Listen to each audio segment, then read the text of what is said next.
Hello everybody, welcome to Montezuma. It is a beautiful day, sunny day, and if you haven't, oh what's that, hold on. If you haven't been with us before,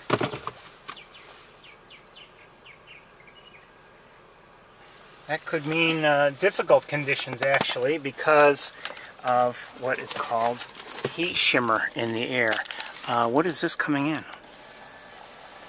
Geese maybe?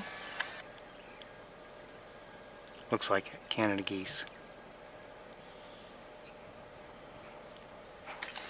I've seen a number of species since I've arrived, including osprey, Caspian tern, Canada goose, mallard, green-winged teal, blue-winged teal, purple martin, barn swallow, have not yet seen a tree swallow, American robin, least sandpiper, American crow, what else? Red-winged blackbird, common yellowthroat, common grackle,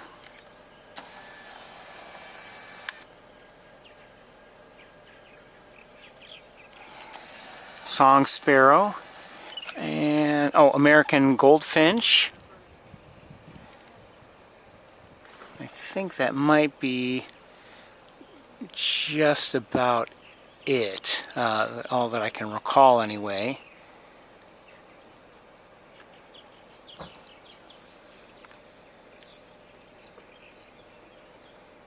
Okay, if any others come to me, I'll be sure to mention them. So anyway, it might be a nice day, but I have a feeling we're going to have... Oh, that's a great blue heron. Given the very sunny conditions, we may have some difficulties today. If you're new, that can mean when we're looking over long distances, difficulty trying to see clearly. We should have plenty of light, but when we get the heat shimmer effect, it can interfere with getting a good look. It's quite mild. In fact, it's even on the, well, it's not really hot outside, but the sun is bright, so it feels very warm here in the car. I have some song sparrows singing. And I believe I'm hearing in the distance a warbling vireo. And I did hear earlier a yellow warbler, and I believe I just heard an American American redstart.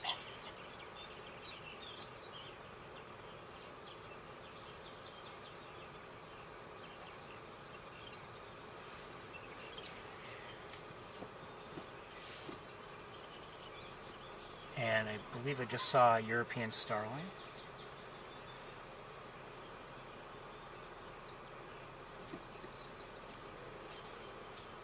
Oh, hold on a second. Hold on.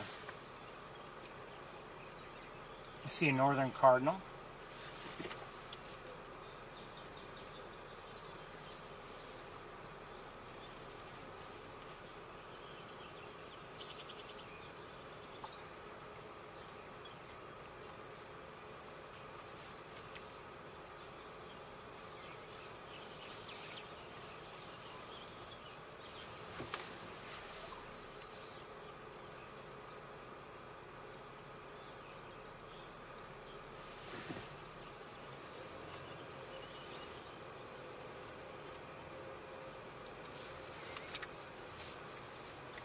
"76 degrees according to my thermometer.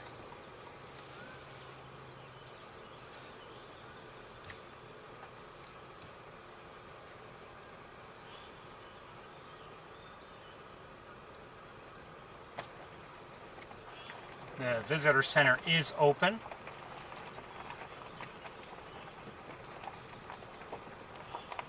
They've been, good about opening at least every week so far this year.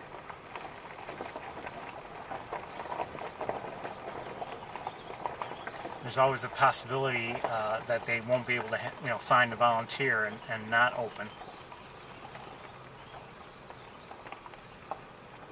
You know, last week I mentioned something about the invasive species called Japanese knotweed,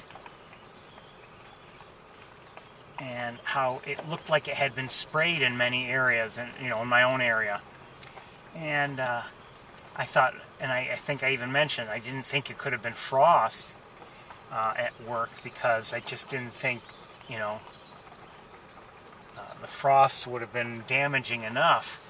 I've since come to believe that it was in fact the frost that did it. Now, it didn't kill the plants completely, and in fact I can see already the new shoots are growing in many places. Just heard a song sparrow, and I see on the edge of the road ahead, I see an American robin. But looking around in my own areas, various places, it's just... Hold on, what did I hear?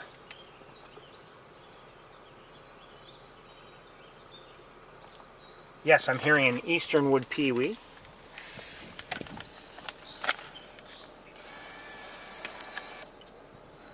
There's an American robin.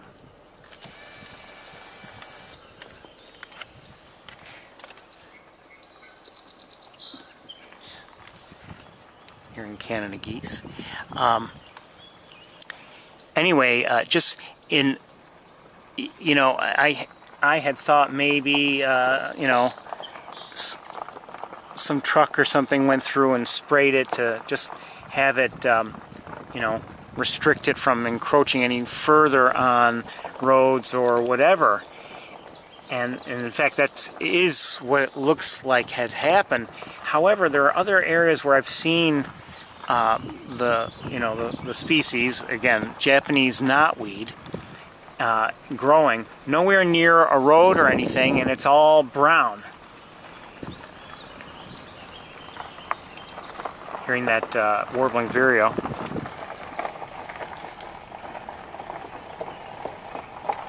And it's one other byproduct, unfortunate as it is, of that frost, is there's also a tree that I walk by, and I've been looking at its leaves, and it looks like, okay, they're just starting out and they just haven't yet filled in. That's a tree swallow, I believe. Yes. And I looked at it the other day a little bit more carefully, and rather than being just like budding leaves or whatever, those leaves look like they suffered from the frost as well, and now that tree is essentially without any healthy leaves. And I suspect it wasn't the healthiest tree to begin with, and I wouldn't be surprised if that'll be it for the tree.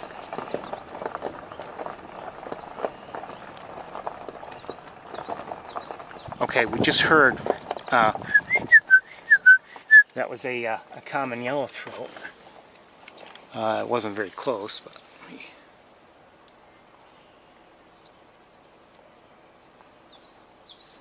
it's over there somewhere.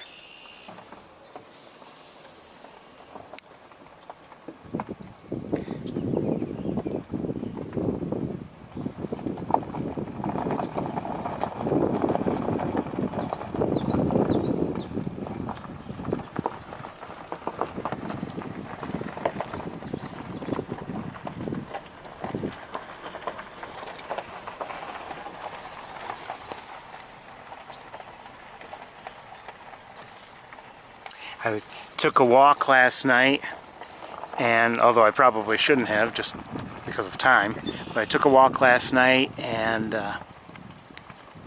I was hearing in somewhere in my area a scarlet tanager, and I thought, it would be great to have a good look at one. And a short while later, all of a sudden it was there, almost at eye level. And not too far away or anything, and it was great to see. I only had a few moments to watch it, And, you know, it didn't give me too many really truly clear views without any vegetation in the way. But I'll tell you, it's just nice to see such a thing. I also saw Betty and Barney, my neighboring red-tailed hawks, last night. They were both in a tree, a different one from the tree that they were in together in a video I posted the other day. And they were both there, and eventually Barney took off, and then Betty took off. And I didn't see Betty again all evening, but I did see Barney again in the tree that they were in together in that video. This looks like a young red-winged blackbird. Yes, male. You can see the red epaulet coming in.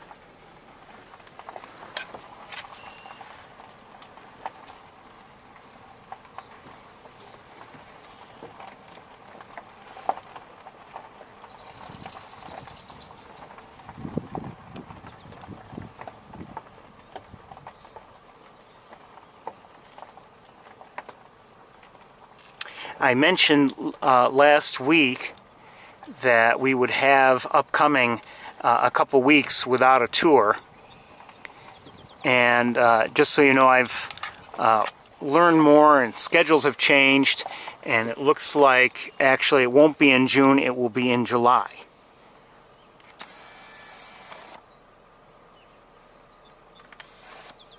Just so as you know.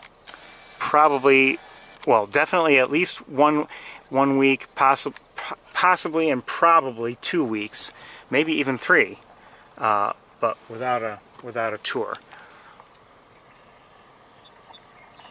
Sorry. Sometimes there's no way around things.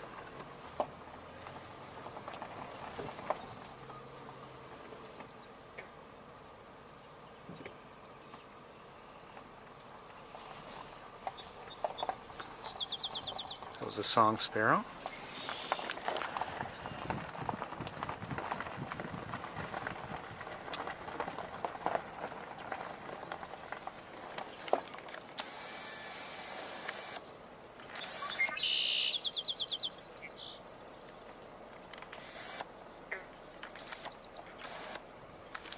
Did I just hear a marsh wren?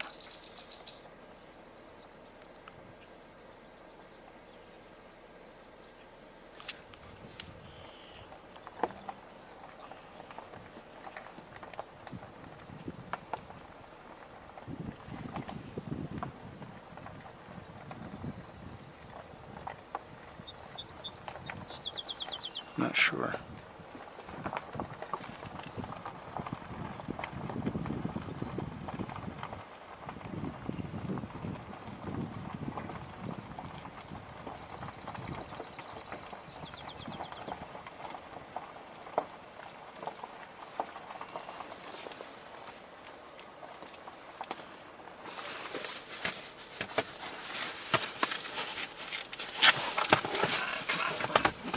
Oh, come on.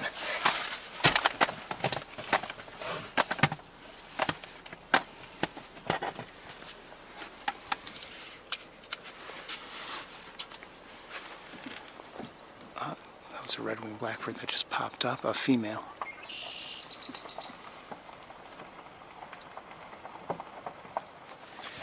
There are, by the way, some Canada geese way over here.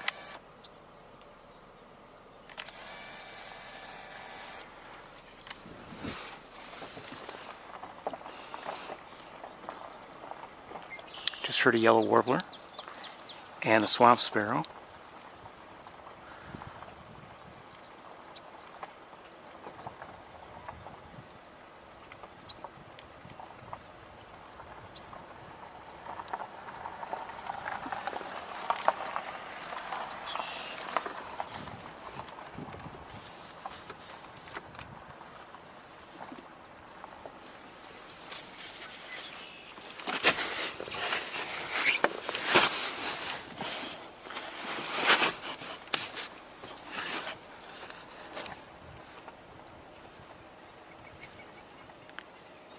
And I just heard a common gallinule.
I hear a gray catbird.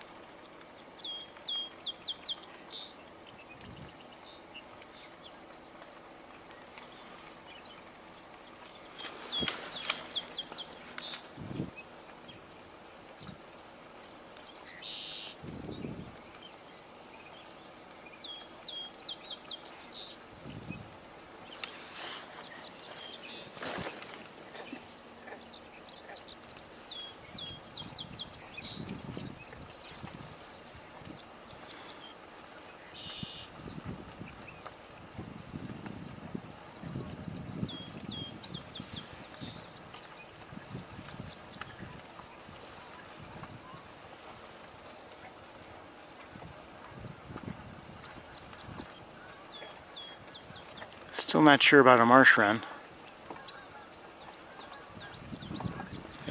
Common yellowthroat again.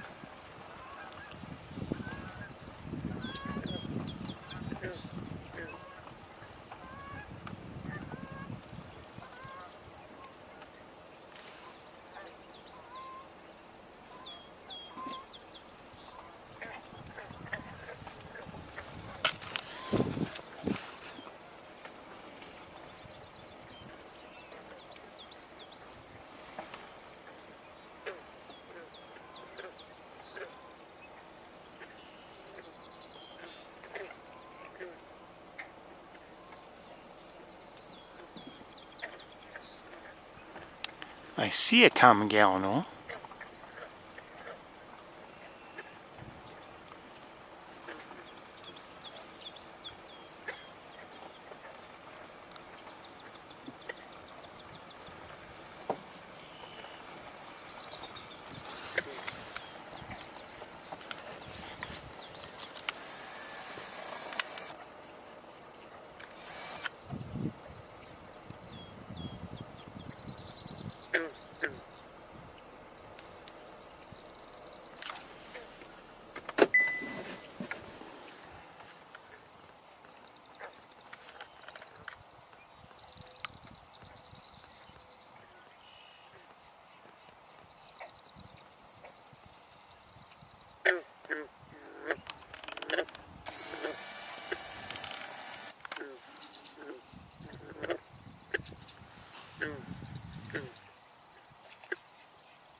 Oh, what happened?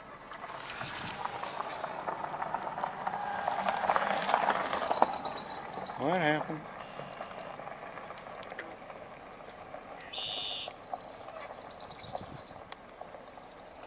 What happened? How'd that happen? Hold on, I'll get a... Oh. There we go. Sorry.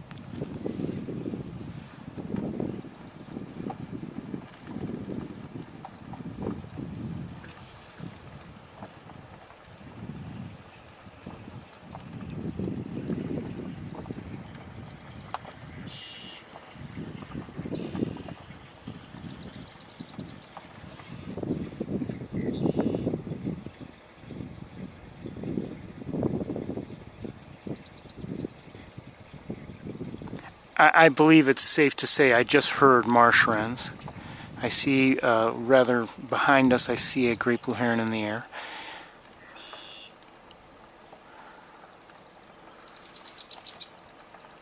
But the marsh wrens were, I would say, by comparison to, normal of late, a little bit quiet. But I did hear one or two. Normally in this stretch we hear them quite a bit.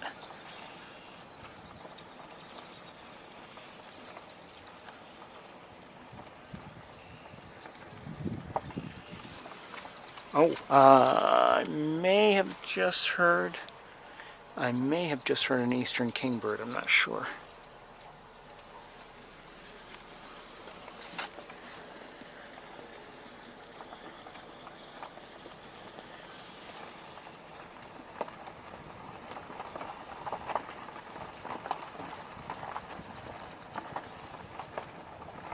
I see an osprey.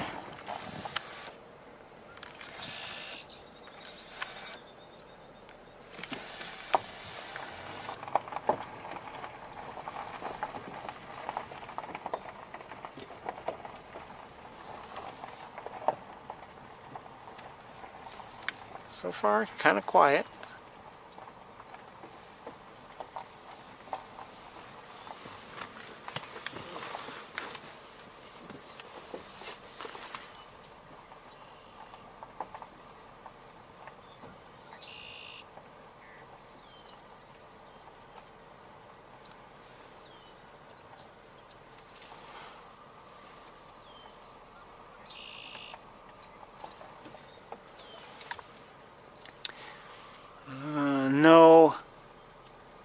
No sandhill crane in sight. We were lucky to see a couple of sandhill cranes last week.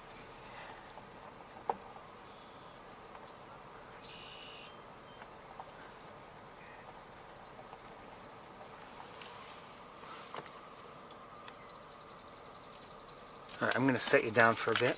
I just need to look with binoculars a bit. Come on.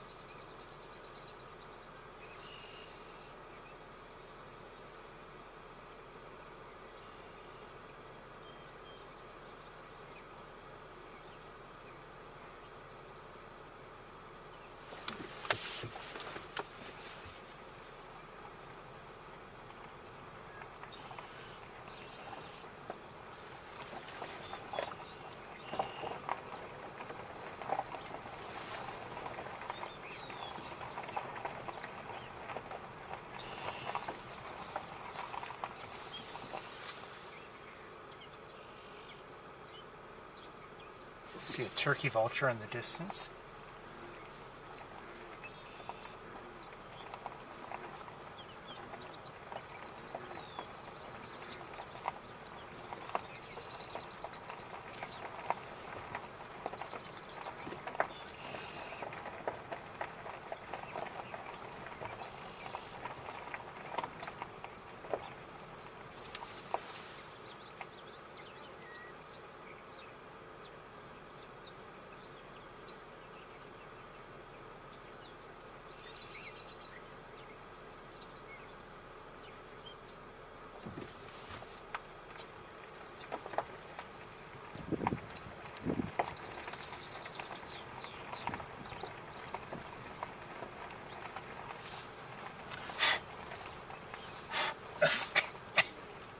kinds of bugs just flew into the car.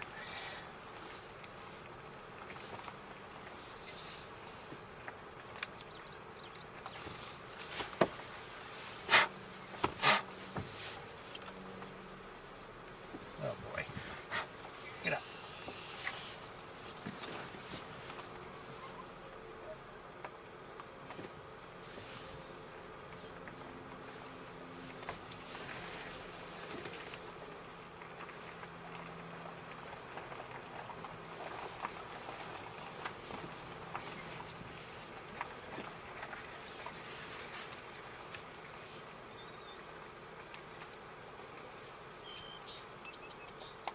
Just heard a song sparrow.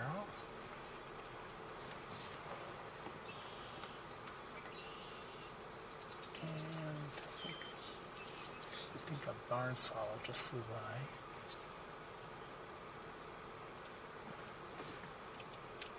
by. I have to be honest, I have a hard time, well, with many species IDs. Oh. And, you know, or at least I think I recognize tree swallow, barn swallow, purple martin. It's a deer.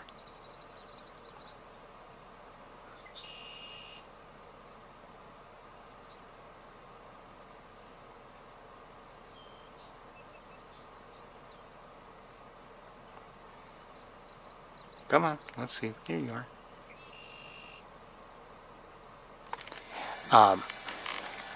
So, I mean, I know there are other species of swallows that might be seen in this area. So, I believe I just heard a pied-billed grebe. I could very well be mistaken when I think something's a barn swallow, for instance. It could be something, one of those other species that I quite honestly can't even remember, let alone identify.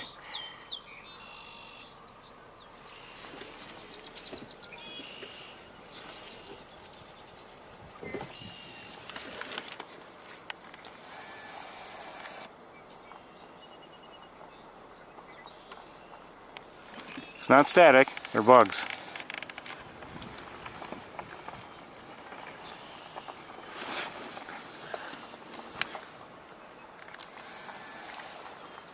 There's nothing wrong with your TV set.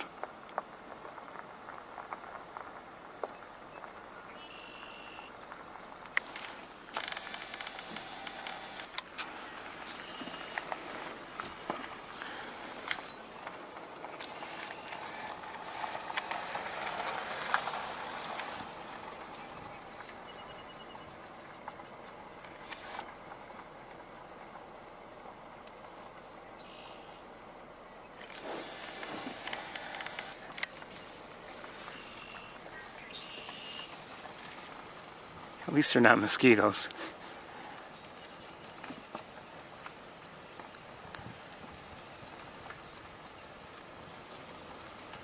But they do sometimes come into the car, so I have to try to avoid them.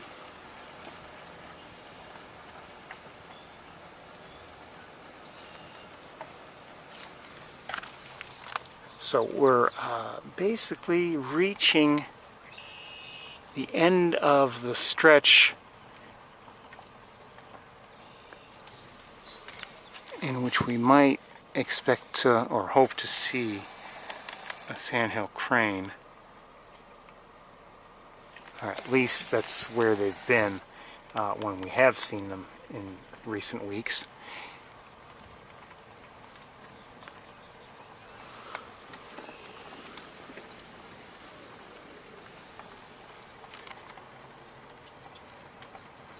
So maybe we won't be seeing anybody today.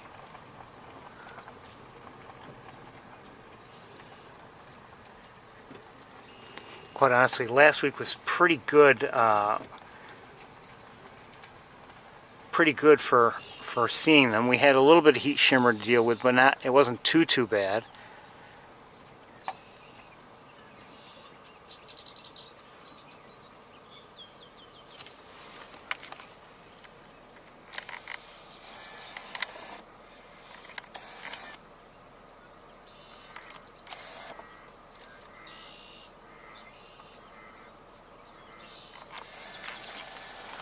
Not sure what I'm hearing.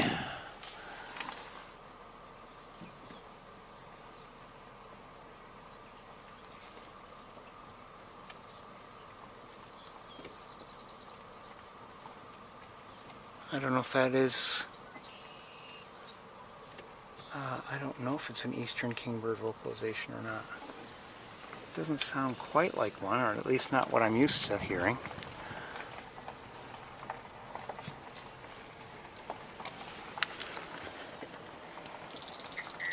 Throat? Is it nearby is the question.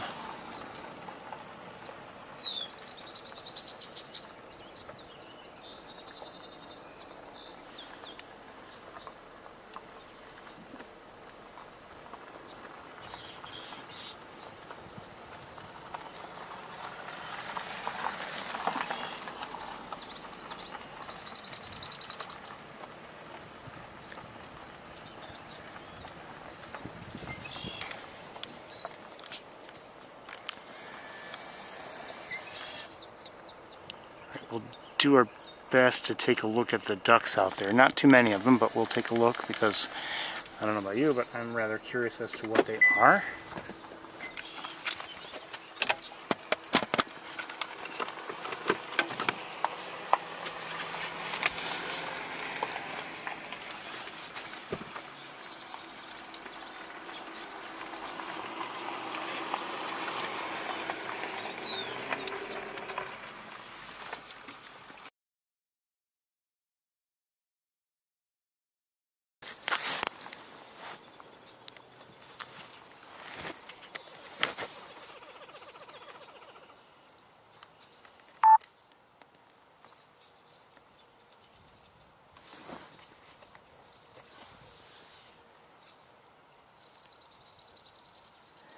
Now look at, even if you can't see the colors very well, although we see them well enough, those are ruddy ducks.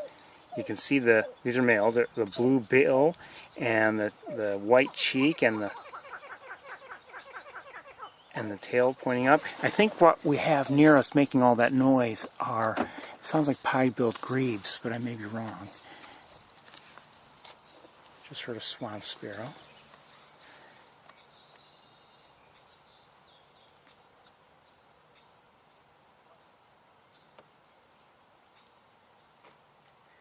More ruddy ducks there. At center is a male, and behind him I believe is a female, if I'm not mistaken.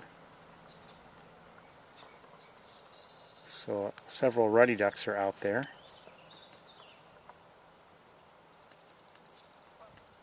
I don't know. Still don't know. Is that a redhead? It's hard for me to tell. Yes, I would say that looks like a redhead.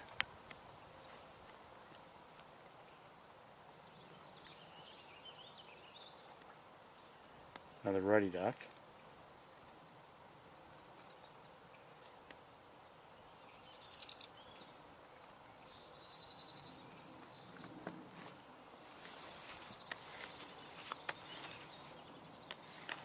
That's about that. Let me look around with binoculars just a bit, see if there's anything else we should be checking out more closely.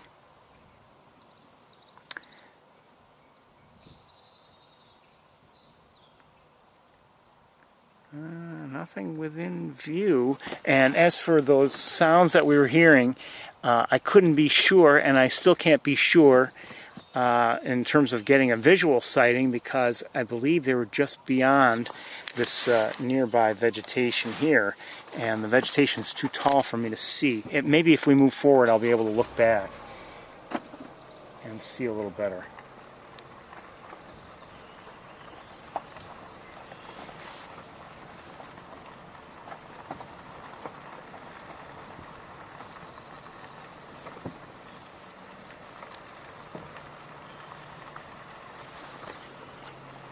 No, not really.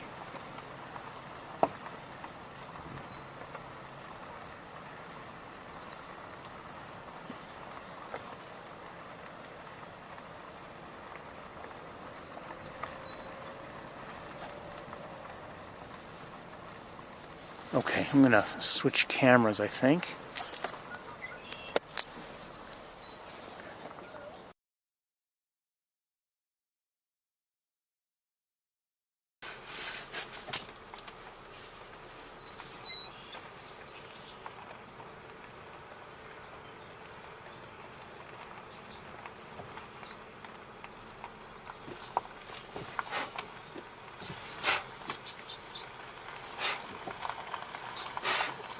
not enough that the bugs are in my car. No, they have to mate in my car too.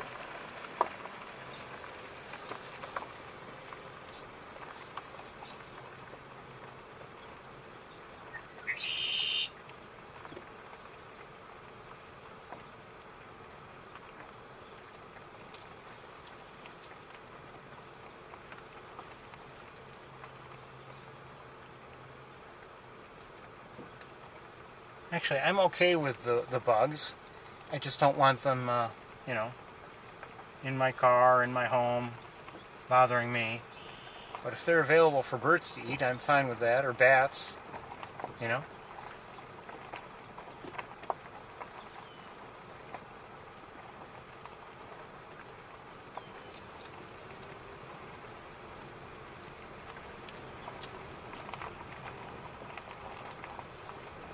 Oh boy.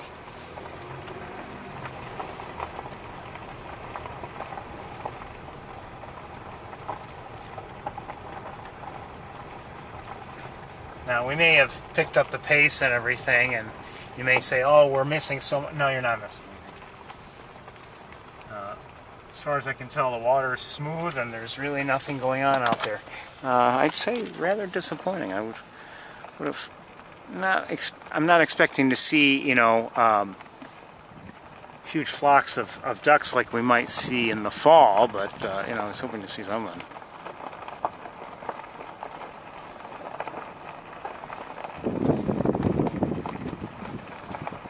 There's still a lot of water there, and this has just been a strange, I don't know, from a water standpoint, it's just been a strange spring.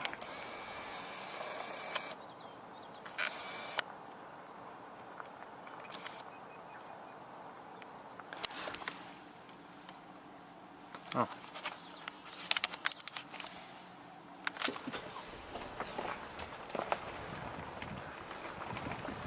Right in the middle of the way here.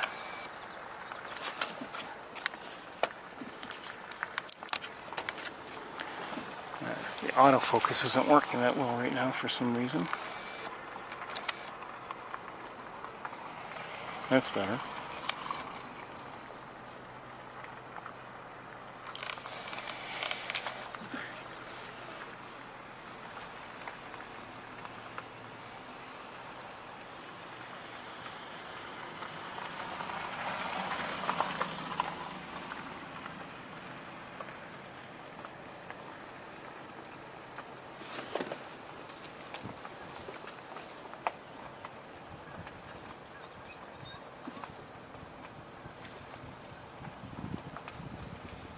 Anyway, it's been strange, or I don't know if I should call it strange, maybe just unusual, and there have been some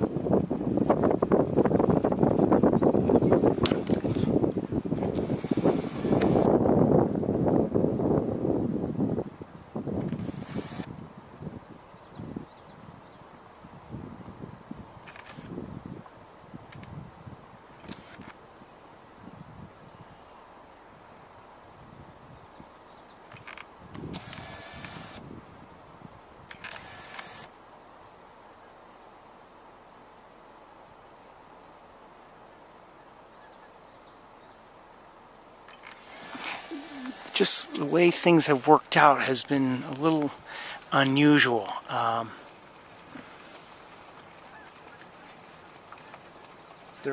There have been days when there's been a lot of rain, but there haven't been really enough of those in my opinion. And, you know, overall I'd say things are rather dry, and some bodies of water and streams, they seem to show that, yes, it's been dry. And then others look like they have more water than usual.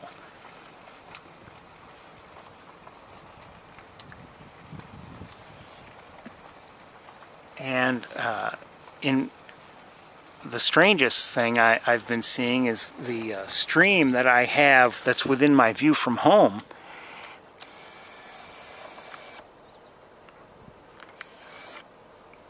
That's an osprey.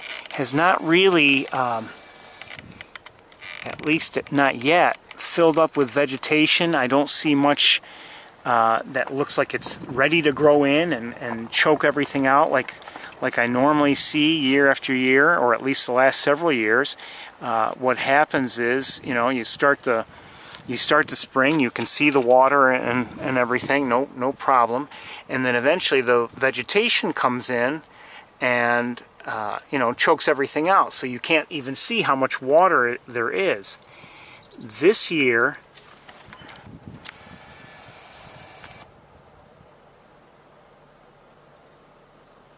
this year's been different in that I can still see the spring and everything, the water, but it seems like the water is extremely shallow.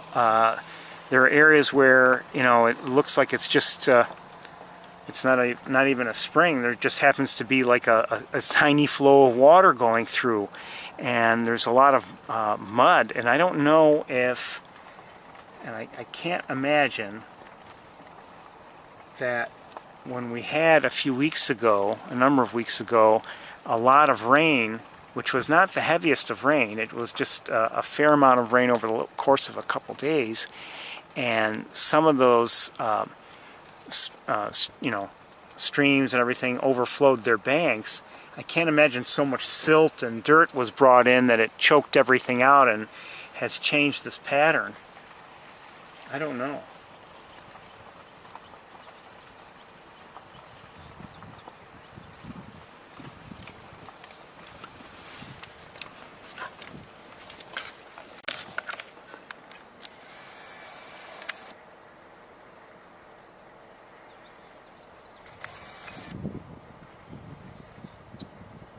I did, by the way, see in the pool near the visitor center, I did see 2 adult geese with goslings. I don't know if we'll see any goslings today, but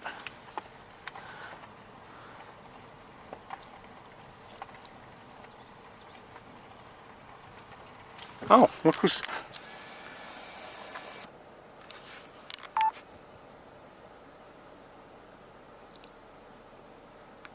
Wish I'd seen it sooner. That, I believe, is the heron that landed over here somewhere and just crossed the road. Why did the heron cross the road?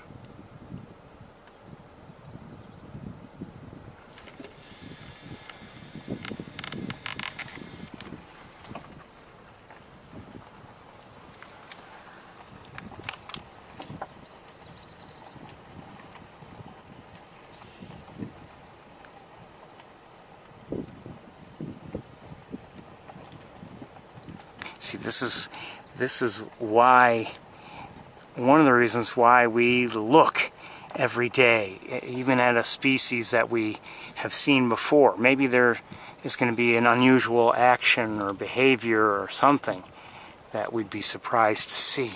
Who's that there? Red-winged blackbird. This is through the windshield, so we're not getting the very clearest of views.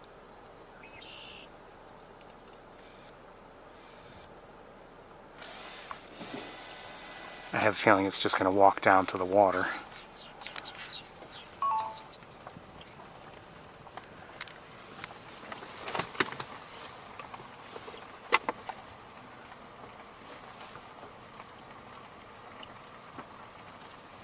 I don't want to get too close. We could get closer maybe, but I'm sure it would just be scared right off.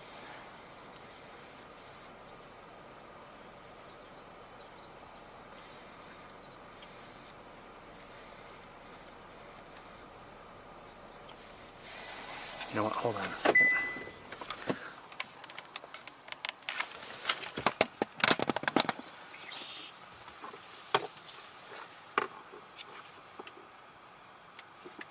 Oh, it's gonna, I think it's gonna get out of view before I get set up here.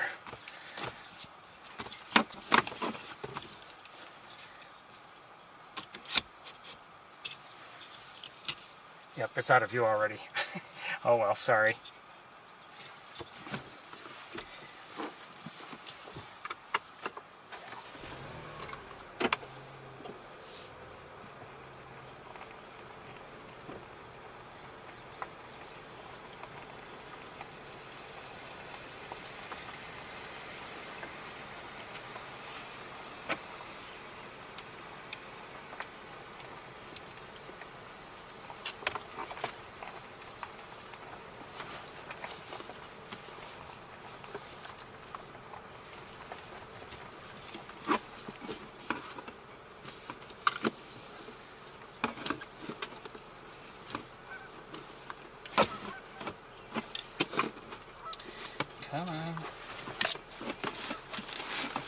Just wish I had a few more inches here and there within the car here.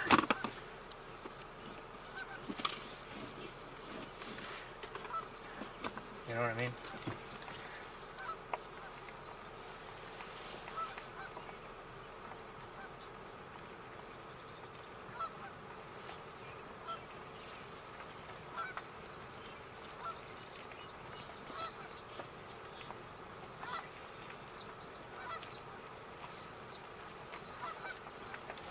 I think I saw more variety in the visitor center pool than I've seen here on the drive itself.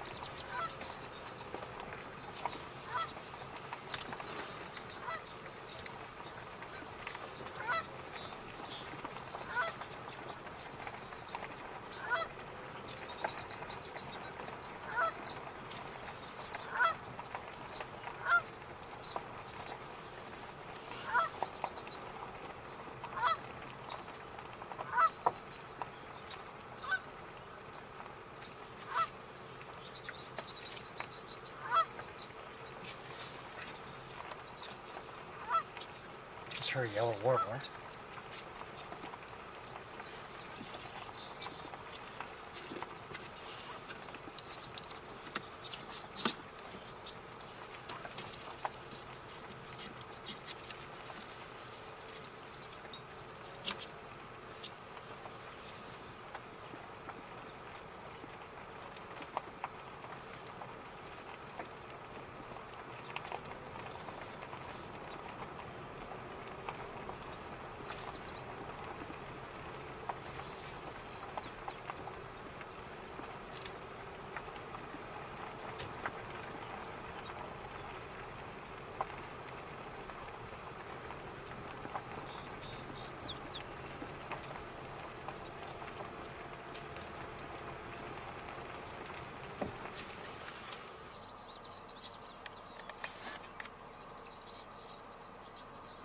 A little too distant and too much heat shimmer to see well, but we've got geese and goslings there.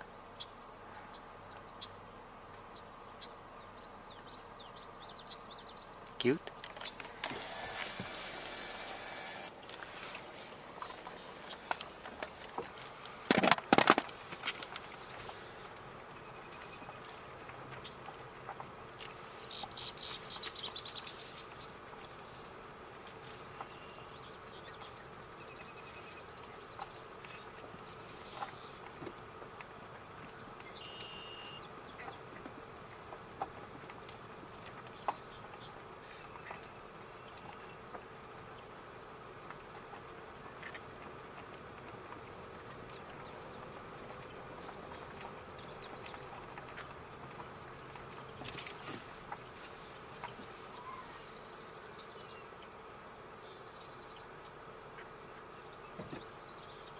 See some grackles, common grackles.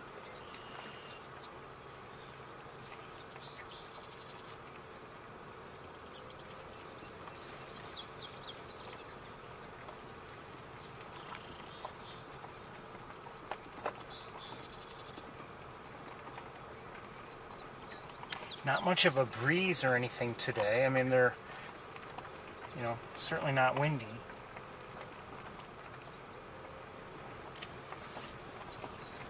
And you might say, so, that's good, isn't it? Well, sometimes, breezes will encourage some of the larger birds to take to the air that much more often.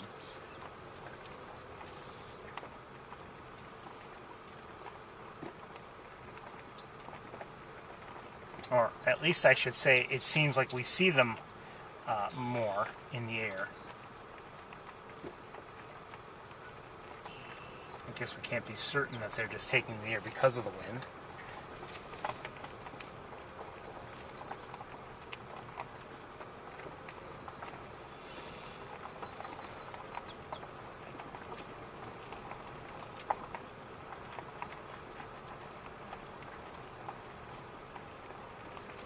So, common grackle and an American robin.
air, I see,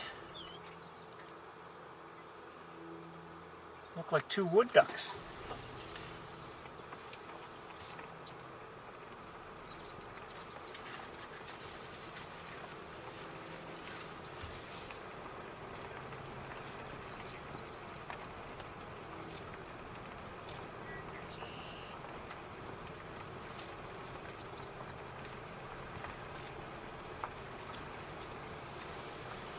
They weren't close, so sorry I didn't give you a view, but I wouldn't have been able to really see them well enough with the camera, I think.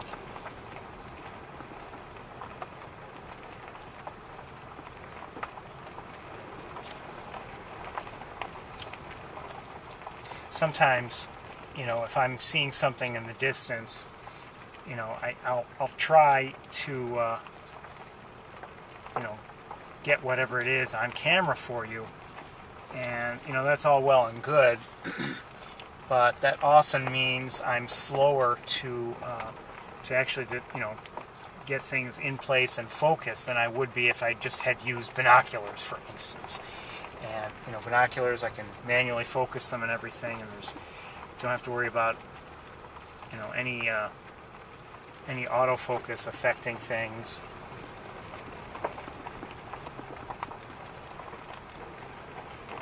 It's easy just to think, oh, autofocus is better. You know, it's something automatically focuses for you, and you don't have to worry about it. The only problem is, you know, automatic focus doesn't always read your mind as to what you want focused. You can set things for spot autofocus or whatever, but sometimes that's not, you know, the best way to go about things. And if you're changing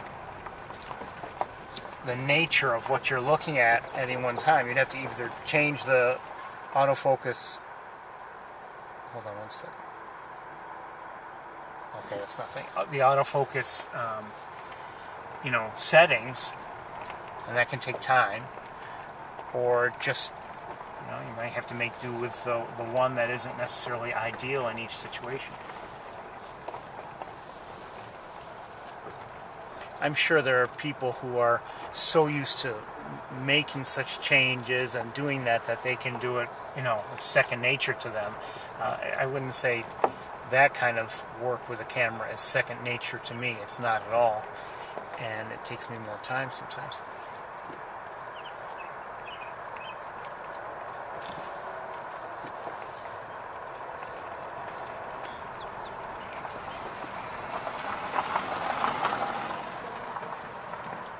Where'd that nest go? I saw it, the eagle nest. And now I don't see it.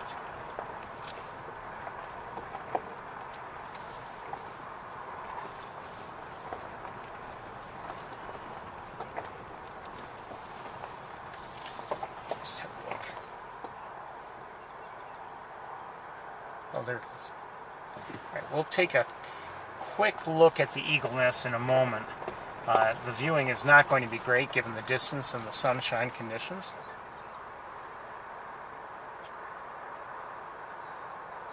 But this will give me a chance to try something different anyway that I have not tried before on the tour. Hold on one second here.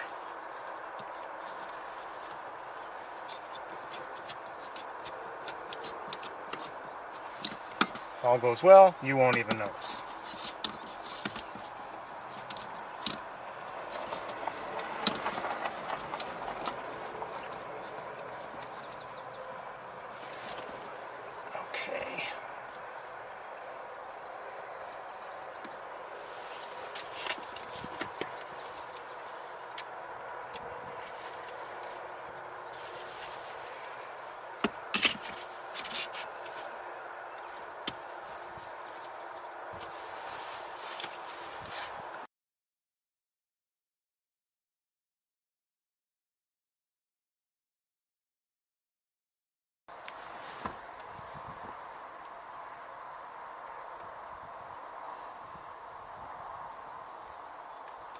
So here's the nest.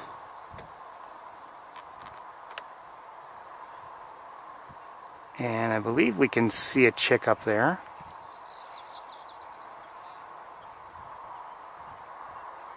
too. Right? Hold on.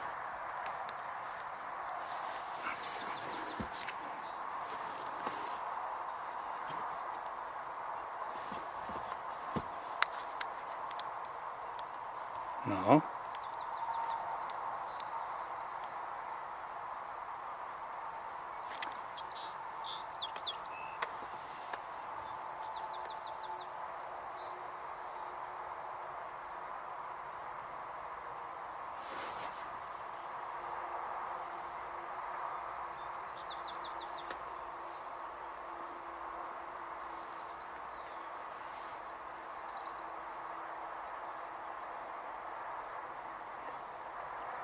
So unless I'm mistaken, there seem to be two chicks standing there. Good to see.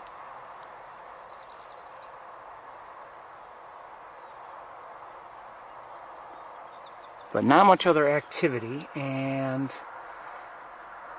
okay, so let's move along. Oh, hold on. Could have gotten closer if we wanted.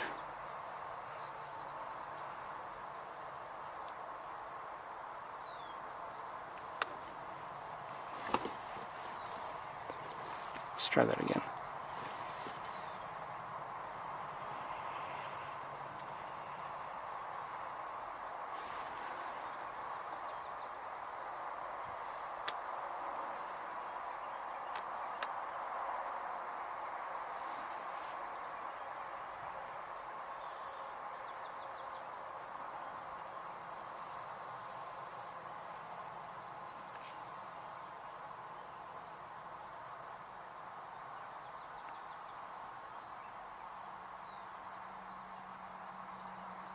Okay, let's move along.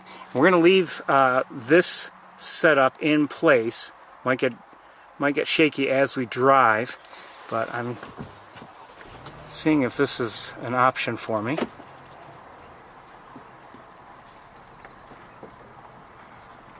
And I would say that it is. There's a great blue heron in the Benning Marsh. We'll see if we can take a look at it in a moment.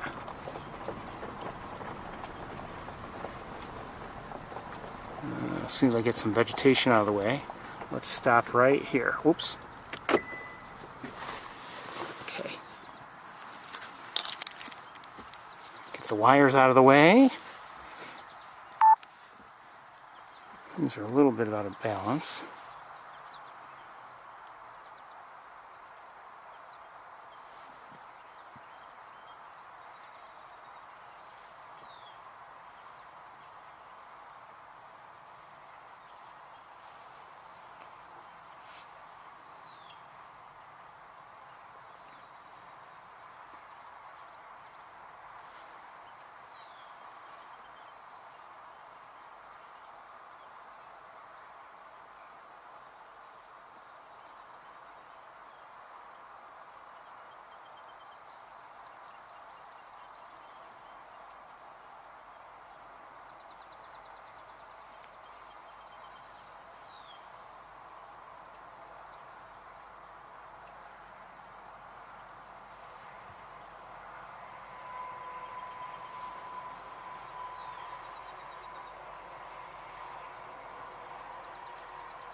Okay, there it goes. And it's flying, it's well behind us now and out of view. Not bad though. And we're going to continue to drive with this setup in place, just in case there's something else in the Benning Marsh that's worth looking at from the car here. So let's move forward a bit.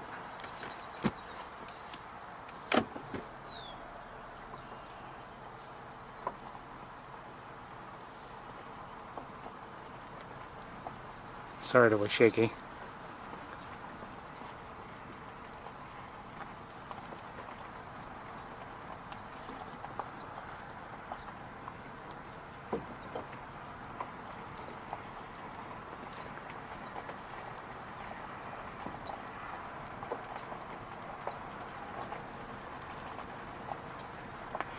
With the naked eye, I'm really not seeing anything in the Benning Marsh worth studying.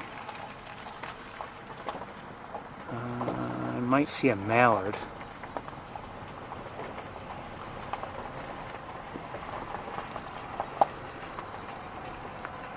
But I don't see any shorebirds, for instance. Not with the naked eye.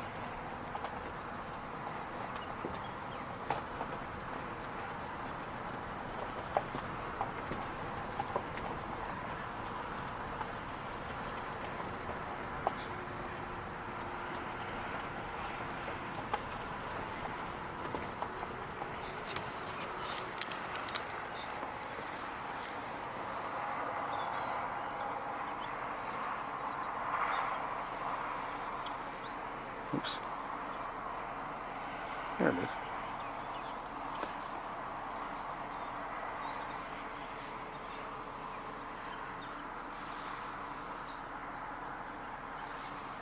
So while you're looking at the mallard, I realize it might be a little shaky. I'm going to look around with binoculars. Do see a Canada goose, red-winged blackbird.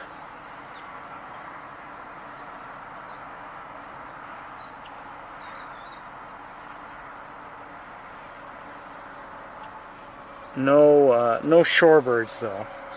Let's continue to move. Oops.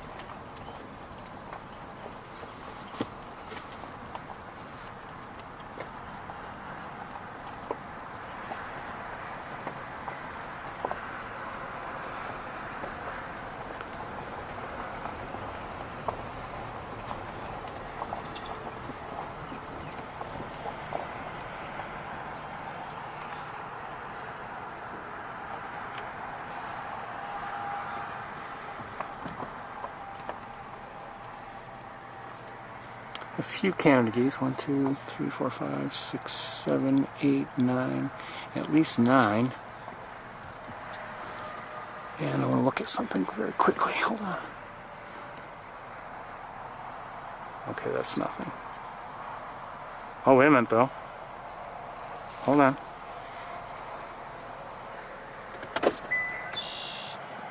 Who's that?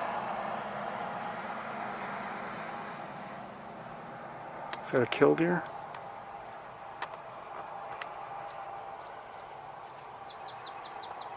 Looks like a... No. I know it's not a killdeer. It looks like a killdeer, but it's not. There's only one black necklace. So this is a... I believe this is a semi-palmated plover.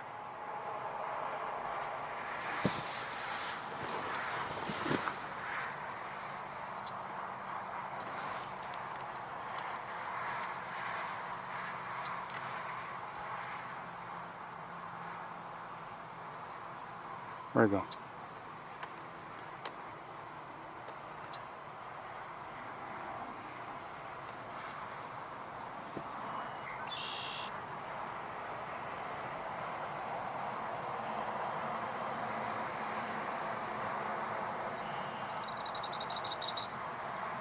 We saw it. Where'd it go?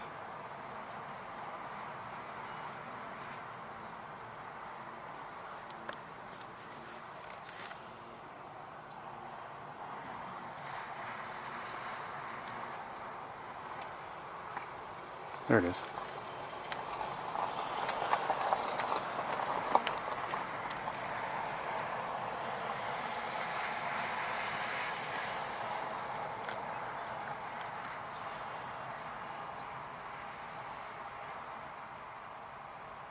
So the viewing isn't great because we've got that heat shimmer and everything, but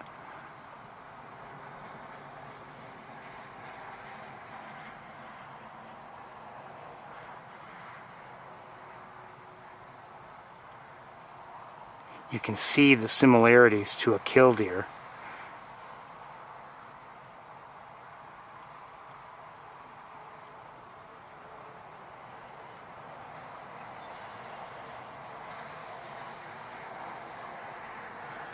Okay, let's back up here and let me look around just a bit with binoculars.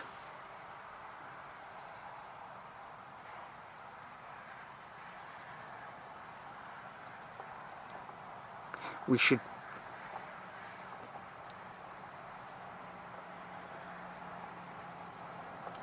hold on a second.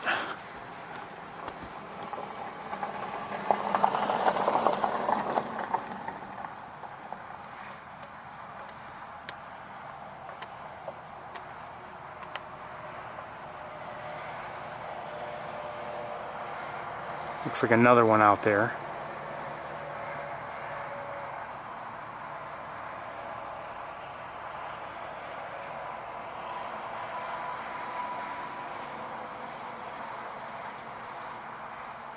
I was going to say we should probably look in the area of the Canada geese, just in case there are shorebirds with them.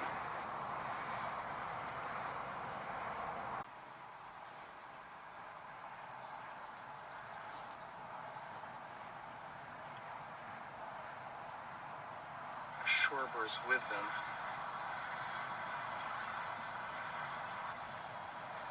Come on!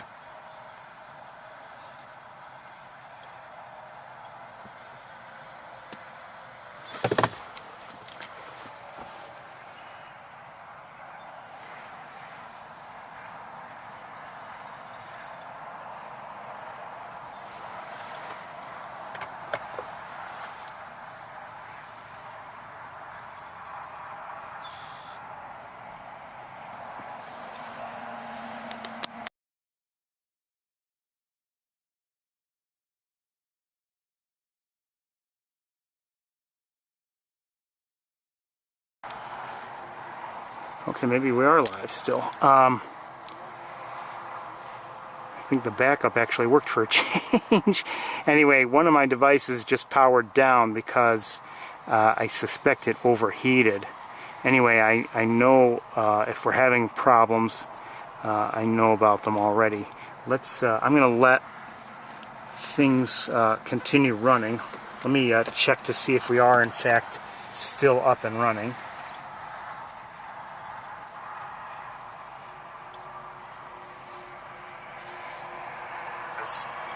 I suspect it overheated. Anyway, I know if we're having problems, I know about them already. I'm going to let things... okay, we are still up and running. If we are in fact...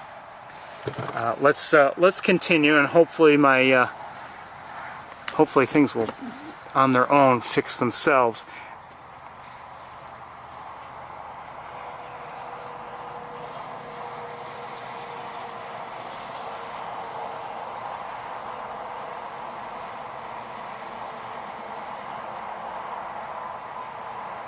Okay, let's switch back to the other camera and move along.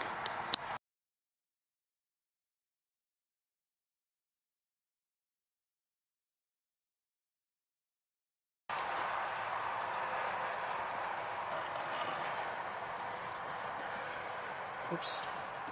1 second. I think Things might be back to normal. I hope.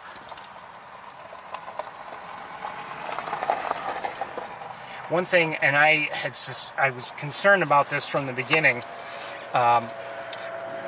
One thing about summer, and it's not just the absolute temperature. Sometimes it's the sunshine that coming into the car that really makes for problems. And I think that's what's going on now. That's not bad.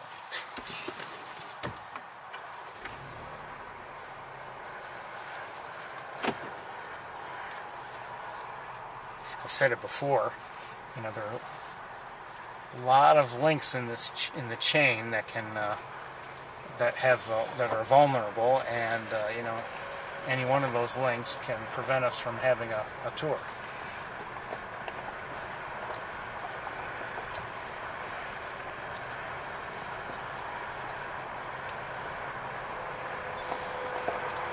So let's keep moving.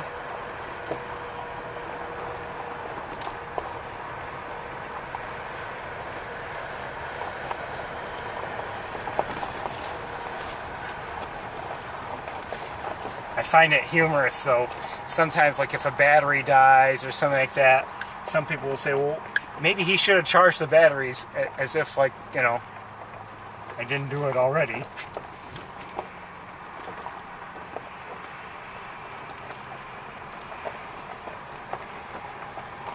You should charge them the day before. Well, what do you think I did? Anyway, I'm hearing marsh wrens now, no doubt about it.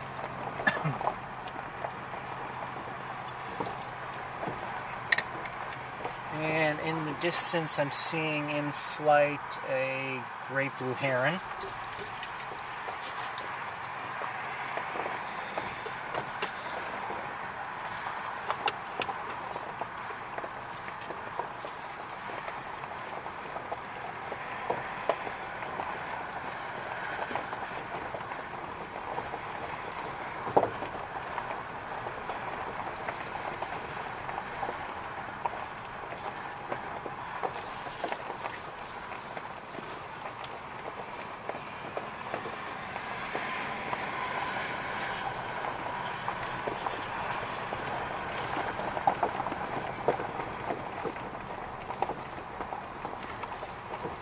I actually, although I'm not saying I follow it to the letter every single time,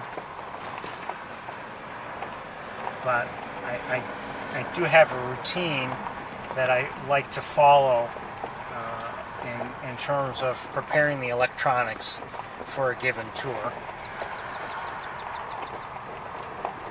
Topping off the you know, the charge in each case, and you know, the batteries, whatever, and do that every week.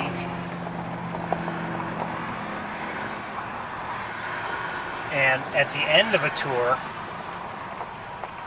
you know, once I've returned home and everything, I get out the batteries and electronics that I've used and charge them up.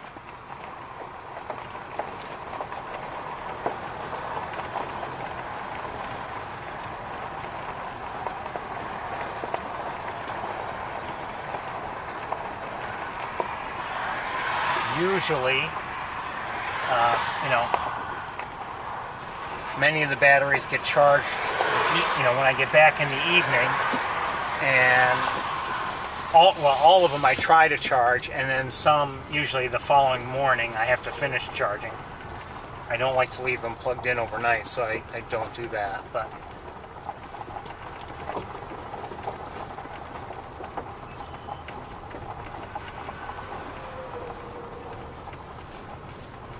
there's a method to all this.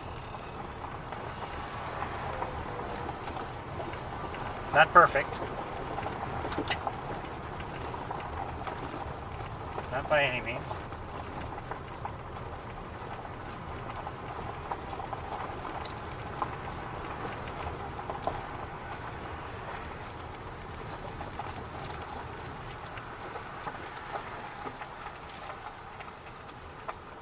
some batteries get charged and then they get put in the back of the rotation, because I like to use them, some of the main battery power packs. I'll use them all in rotation.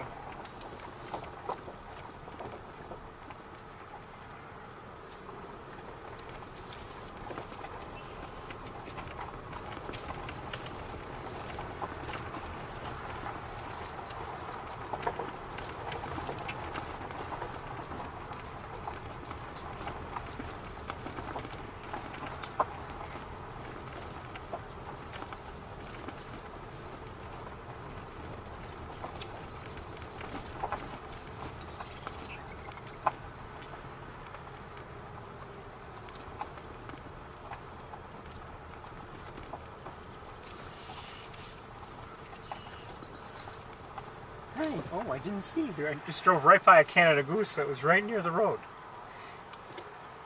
Uh-oh.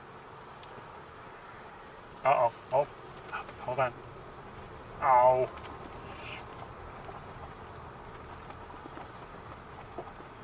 We may have something nice to see in a moment. I'm not sure.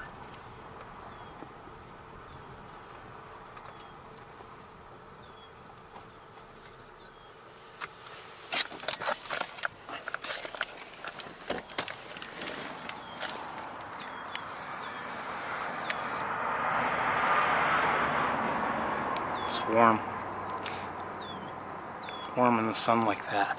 I'm hearing a lot of alerts from, or at least it sounds like it, from red-winged blackbirds, but I don't know if there's anything. It's not quite like what I might expect to hear if there's a predator circling overhead, but I was hoping to maybe see babies on the nest or something, but that doesn't look like it's going to happen.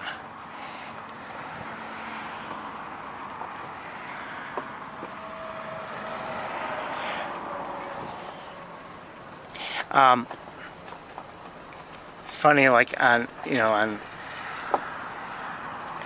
the other night, I was starting the whole charging process, topping off all the batteries, and at one point, as soon as I start the whole process of the batteries I charged then, I usually have 13 different batteries charging at once, and then as they reach their full capacity, they I remove them from the chargers and put things away and everything.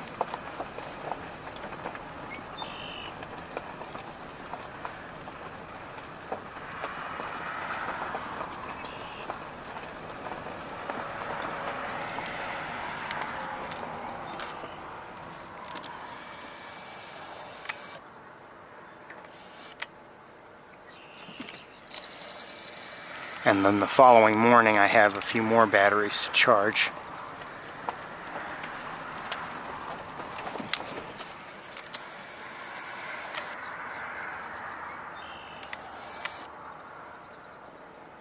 A couple great blue herons.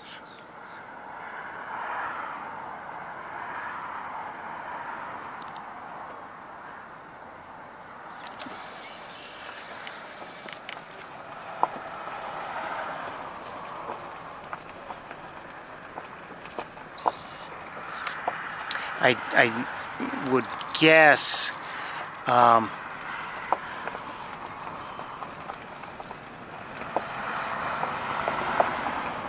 might have been better to reverse things from a Montezuma standpoint. Might have been better to reverse things and come up here in the afternoon, later on today, rather than earlier, in the middle of the day.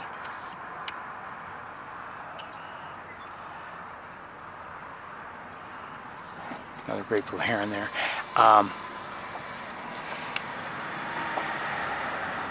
For just because of the heat shimmer and everything. But I made up my mind, or I thought,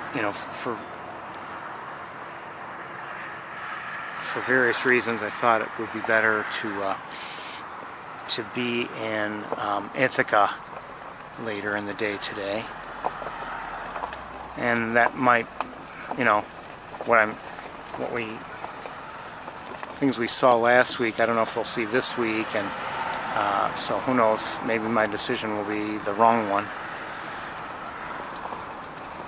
It's been quiet here so far overall, though, there's no doubt about it.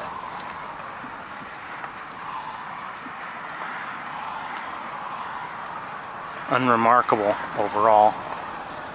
You know, nothing really out of the ordinary or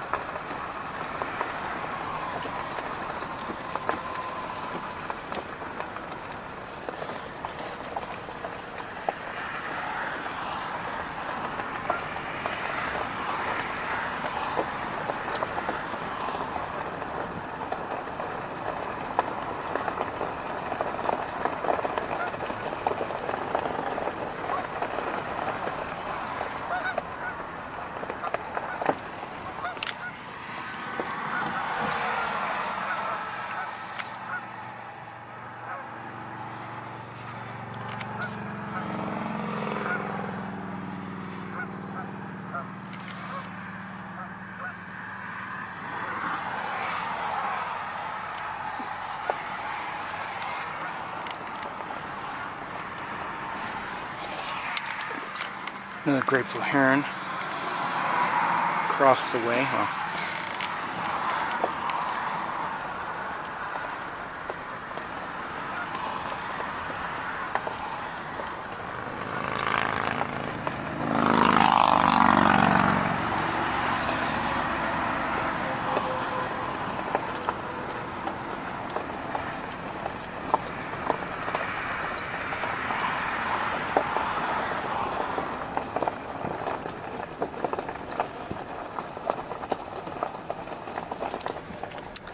I've been enjoying walks that I've taken in the evening lately near my home, you know, and I've seen you know, my neighboring red-tailed hawks a bit, and you know, hold on a second, I don't know if there's a bug right on the end of my edge of my glass. I wanna. There we go.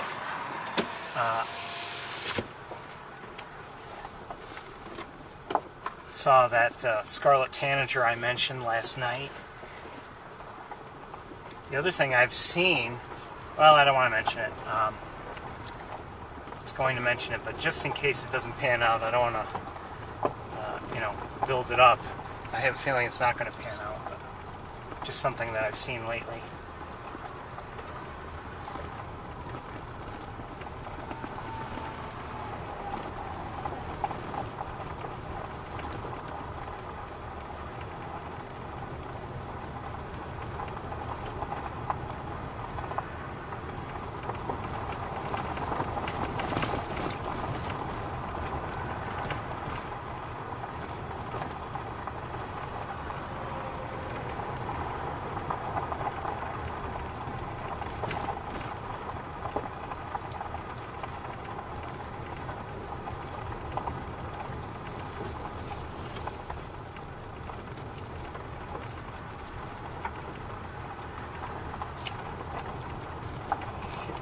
If we decide to climb the tower at Shockey Pool, the visibility is going to be, I would suspect,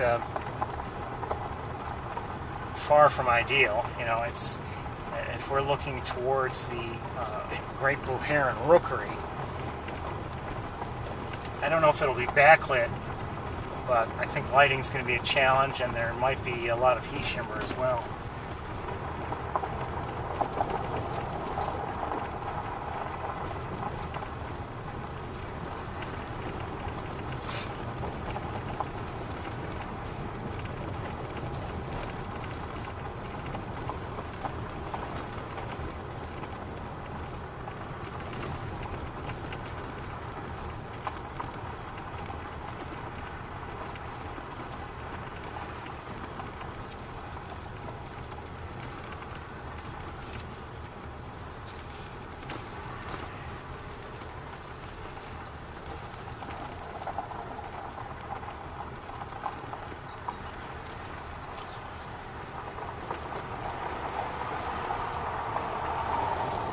I think we will go and try to see once again if we can maybe spot a screech owl. I would calculate the odds of seeing one at about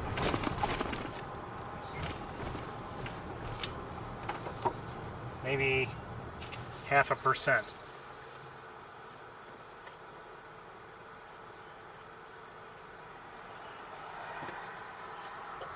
See a couple turkey vultures in the air.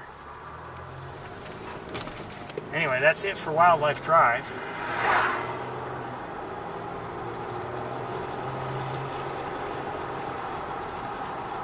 I'd say it could have been a lot better.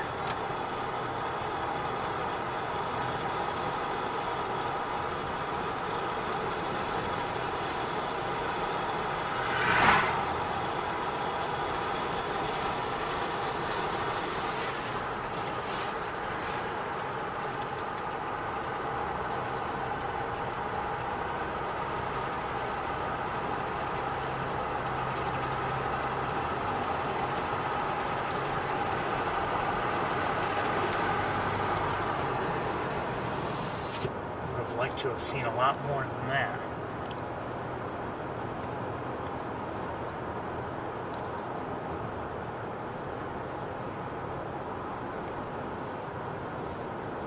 And if you're wondering, okay, what would you have hoped to have seen? Well, maybe, I don't know, maybe an egret, maybe even an American bittern or something like that, you know. Wouldn't mind seeing other members of the heron family. We did see a few great blue herons, but that's it from the heron family.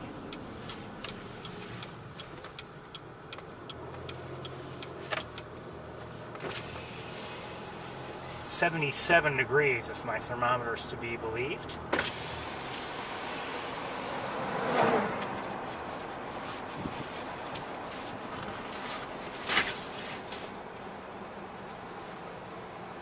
Just heard an easternwood peewee.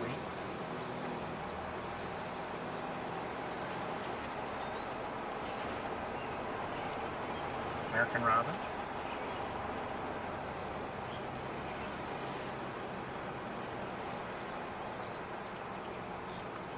I believe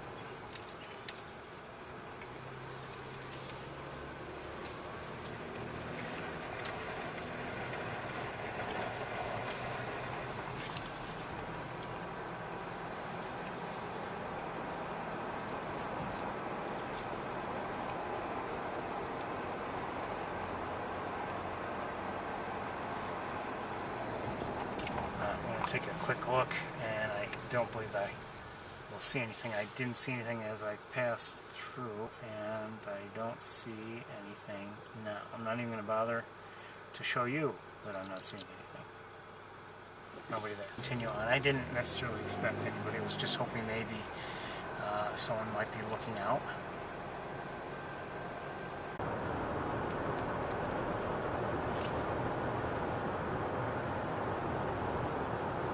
Over Shockey Pool, I see a great blue heron in flight.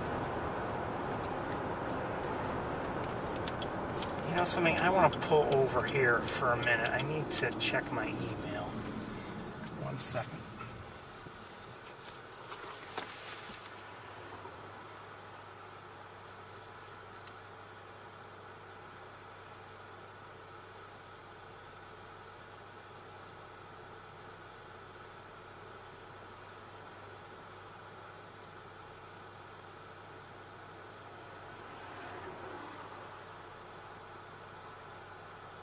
Okay. If you're wondering, oh, check your Why is he checking his email now? Well, it's just in case there were any, I see a great blue heron over Mays Point, just in case there were any special, eBird sightings in the area. Sometimes it's nice to know about them before we head away.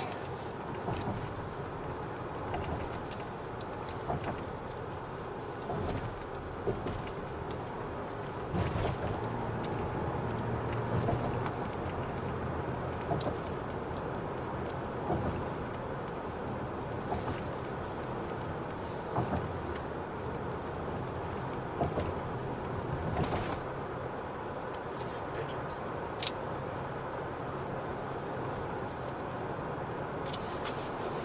And I see, okay. That's better. Nice.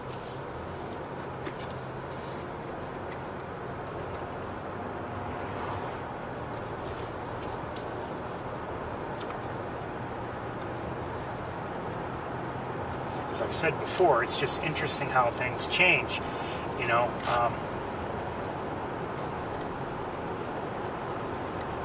in winter we would have stopped on those bridges that we just crossed and, looked at the bodies of water below. Come on. I show live.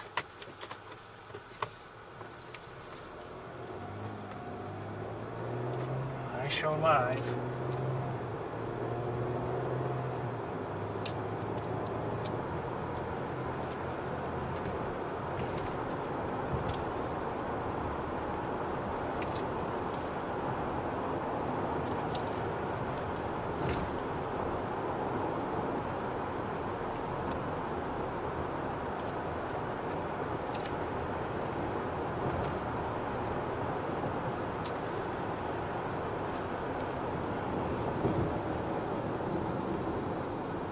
Now that we're here, let me just check to see if we are live. I need to know.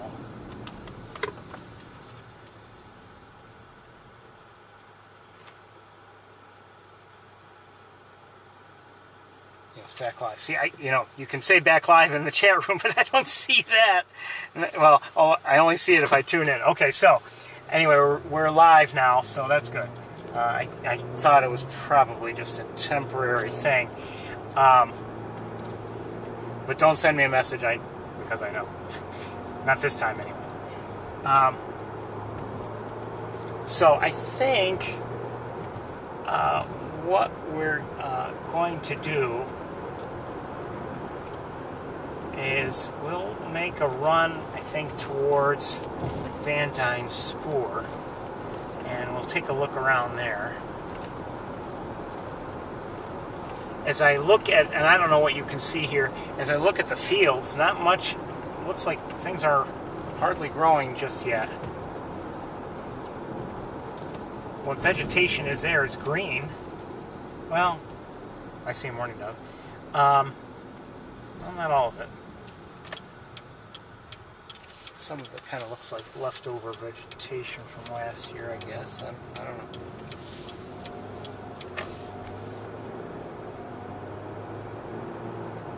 I don't know.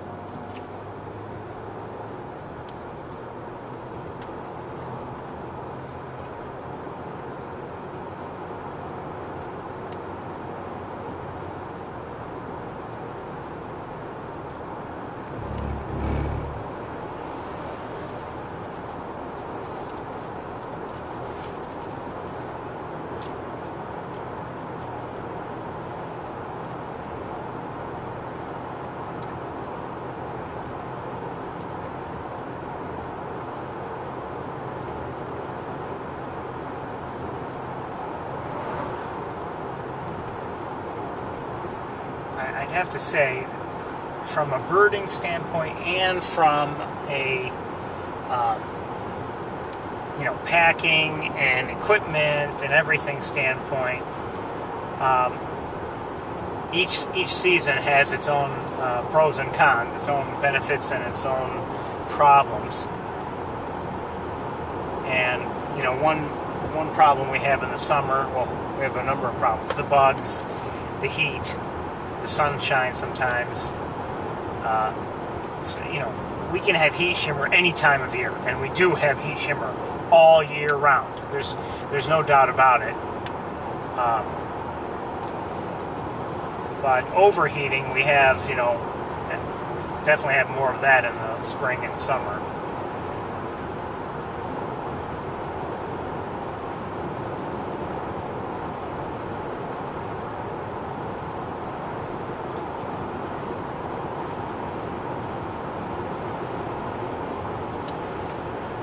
And you know, if we're looking at something and the car windows are down, or even if I'm, you know, outside of the car and I'm standing there watching, you know, if it's a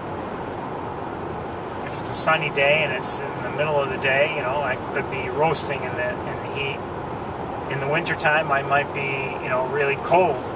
Maybe my hands are getting cold or whatever. It's just, you know, feel like I'm freezing over.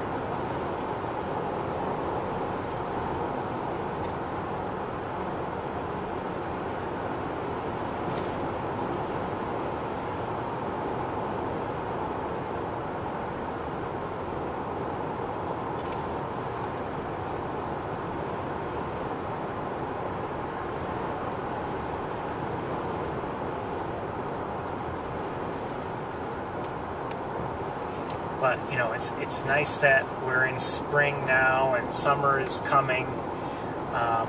You know, wonderful. But I find myself still missing, for instance, the you know, those visits to Cayuga Lake itself. When we look out and we see many ducks and swans and geese, and you know, I enjoy that a lot.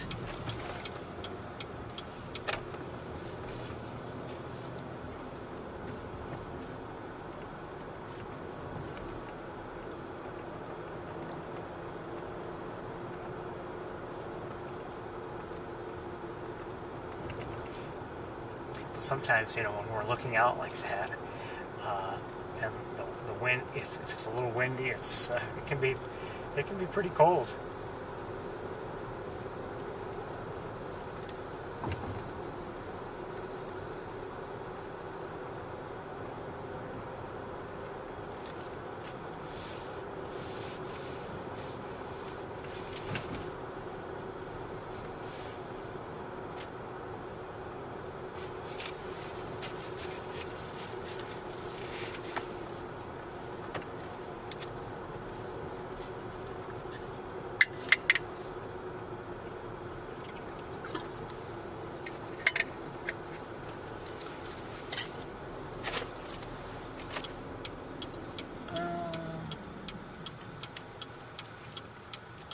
I'm not sure what kind of swallow that is.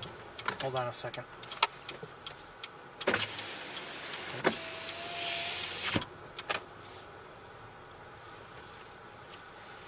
I don't know what that is.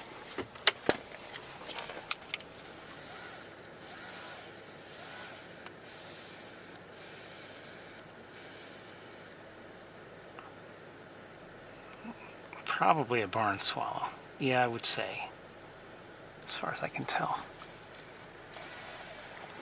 We're not on Van Dyne Spoor just yet. Not, well, I guess we are. Well, we're not, but okay, now we are.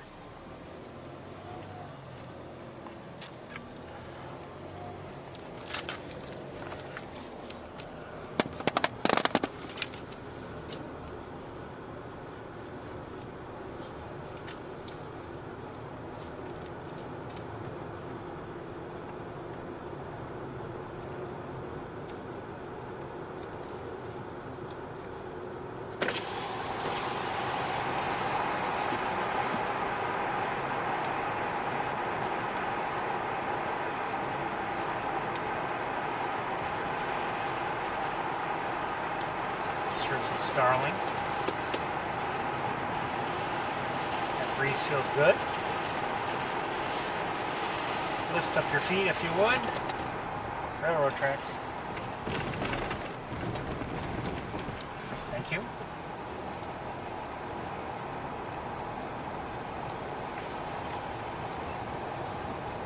American robin.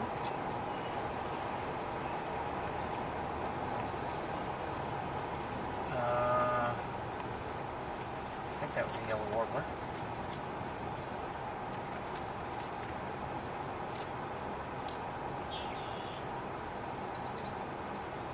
Yellow warbler.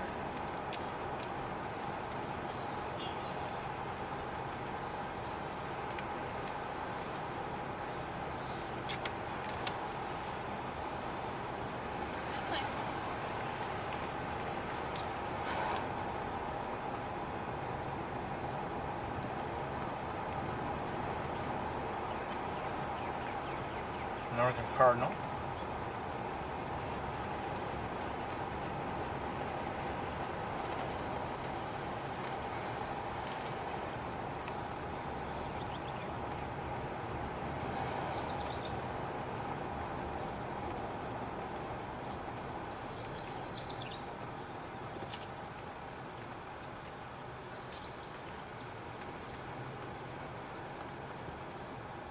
I'm not sure what I'm hearing.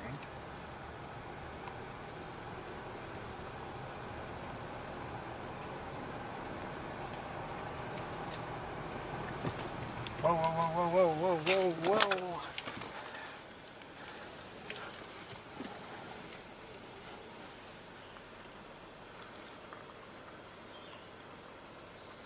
I hear a vireo. Hold on a second.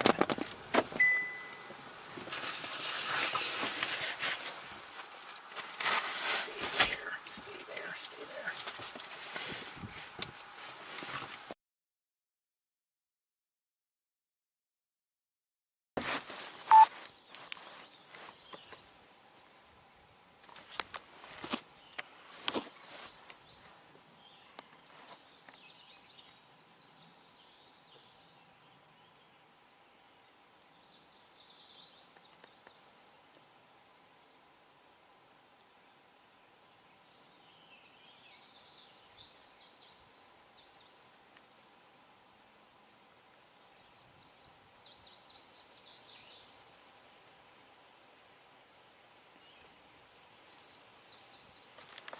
Okay.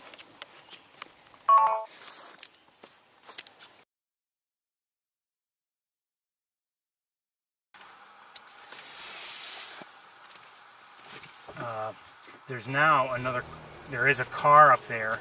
It's a Prius, and I wonder if the fox ran away because the Prius is near where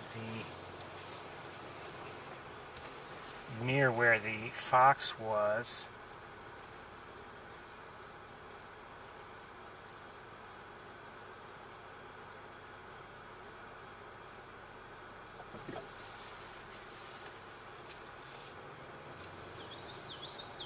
Common yellowthroat.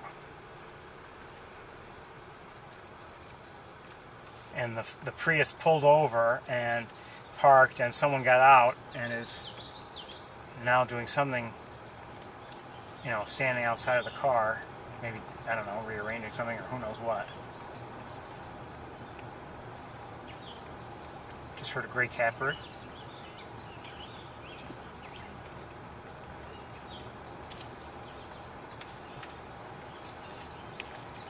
Yellow warbler.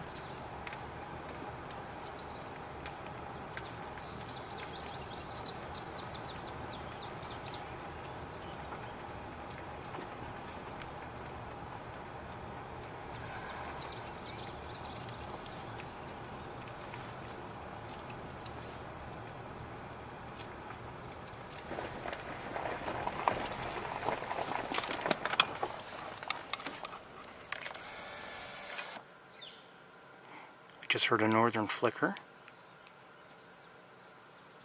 Gosh, I hate this auto stop. It's so silly.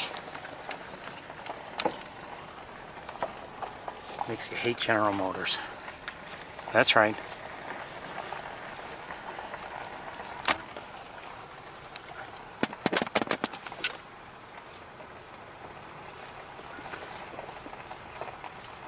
I believe I'm hearing an American redstart.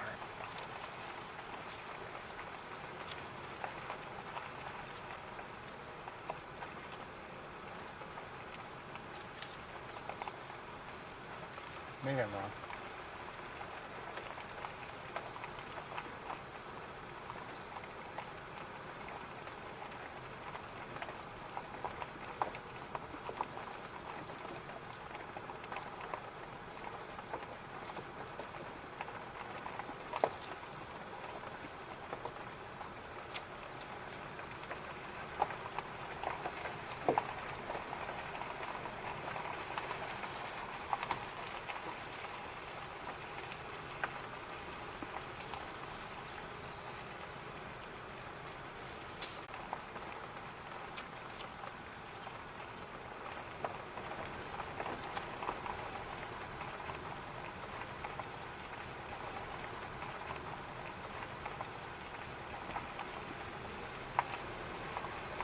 Pretty quiet.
An ovenbird.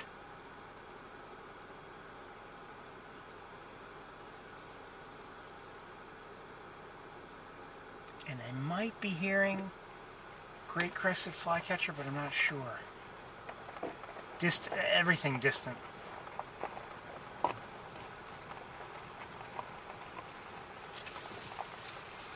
pretty sure about the ovenbird though.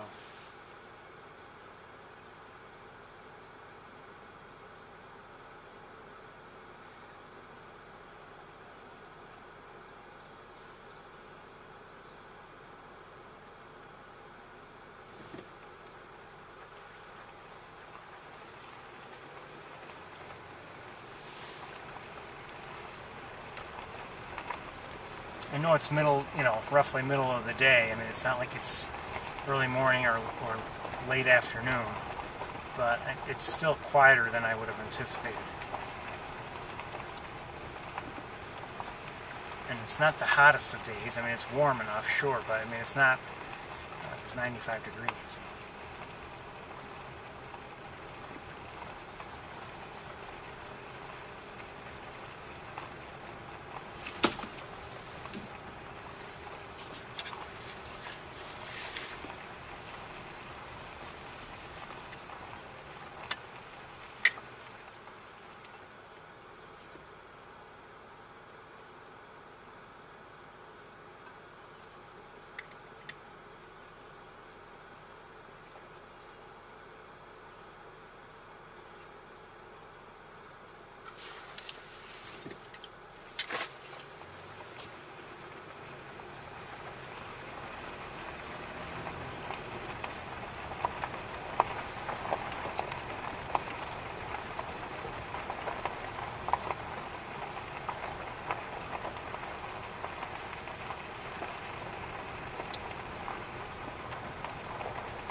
I believe I just heard a warbling vireo, song sparrow.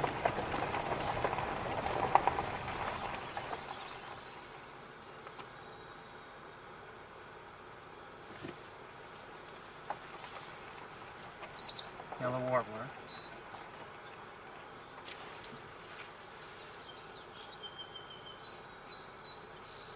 See a different yellow warbler. Oh, there it went. Oh, who's that? Oh, who just went there?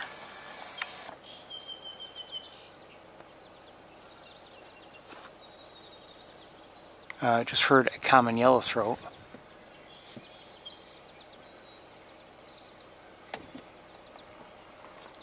American goldfinch.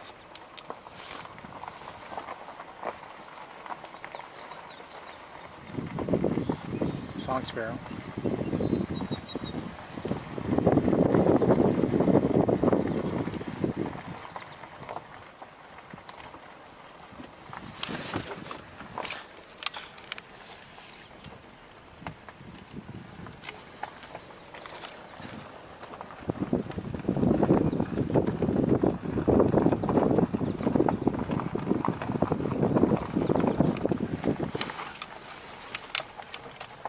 Nice sign for the sandhill crane unit, but we rarely see sandhill cranes here, to be honest. At least that's been our luck. I see a tree swallow up on the utility line.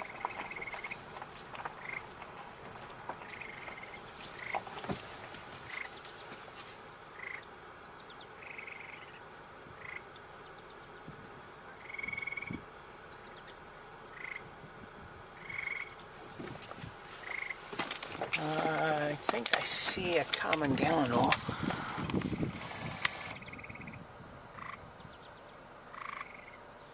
Mm-hmm.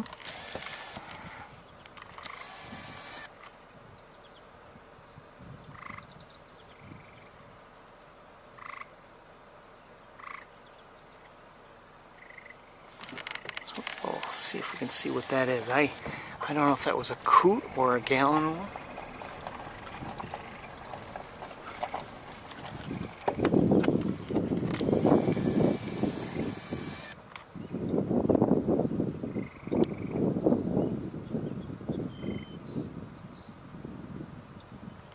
Looks like a couple of American coots, if I'm not mistaken. Okay.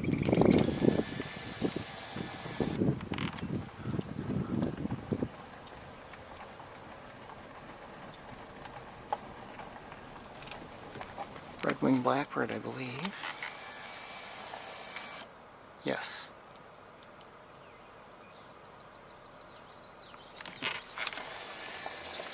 Yellow warbler.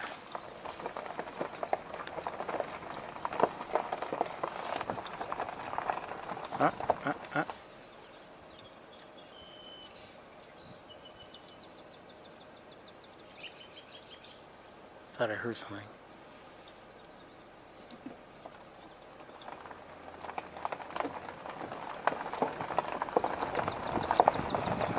That sounded like a swamp sparrow.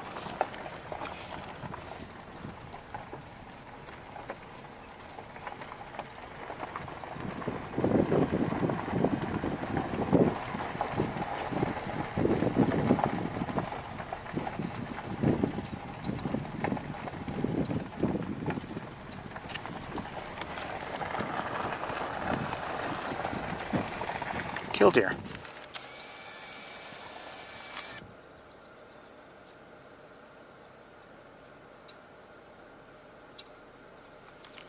I love how they walk.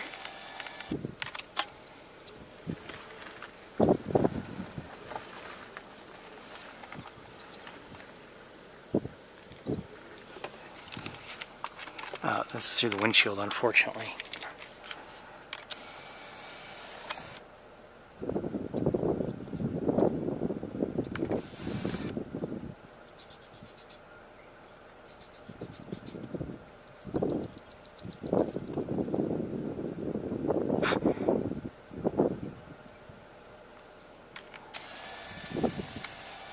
Just trying to look to see if there are any others around.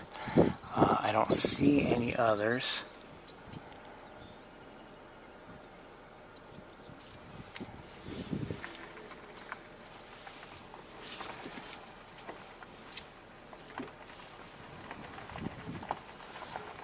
And it's now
may have heard a willow flycatcher.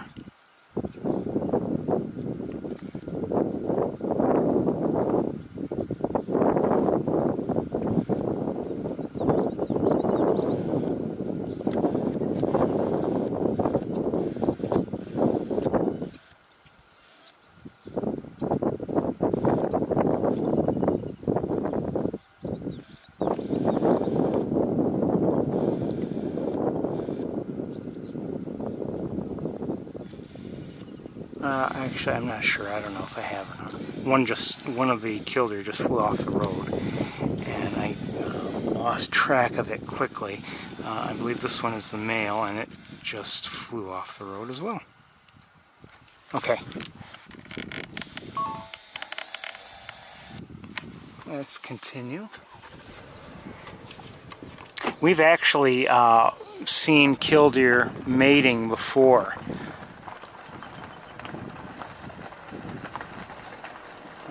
On at least one occasion. There's one we had a particularly good look. We happened to be zoomed in, and we were in good location, good clear look at it. And in fact, I even put it in the who's this? 10-year anniversary video. Hold on a second.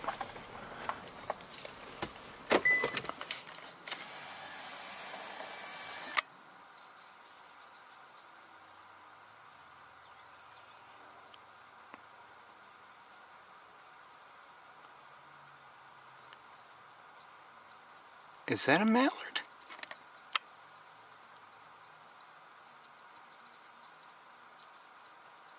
I guess so.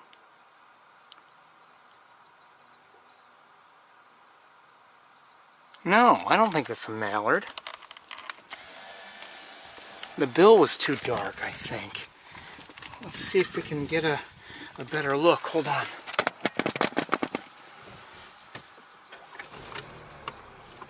I don't know. The bill looked very dark to me, and I don't know if that was a mallard or not. I'm trying to get a line of sight here. Hold on. This may have to be. This will have to be it. Hold on.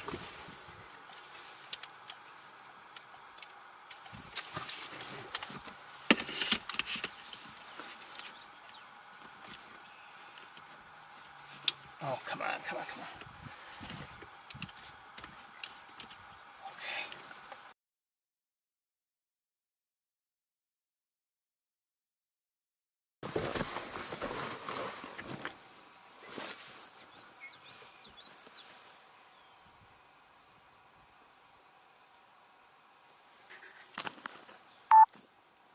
And that's an American coot.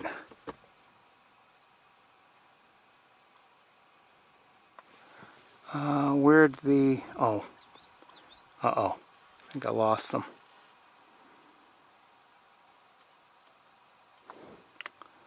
I think I lost them.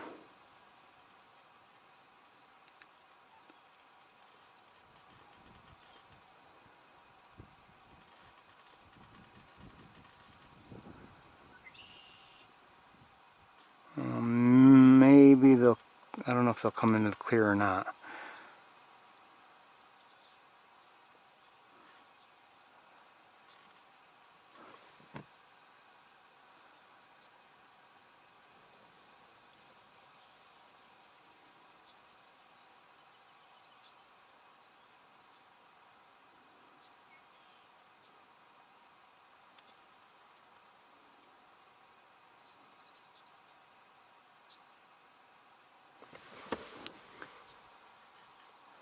I'm going to leave it here, and I'm going to look with binoculars, see if I can locate them. I don't, oh, I do, okay, I think I do see them. Hold on. We need to move forward. Hold on.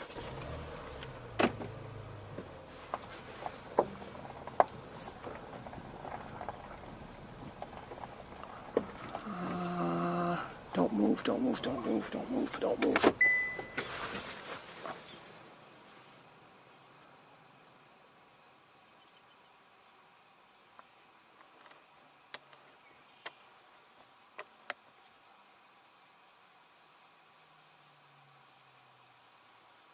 Is that a blue-winged teal?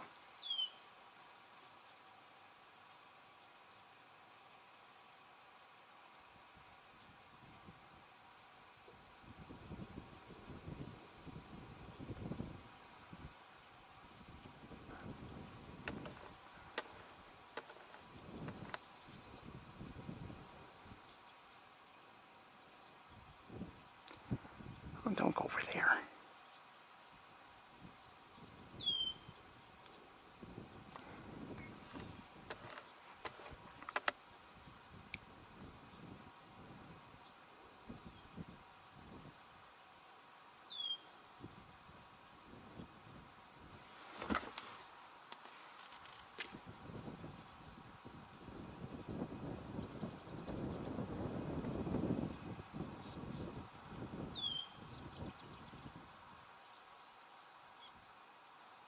Oh, I think I just heard a black tern. Yes, I did, and I see it. And I can't get it for you with this camera, not where it is. And another one.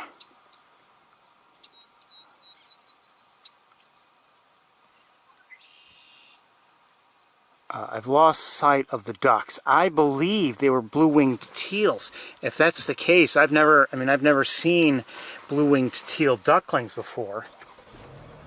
So that would be a first for me. Oh, in the air.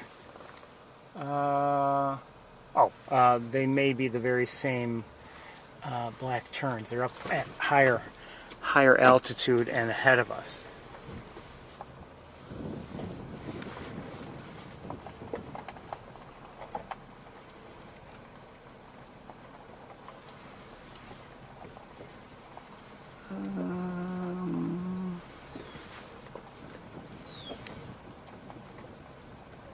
I may have lost track, I think, of... Hold on, let me just take a look. I think I've lost track of what I believe were the blue-winged teals. I don't see them at all. But if I'm correct, if those were blue-winged teal, that's a nice surprise.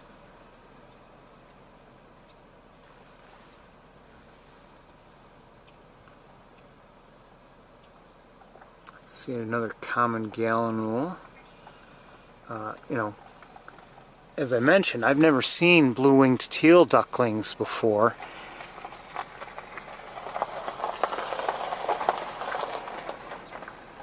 Notice the bill on the adult was not like a darkish yellow or a darkish, actually more like an orange with some maybe patchy darkness to it.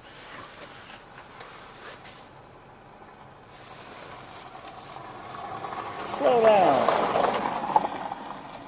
Slow down.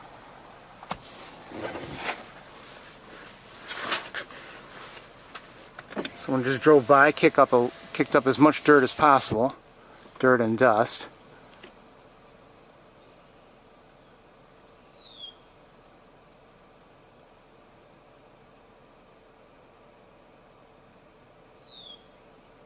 Am I still recording? Yes, I am.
Oh, they might be mallards. I don't know. I thought Oh, wait a minute. No, a mallard I think just flew by. And actually the vocalization was that of a male.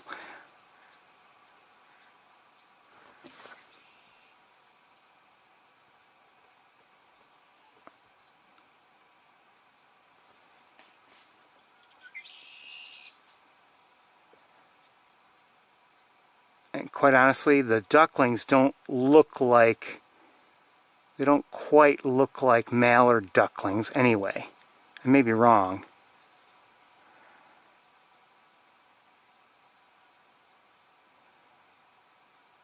Oh, wait a minute. I don't know.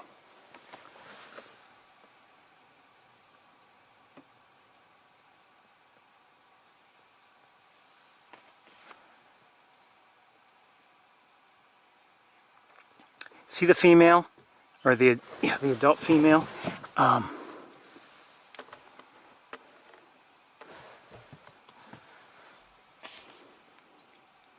Notice with the adult there's a little bit of a white spot behind the bill. Also notice that the bill does look, rather than orange and with like maybe some patchy darkness to it, it just looks like a dark bill, maybe almost black.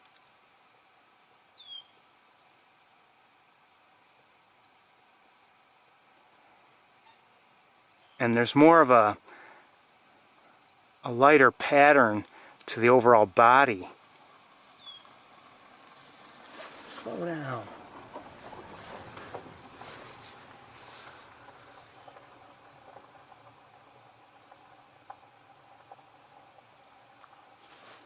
So I'm still of the belief that we're looking at, and I may be wrong,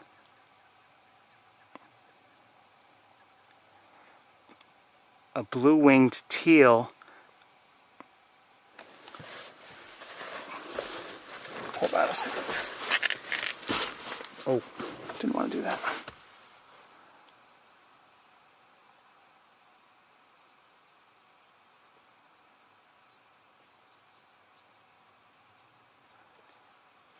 Oops.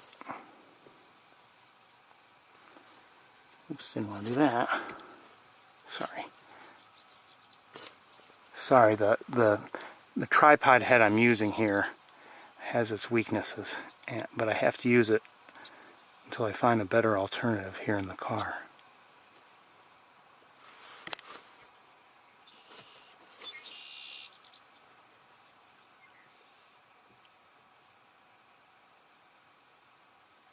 I guess we could turn the car around.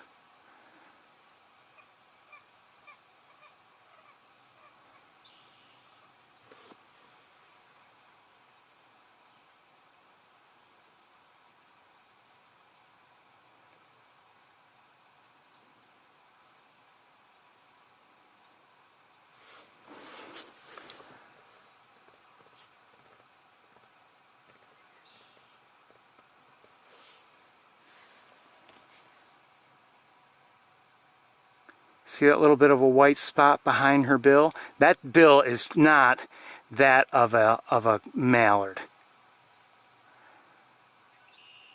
It's the best look we've had at her. That is not a mallard.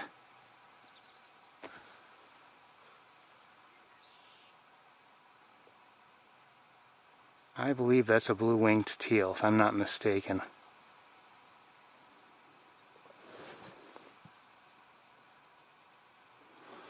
Okay, we're going to get moving. It's getting hot here in the car.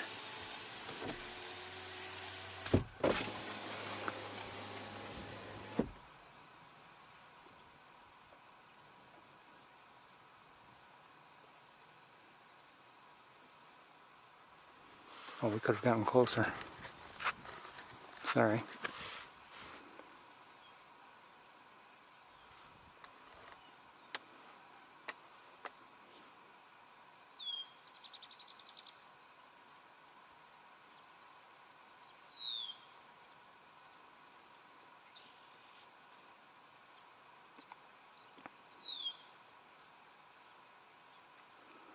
Well, even if we don't see anything else, I'm glad we came out here.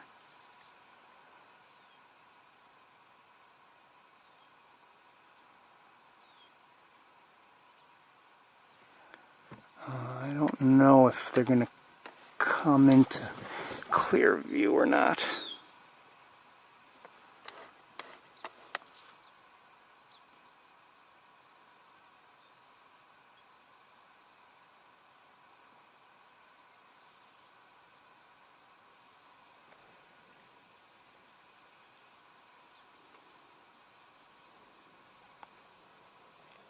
Again, for me, assuming I'm correct, this is a first. I've never seen blue-winged teal ducklings before.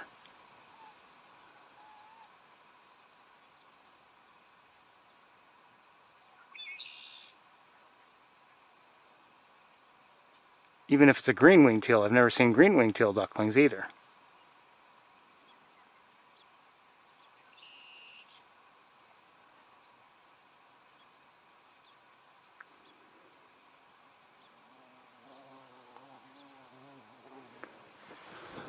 Okay, we're going to move on. Good to see. I just want to look at where they kind of sort of are, and I'm going to leave everything in place.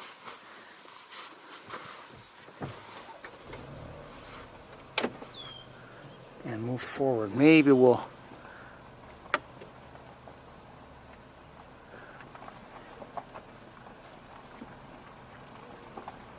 Well, there's a lot of vegetation around. Let's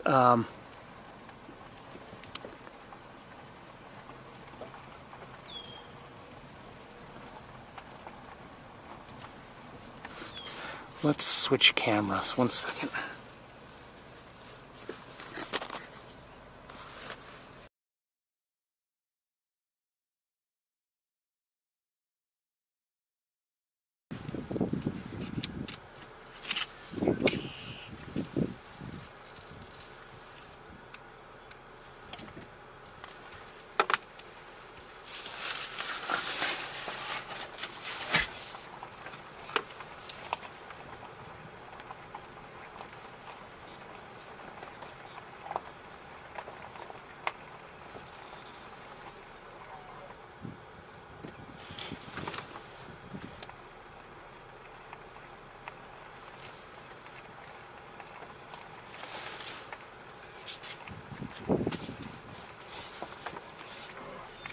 Every once in a while, for whatever reason, my car, the brakes make a really funny sound. I don't know if it's the brakes or the suspension, but it's like, what's that? Oh, it's just my vehicle.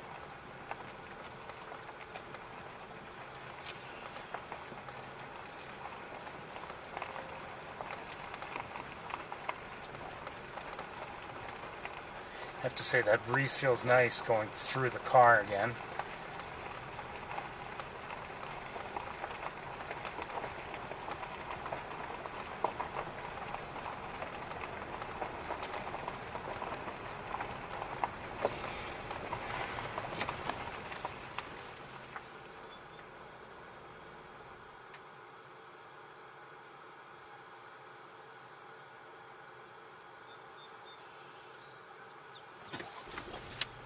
Just saw something, I'm not sure what it was. It might have been I don't know if it was a duck or a coot, or I don't think it was an American coot. I don't know.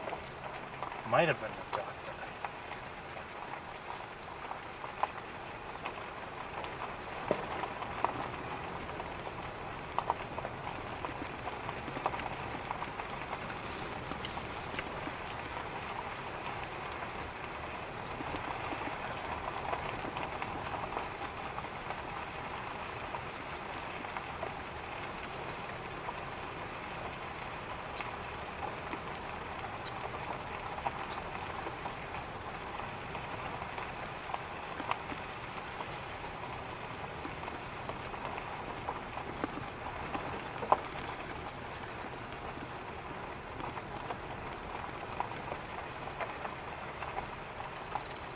Just heard a marsh wren.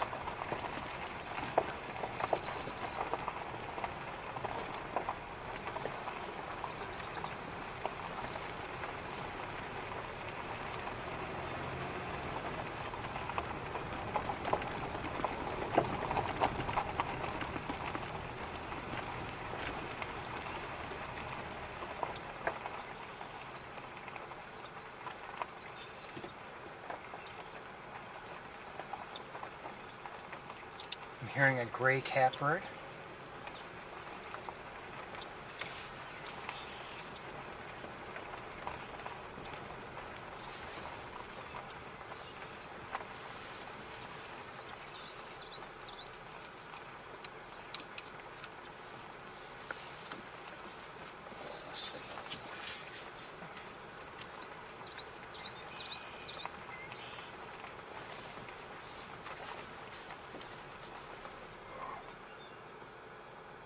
American coot.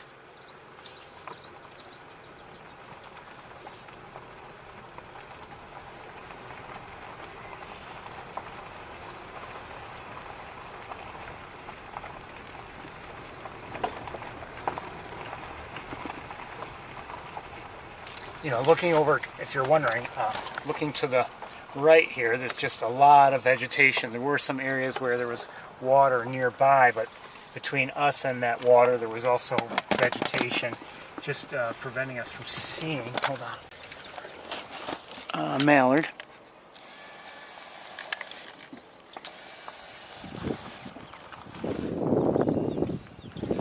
Common yellowthroat singing.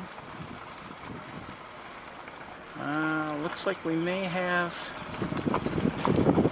unsurprisingly, given our prior visits, that I see a swan on the head. And up in the air, that's an osprey.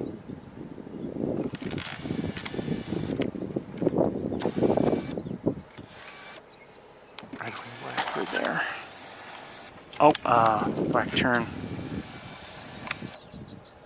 And there's a couple, well, there's one swan. I thought I saw a second one, maybe not. Yes.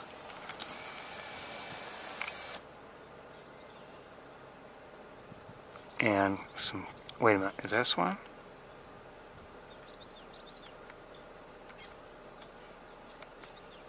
I believe so. And Canada geese.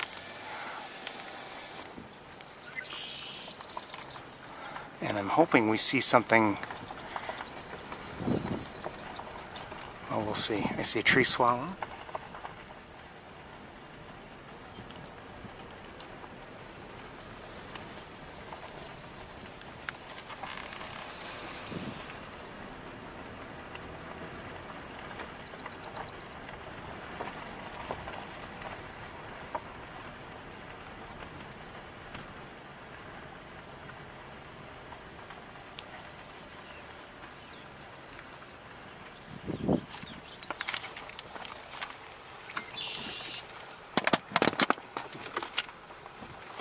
Down below in the water, I see a pied-billed grebe.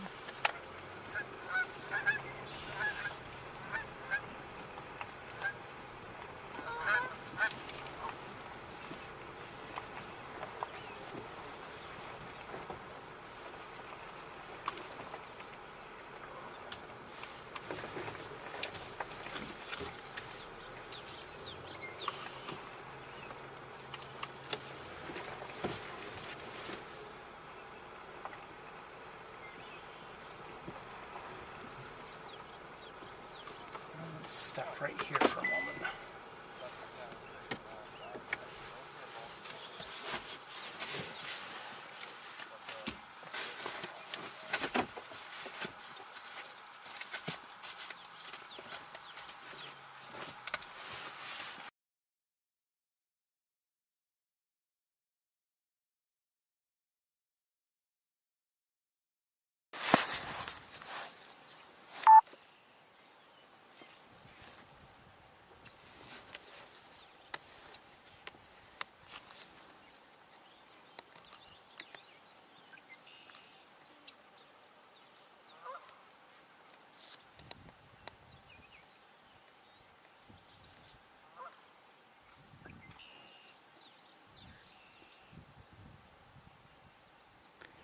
Just saw a, oh, I might be able to get it.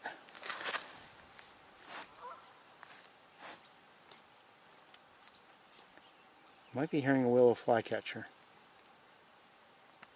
But I see, if I can get it,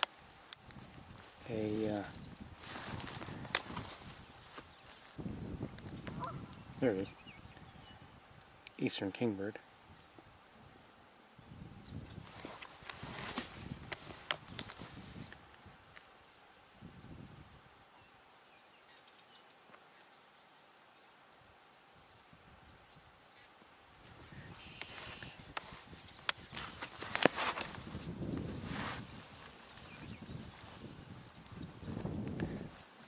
Blocking our view, there it is. Second swan.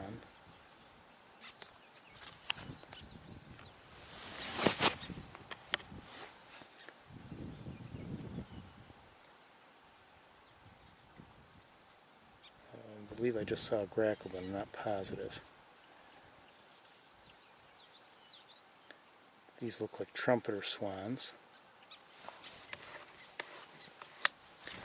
And hold on a second here. You're hearing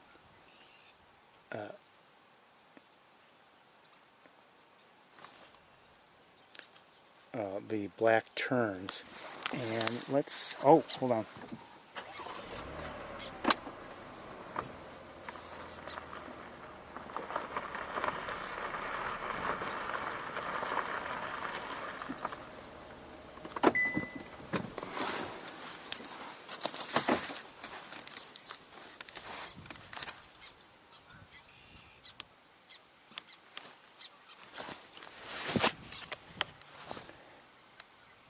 Pied-billed grebe right there.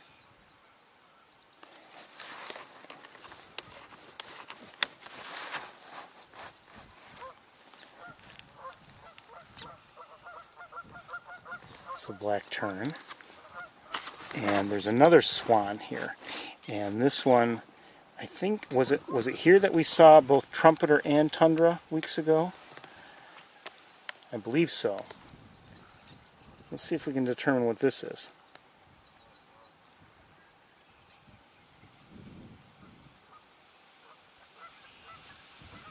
I don't know.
It's American coot.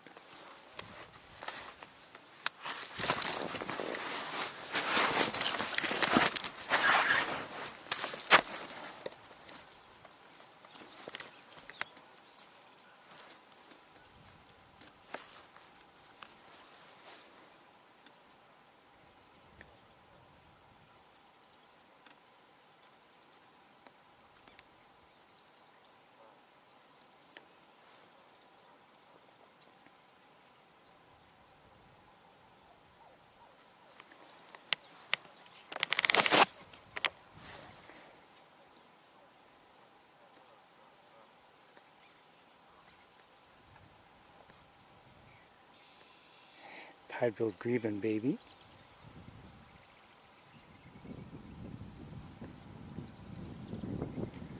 Is that another one? Maybe.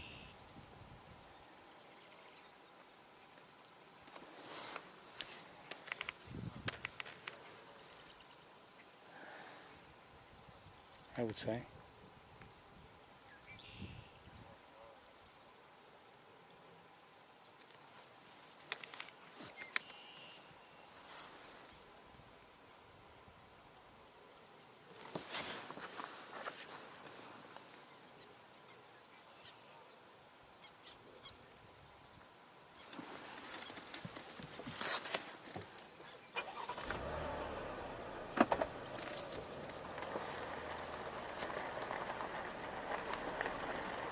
Just saw a great blue heron land. Sorry I missed it for you.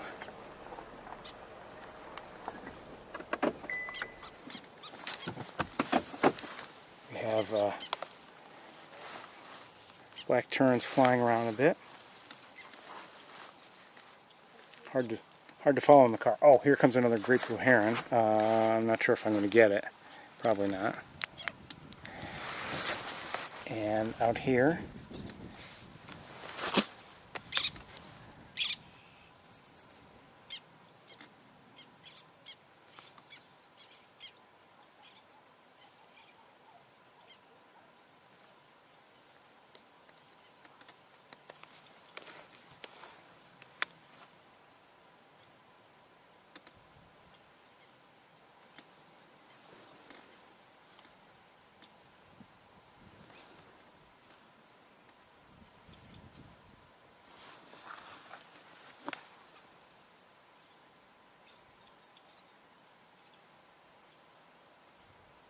what's that? Hold on one second. I gotta move again.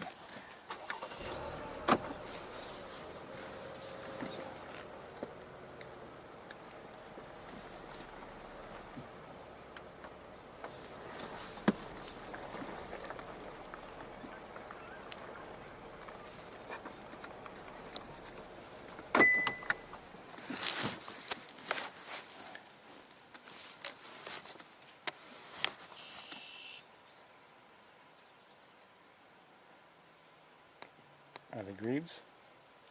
Yes, I would say.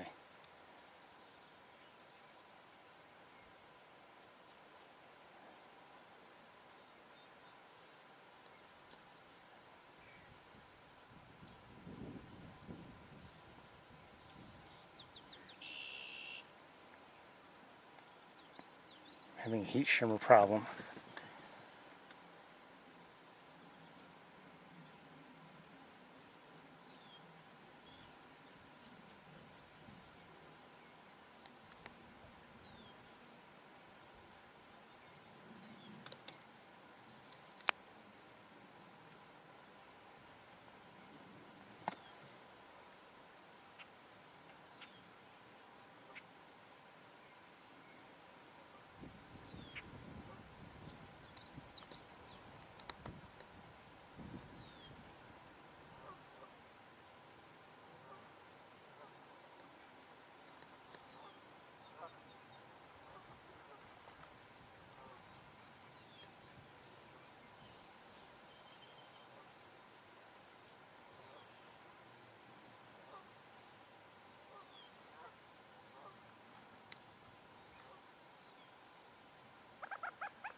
Okay, I can't do anything about that. I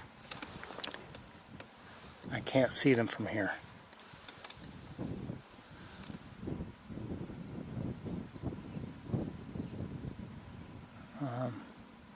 Okay, let's look around elsewhere while we can, and if anything comes into view, or if they come back, we'll go back to them.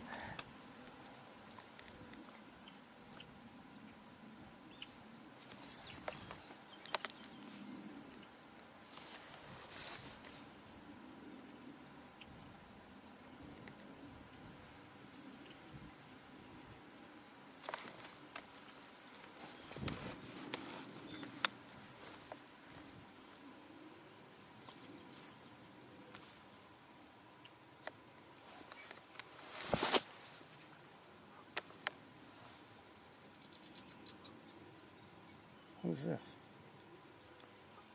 Oh, that looks like a gosling.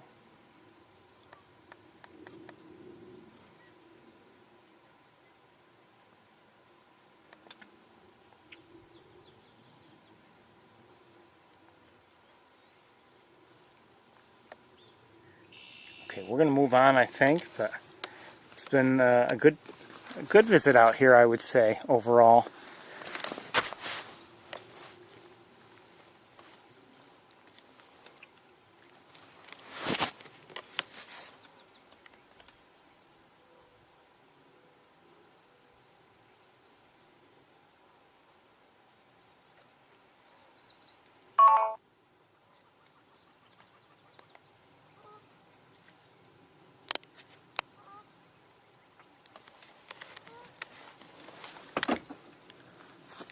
Okay, before we move, I want to just look around with binoculars. 1 second.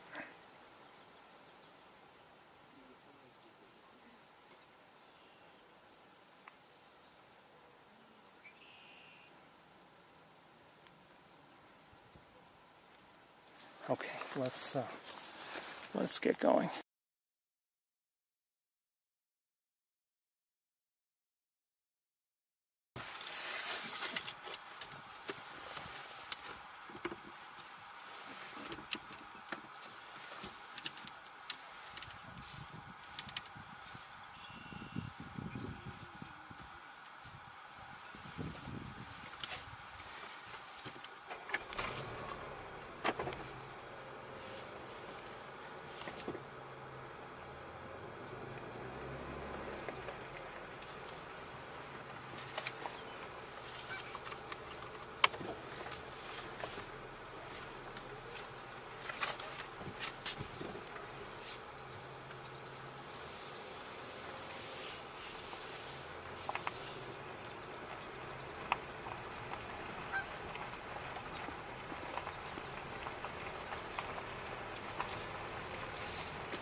It's getting late. It's 4 o'clock.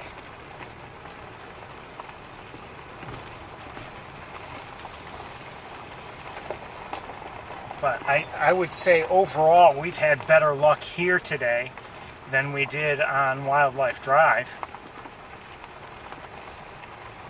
I mean, we've seen killdeer mating. We've seen what I believe were blue-winged teal ducklings. Interesting behavior by pied-billed grebes. We've seen some black terns.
I just caught a glimpse of somebody flying two birds up ahead. They're out of sight now. They seem to be of not huge size, but maybe a little bit larger than, you know, I don't know. They flew to the ground. I wonder if they, I don't know. Approaching the area where I believe I saw them.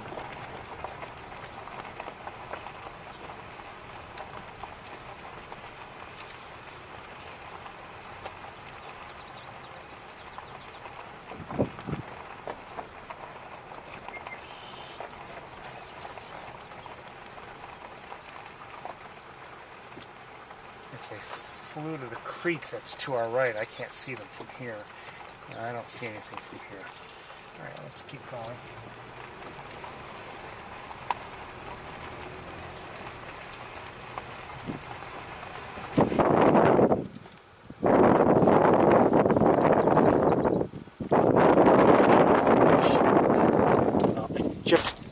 Just caught a glimpse of, as I was driving along, a killdeer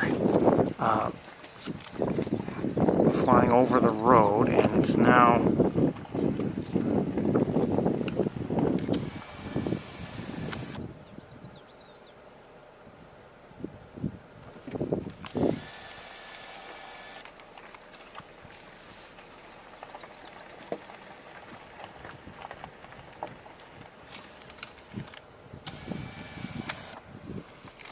off the road now, and I wouldn't be surprised if that's what I saw moments ago, the two birds. I wouldn't be surprised if one of them, if they were both killdeer or some kind of shorebird or something. I don't know.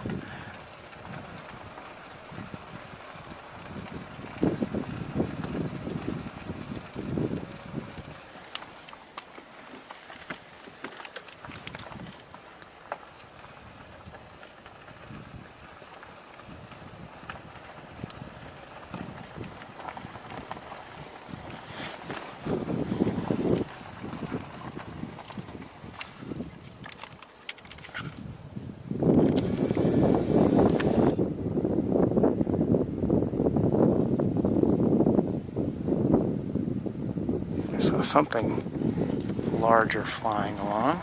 I missed it.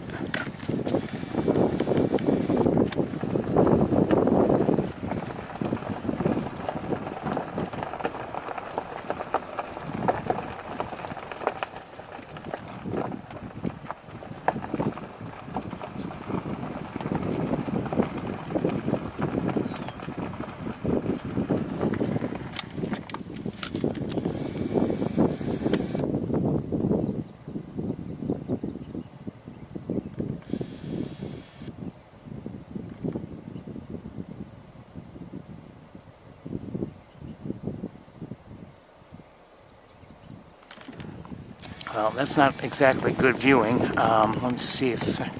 No clear line of sight. I'm guessing those are the same ducks.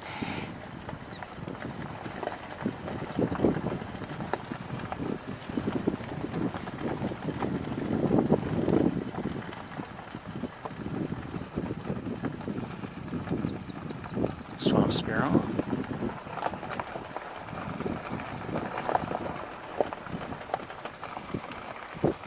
Hold on a second.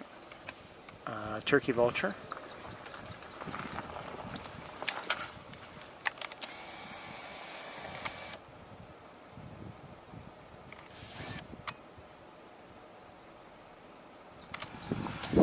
Hold on, with all the shaking and everything, I suspect those were mallards. Let me have a look at that.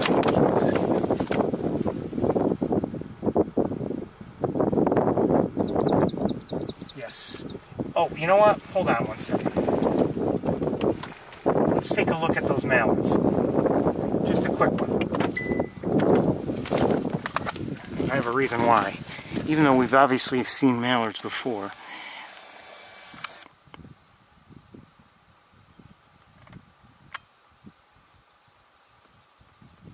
See the female on the left? Hold on, I've got a...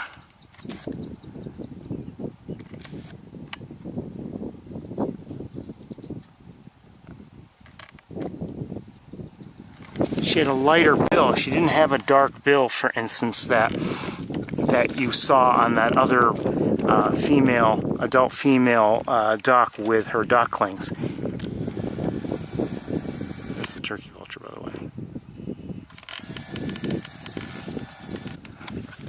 way. So, you know, clearly we were seeing something different.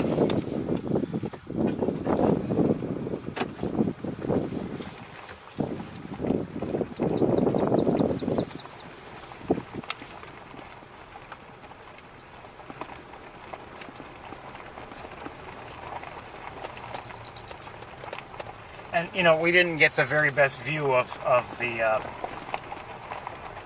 what I suspect were blue-winged teals. It would have been nice if we had a you know, beautiful, perfect view of them, but that, you know, wasn't meant to be. But you know, if you just want to, you know, have an experience of one sort or another, sometimes it's that one sighting that makes a trip to an area worthwhile.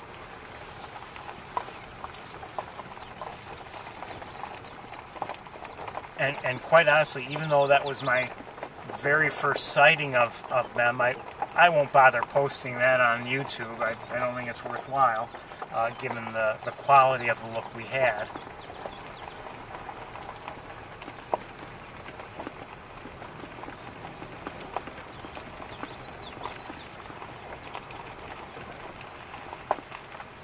If we had had you know, a much better, clearer look, better lighting and everything, you know, sure, it might be worth it.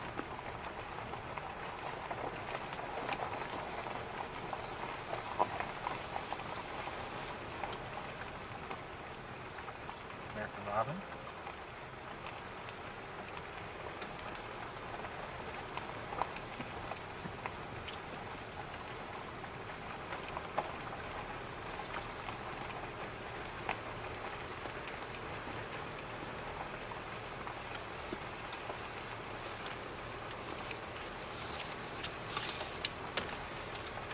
I try to post, you know, on YouTube only what's of pretty, you know, hopefully decent quality, or at least something that provides some value or something. Try not to just post anything.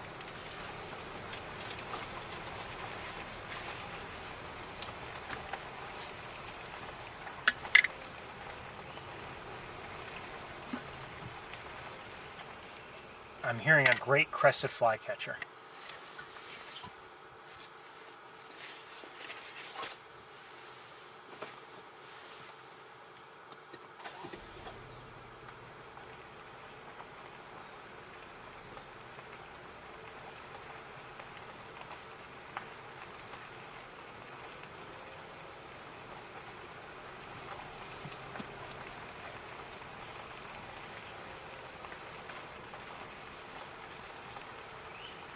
There it is again.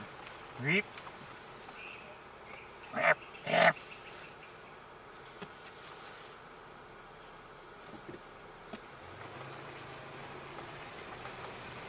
I like their vocalizations.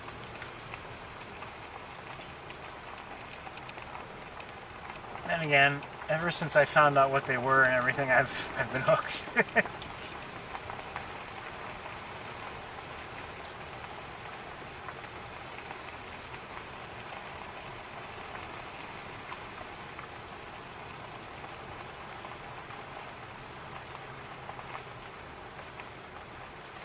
That's true for me. That's true of a number of species.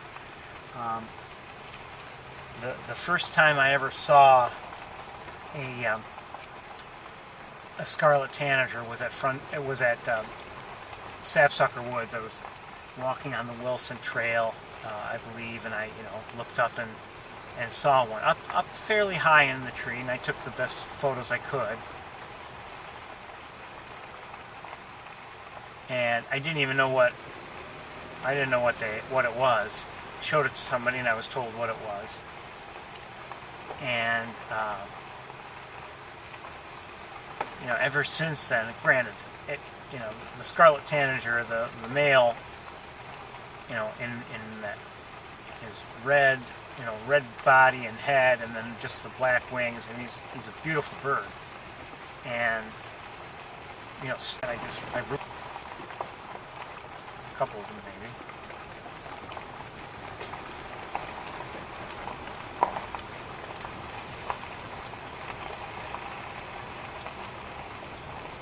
Sometimes it's not even that the bird species is rare, it's just that maybe I've just, you know, had a hard time getting a good look at one.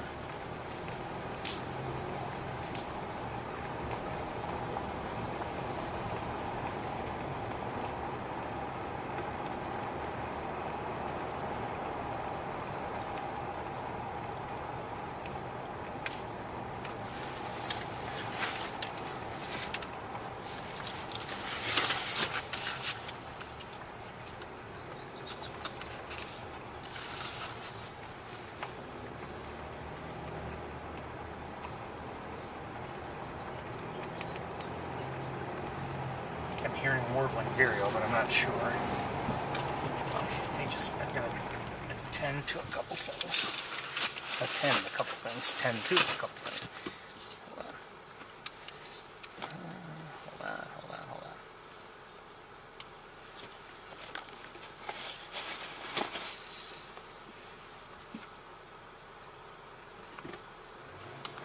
Okay, we'll let this, let's just go.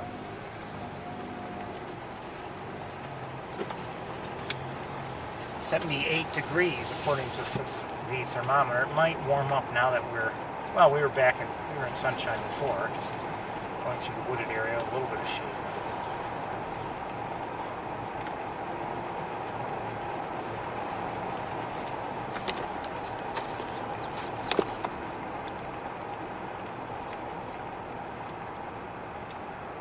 Let's see, a starling or two. A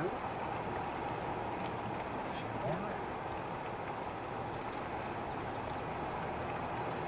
American crow to our left on the ground. Make it two.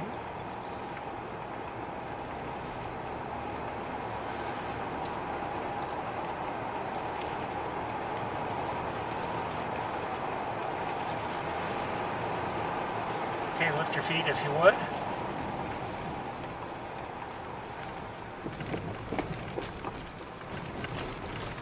Thank you very much. Much appreciated.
Just heard a northern flicker, but I'm not sure.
just the other night, at least my area, had a frost warning. Just a couple nights ago. And actually we had a couple different issues with frost. There was definitely a warning on one of those days. And even the day before, my neighbors who had just planted some flowers just days before, they were covering up their plantings just to protect from the frost.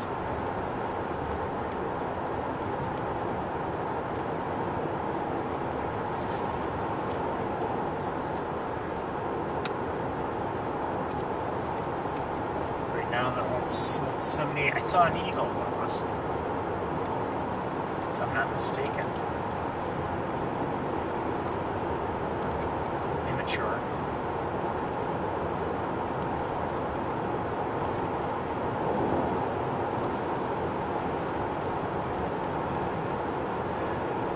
The window's closed right now and the air conditioning running just because I need to cool off a bit.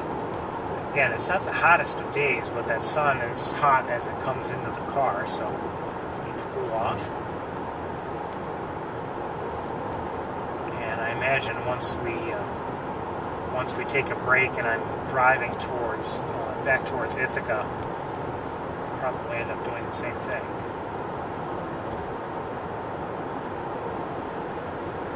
Road now.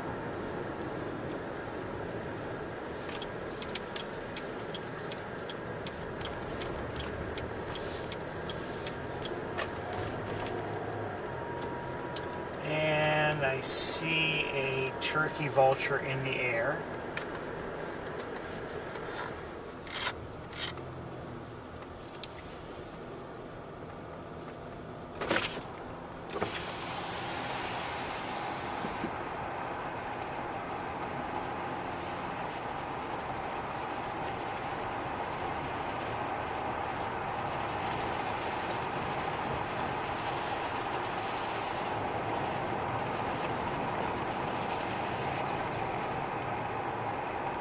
Not sure if I just heard a swamp sparrow or red-winged blackbird.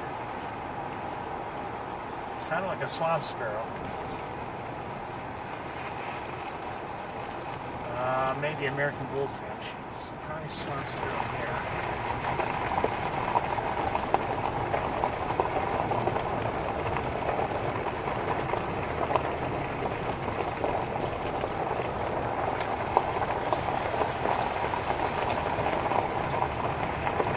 To be honest, I don't expect to see much here. Looking down at the Knox Marcellus Marsh.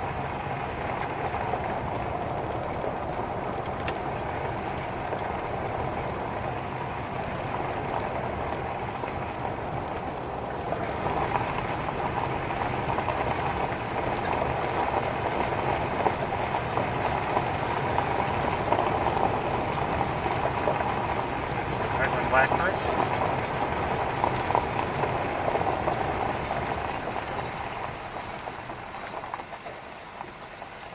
And I think starlings.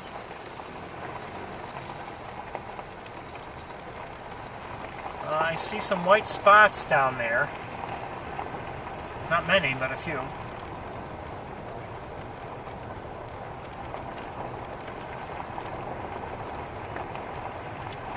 I see a tree swallow.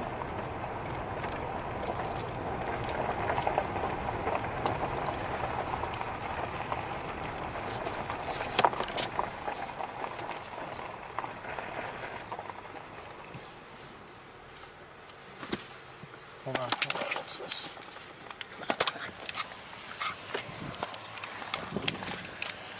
What was that?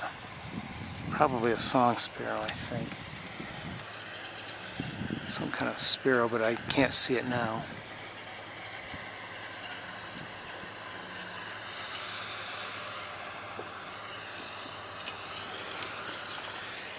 Okay, just a quick look here and there, maybe. Some Canada geese down there.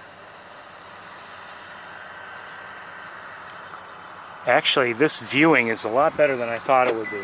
Then again, it is getting a little bit later, and the lighting is getting a little bit more favorable, I would say. At least from what I can tell.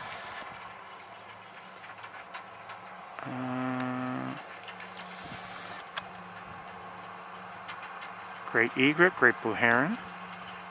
Great egret, great egret, great egret, egret. Hold on, let me.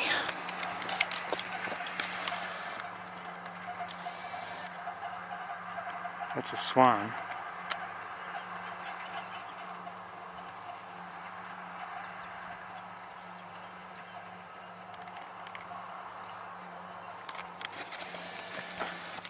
I mean, there's not a lot down there, but there are some birds here and there.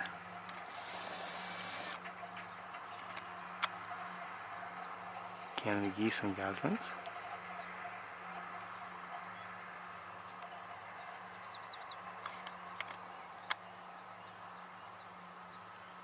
Wood ducks, I think. All right, let's take a quick look with the other camera. Let me just attend something here. Get it out of my way so it stops being in my way.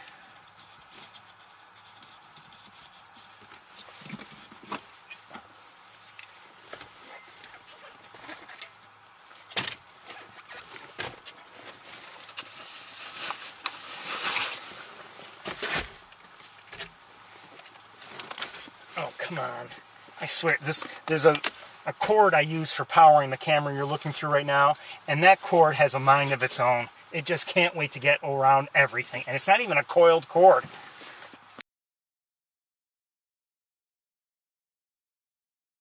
It just manages to get on everything. So anyway, the geese, but we saw a couple of ducks as well, and I don't...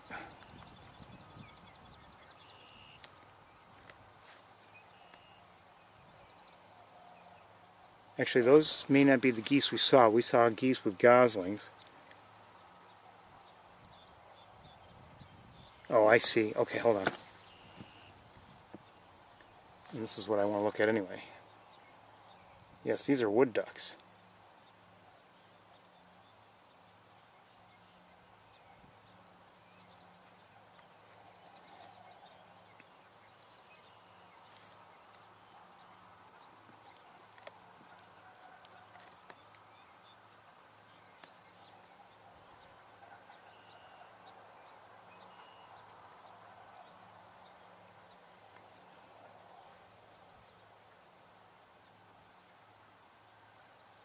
Here are the geese and goslings. And I'm going to just back up. I want to look with binoculars just a bit.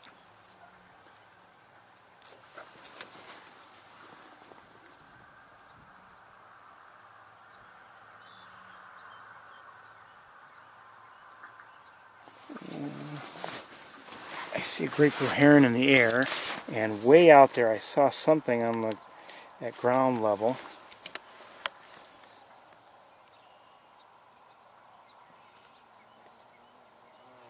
I'm guessing it's I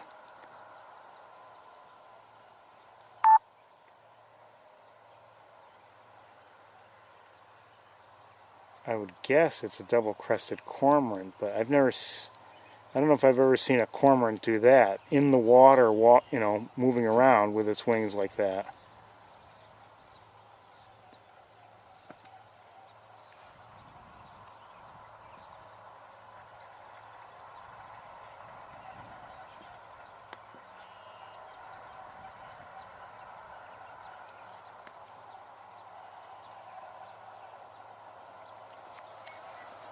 And it's been doing that for, you know, maybe a couple minutes now.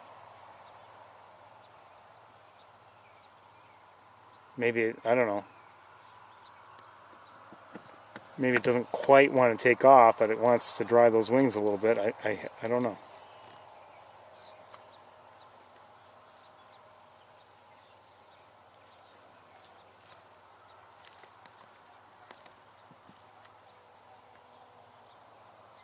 Okay, now it's no longer doing that. Okay, but anyway, yes, that looks to me like a double-crested cormorant.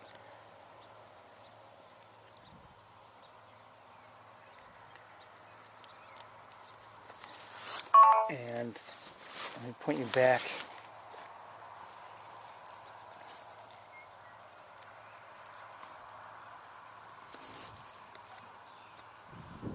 Oh,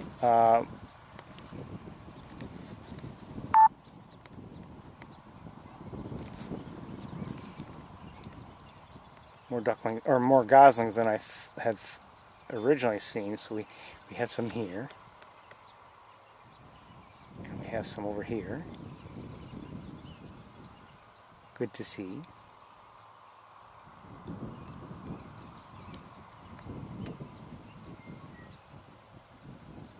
Looks like 3 families.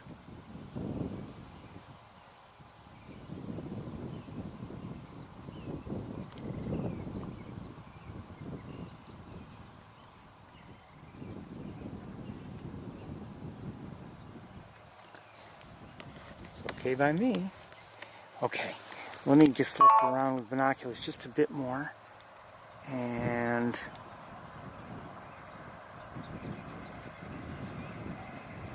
really not. I believe I just heard a yellow warbler.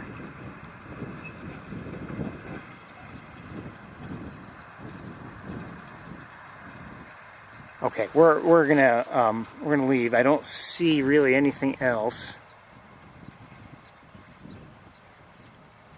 I believe I'm hearing a song sparrow chip note.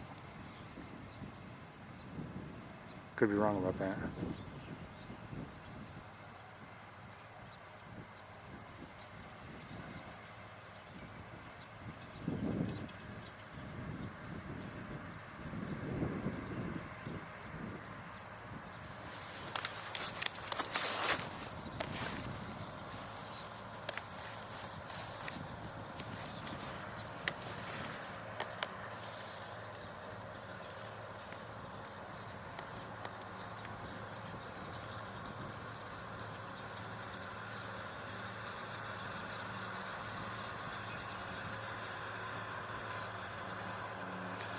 Okay, let's get going.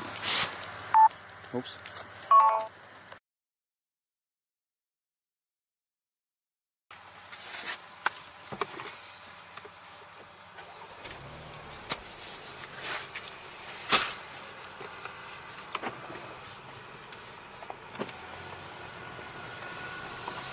There's some kind of a farm vehicle.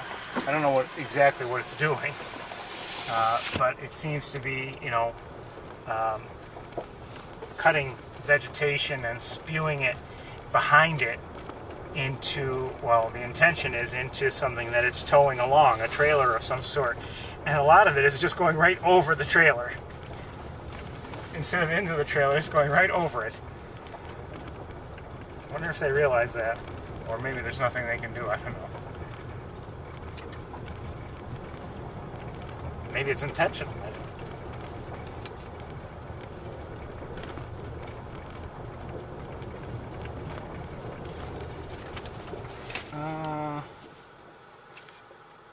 Just saw a swallow. It was not a... It may have been a barn swallow. I think it was. And in the air I see another great blue heron.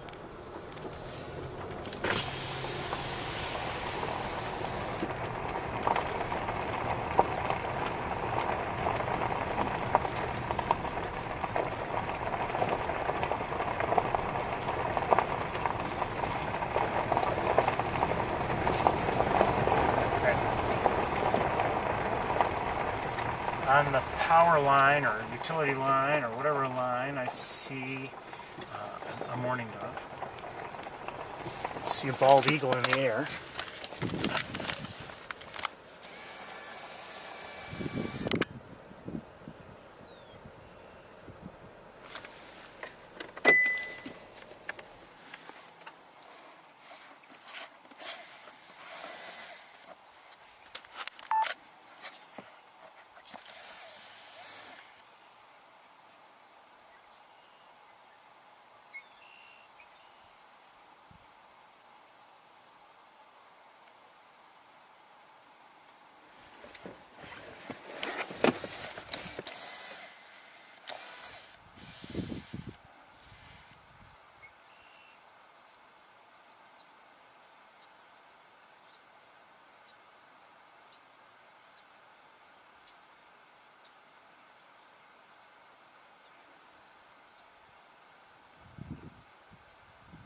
It's not very close. I'm going to let it go. And yep, I knew it. There's another bald eagle up there. Or something up there. Hold on, let me see if I can get it. Oh, shoot.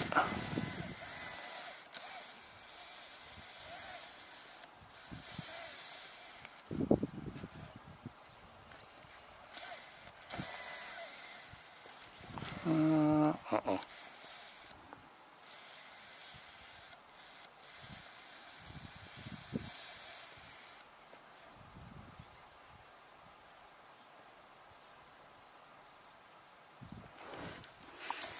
Okay, I'm gonna let them go. Both go. Oh, three? Is it three eagles? Yes. So two at this level, and then another one up. I don't know where the other one is.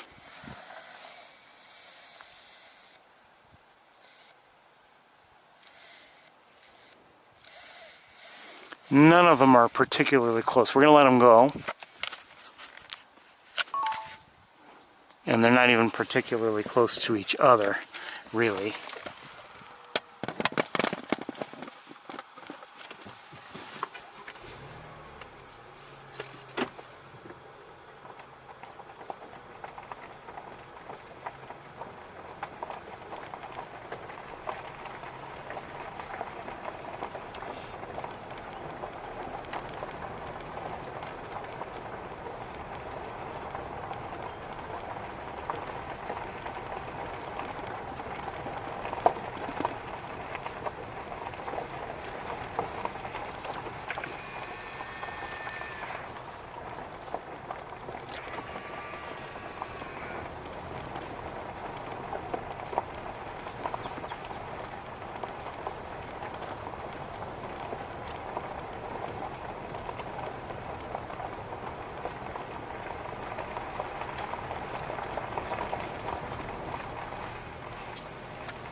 Oh, I believe I just saw a northern flicker on the ground. And it flew away.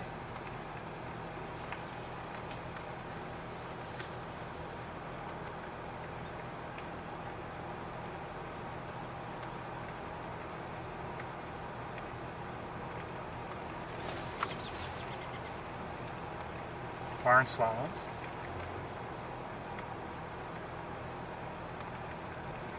Another barn swallow.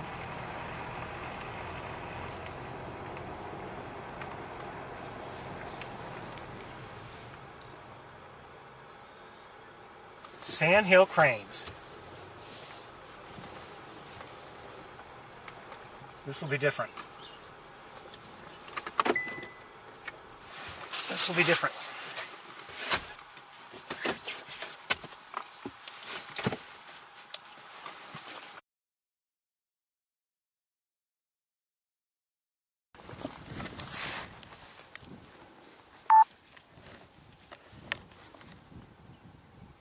A little different.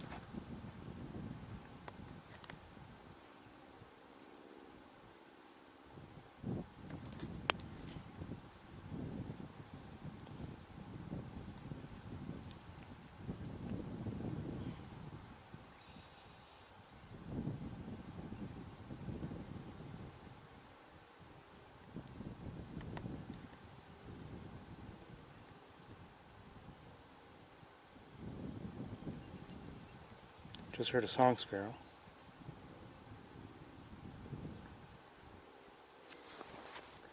I wonder if they have a little one with them.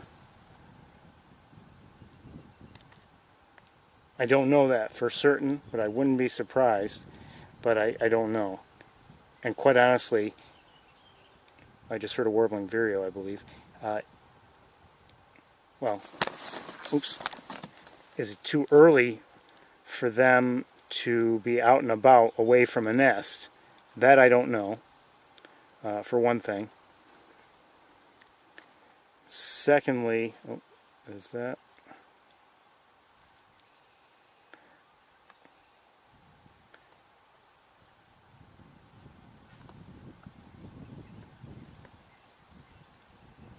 Gray pool heron in the distance.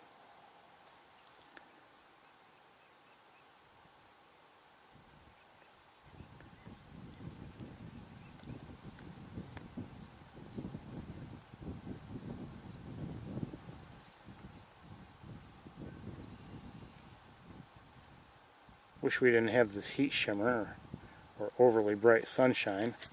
I can darken it a bit. Ooh, the battery's almost dead. I can darken it a bit, but that only helps so much.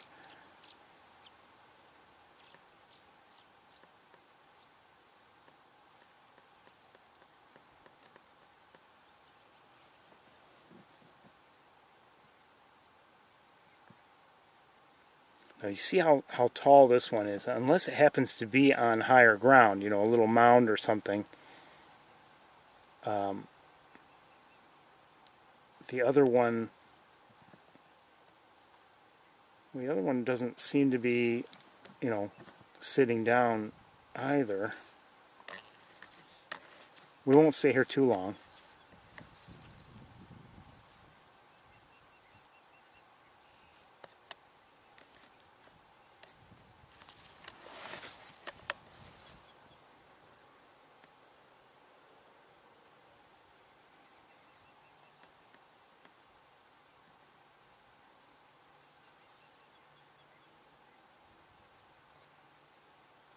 I believe I hear a cardinal.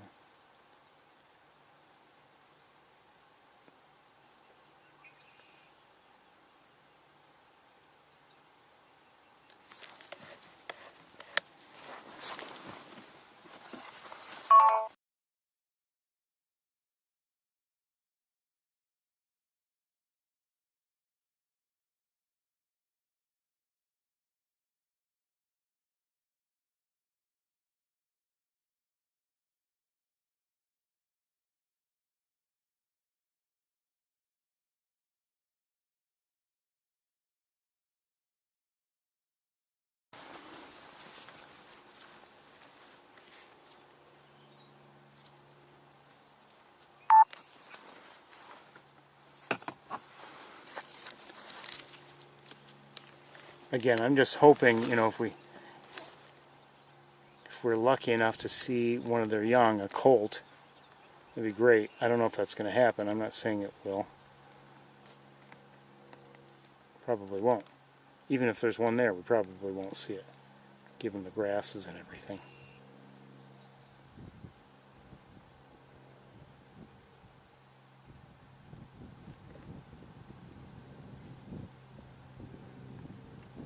But they have not moved at all since I stopped and looked at them. So maybe we're bothering them and we're going to move on. Good to see them though.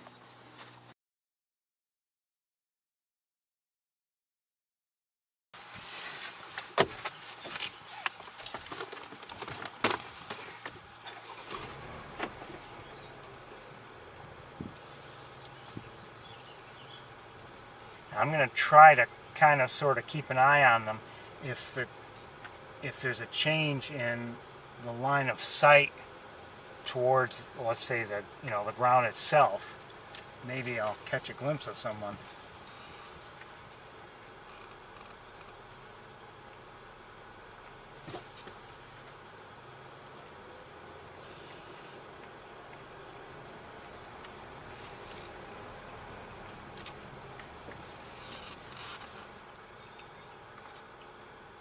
There's a baby there, I see it.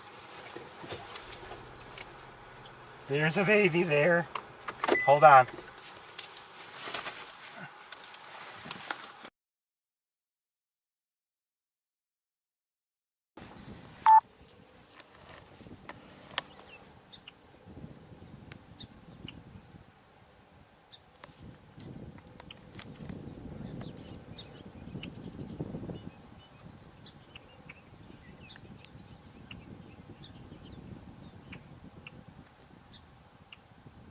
Hi.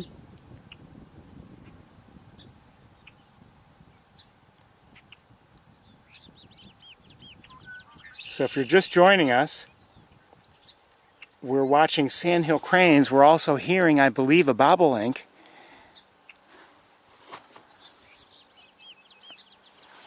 may be wrong about that.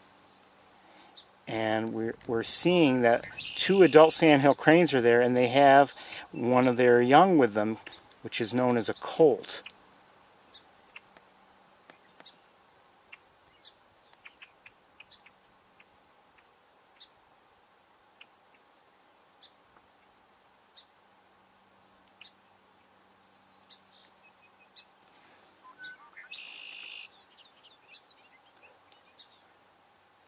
Hi.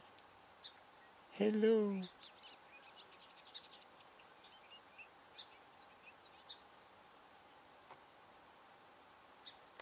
Excuse me, out of the way.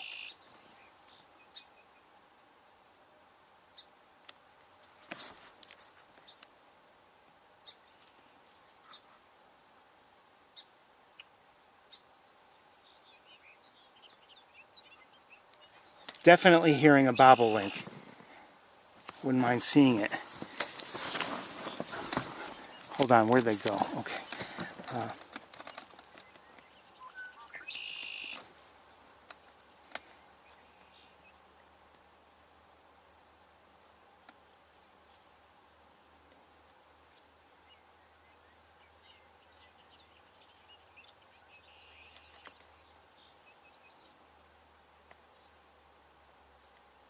So the grasses are obviously proving a problem for us. They're blocking our view, but you know what?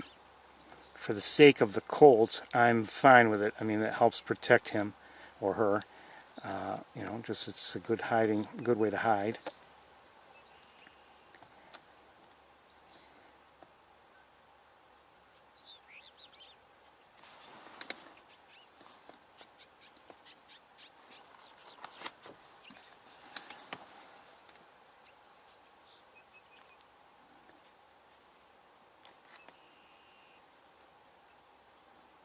Sorry, I looked away for a moment.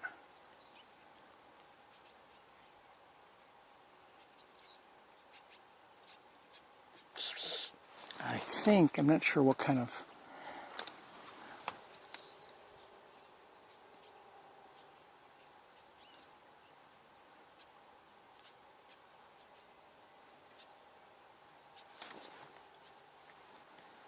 Let me back up a bit here. I don't know where the colt is. There it is.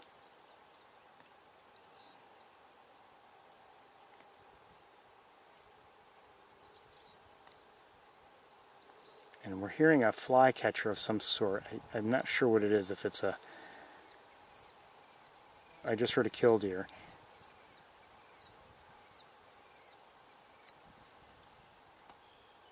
Song sparrow.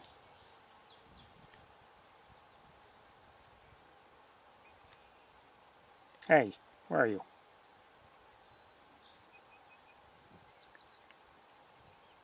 I'm sorry, a great blue heron is flying overhead.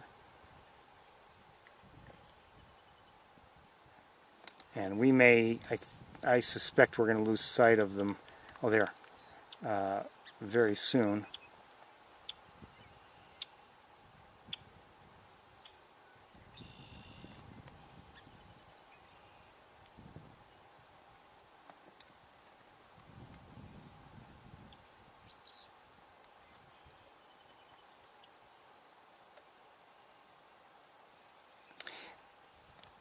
We were looking down on the Knox Marcellus Marsh years ago when I saw my first ever sighting of I had my first ever sighting of a young sandhill crane, a baby.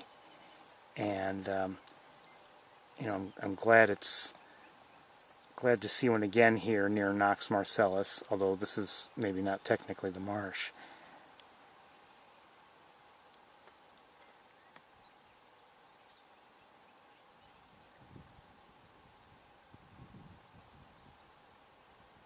We're going to let them go.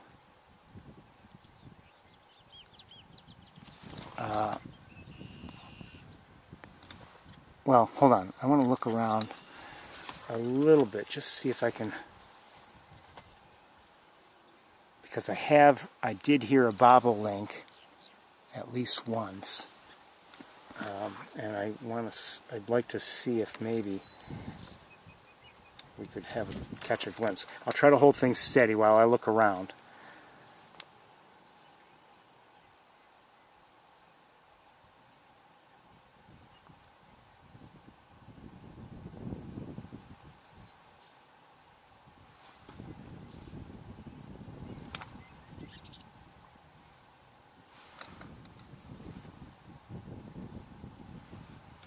I don't see any, just saw a robin.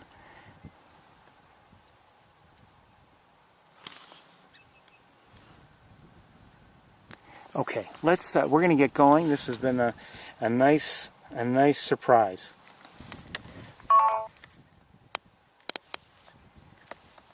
Bye, babies. Good luck.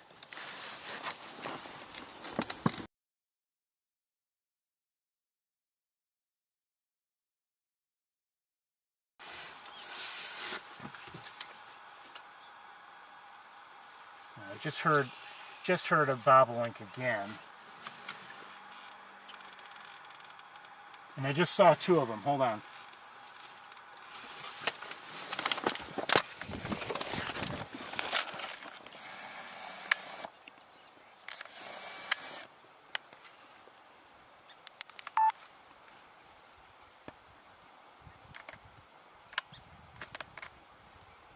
I believe there were three of them out there. They're not close. I mean, they're almost as far as the sandhill cranes are. 3 sandhill cranes.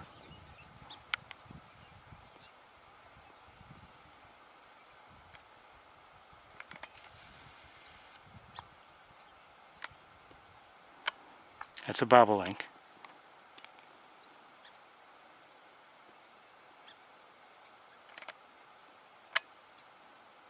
Looks like a blackbird, but you can see it's got white on its back and a yellow cap.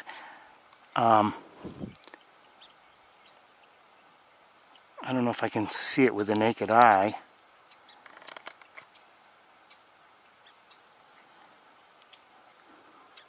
All right, let's try to get a look at it anyway.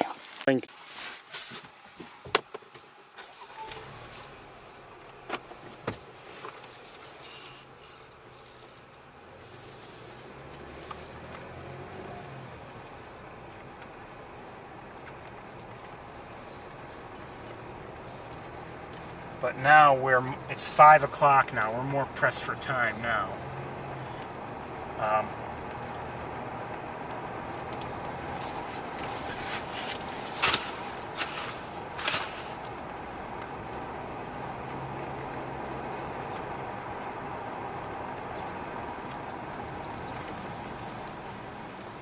So that's going to change how we do things here for the rest of the time we're here in the Montezuma area.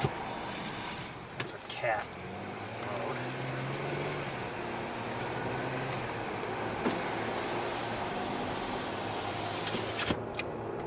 road.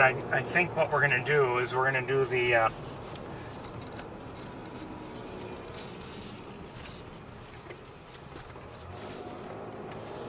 kind of do the hit and run stops. I'm going to run out at Mays Point, take a look around, and see if there's anything of special interest. If not, we'll move on. And I think the same thing for Shockey Pool. I'd like to, because I'd like to get back to Ithaca. I mean, there's,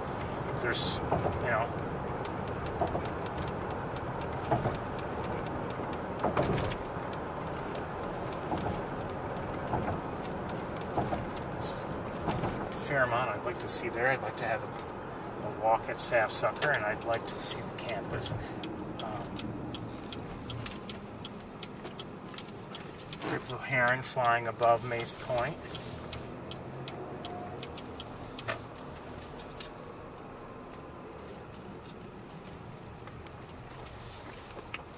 Alright, I'm just going to quickly run out there. Let me just get one or two things, and then I'll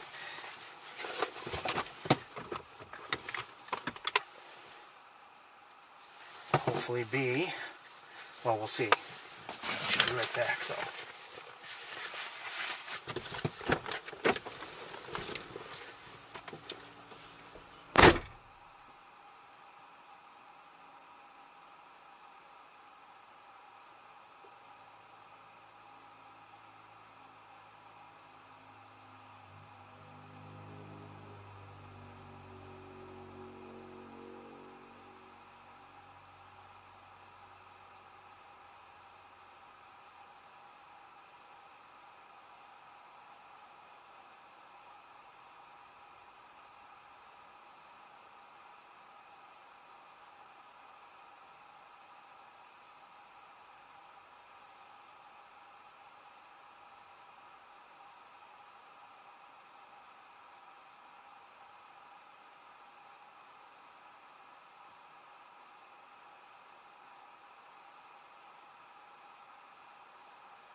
Well, I wouldn't mind staying. I mean, there's nothing terribly out. Goslings, common gallinule, black tern, double-crested cormorant, red-winged blackbird, warbling vireo, tree swallow, barn swallow,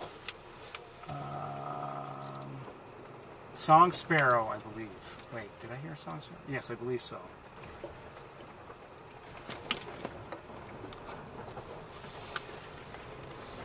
And I think, oh, red-winged blackbird on the road here. And I mentioned also great blue heron earlier, and I think I just saw robins on the road, off the road, I think. Anyway, we don't have much time, and I apologize for this. I think we've seen, you know, Wildlife Drive wasn't great, really, but I've enjoyed visiting these other areas. We've had some luck. I don't like rushing through these areas like this. I'm sorry, but I'm concerned about time. It's almost tempting to say, all right, we're going to stay up here and just skip Ithaca, but I don't want to do that. Hey, careful. Starling.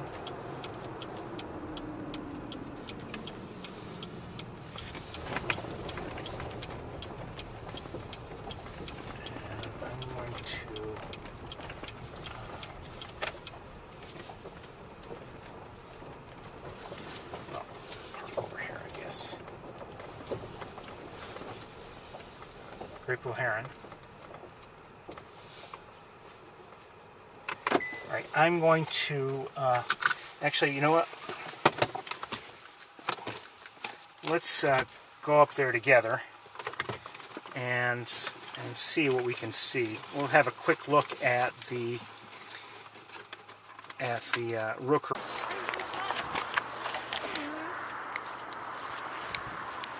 Alrighty, we're heading down.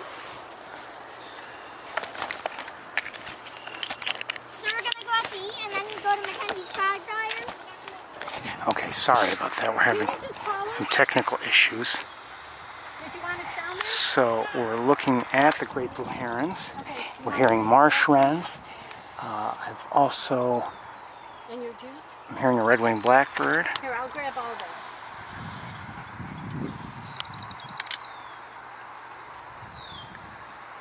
Remember, carry that by the bottom. Have a great day. Good luck. Thank you so much. I do not like going down. Why? Because I don't. This is the barn stairs. These are like the stairs.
You can see some chicks in the nests.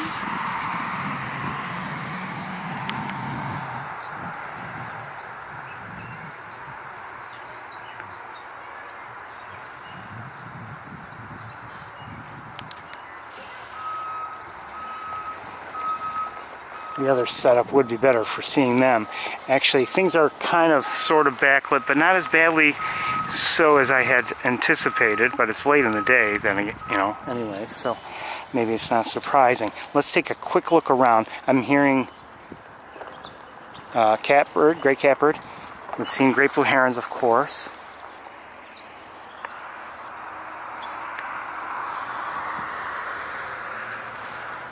The people who are up here were talking about a swan. I've heard marsh wrens. I see a yellow warbler down here. Where is it?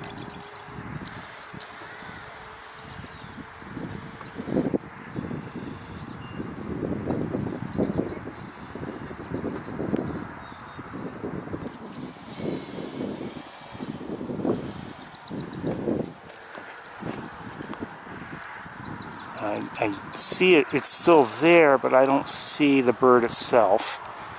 And now I'm not so certain it's there. Let me look around with binoculars.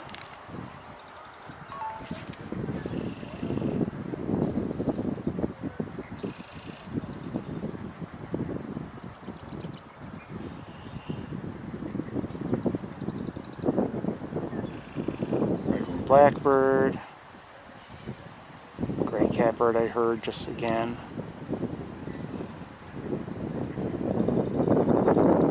Oh, what's that? Hold on. Well, I can't see it with the naked eye.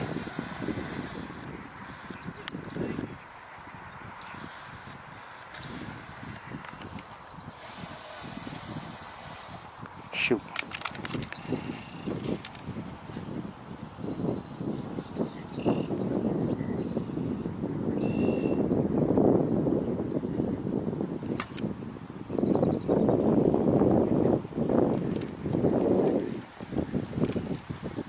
You know, I'm not sure, but I believe I'm hearing noise from the rookery. The young making noise. I'm not sure. It's a little windy, so it's hard to tell. And there's road noise too.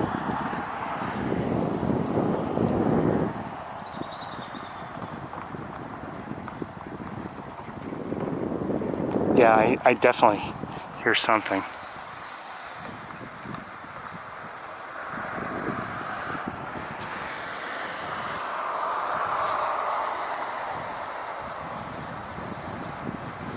It's a northern flicker that just landed there.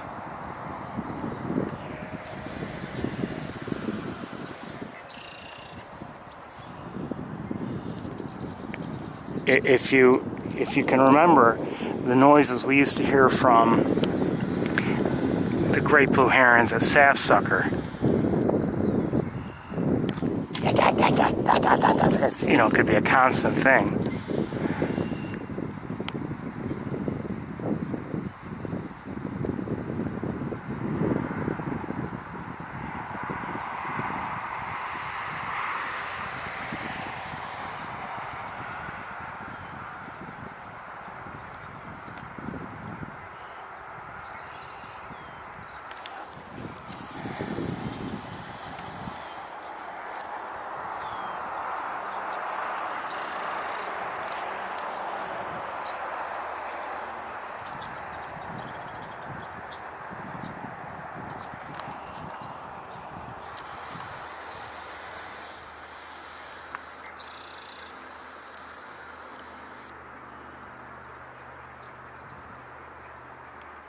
Black terns.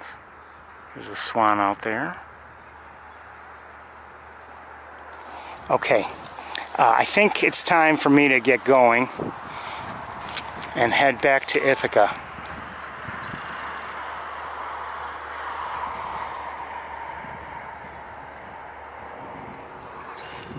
It's going to be almost 7 o'clock by the time I get there and get started, but we'll do our best. Okay, so it'll be about maybe 6:45 to 7 by the time I get there. But anyway, let's do this again. We'll meet in a little while, hopefully, if all goes well.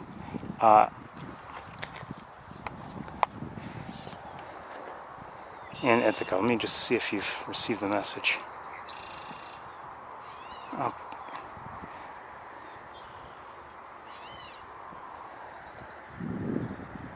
Okay, you got the message. All right, I'll see you soon.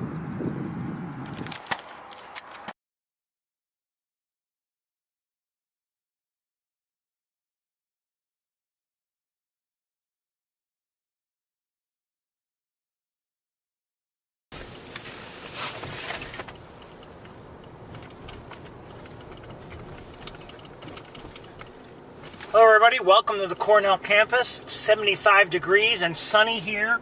We're going to take a quick look around, maybe have some luck, maybe, and find somebody, maybe not, I don't know. But we'll do our best. Today is the main commencement day here at Cornell.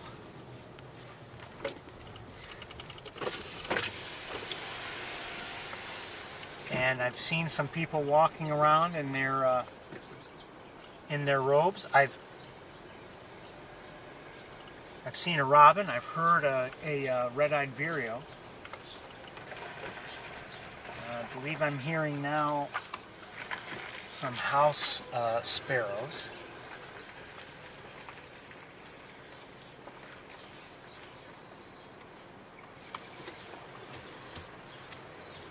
If I'm not mistaken. I may be wrong.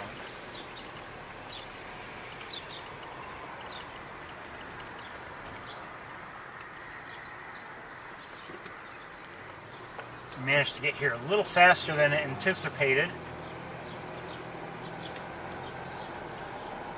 That sounds like it might be a house finch.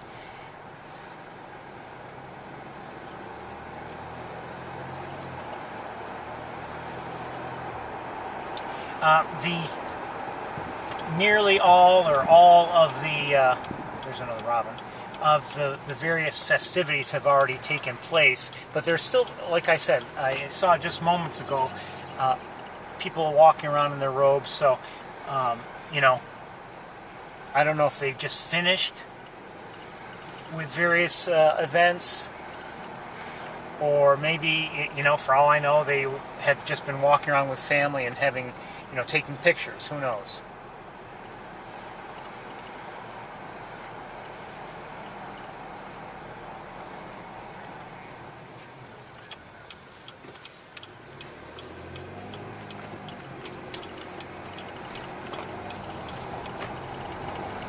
Just saw a mourning dove.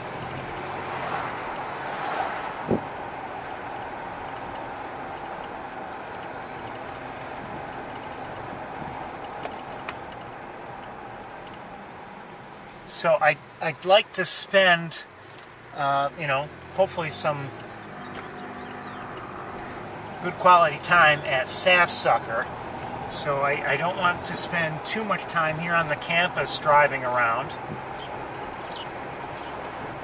Hopefully we'll see somebody. But if we don't, we don't.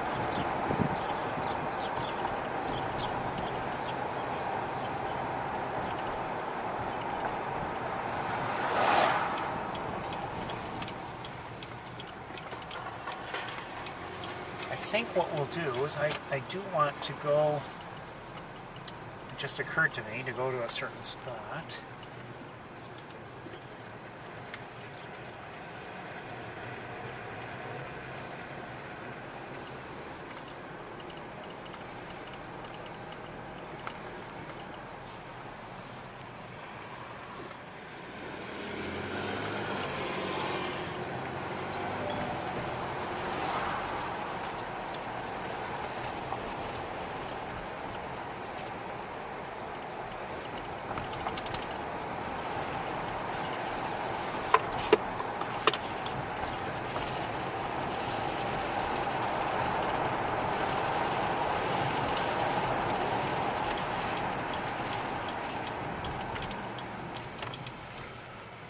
We'll go straight instead.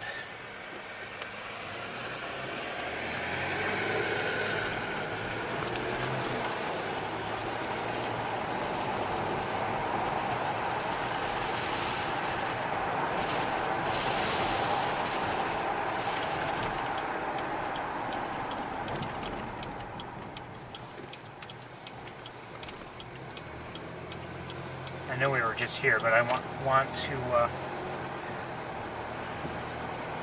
if we can, if there aren't cars in the way or something, I'd like to take a look up at the nest from, well, from down here, of course, but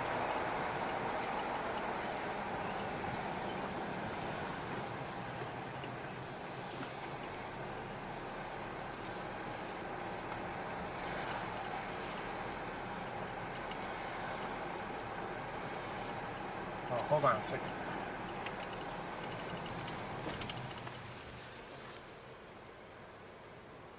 I do see a turkey vulture in the air.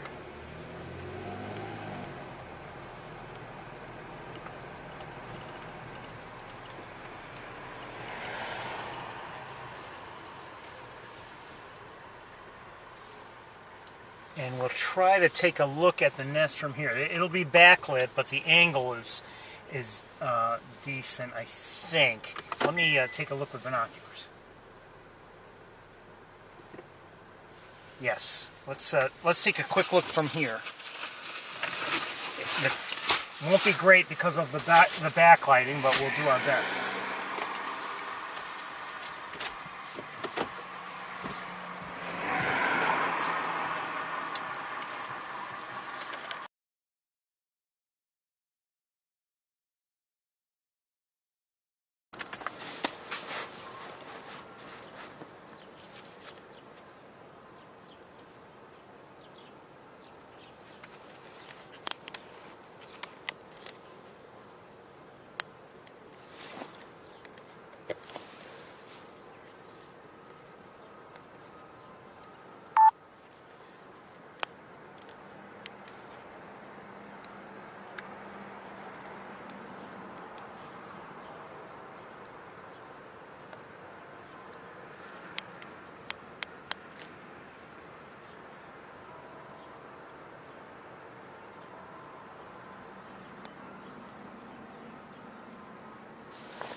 Hey. Good to see all three of the M's and Big Red up there.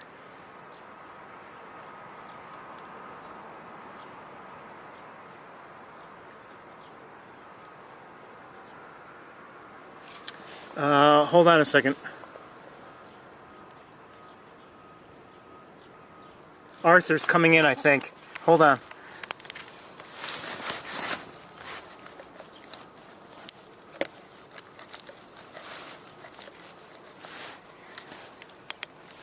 Oh, come on, Ferris. I see him in the air.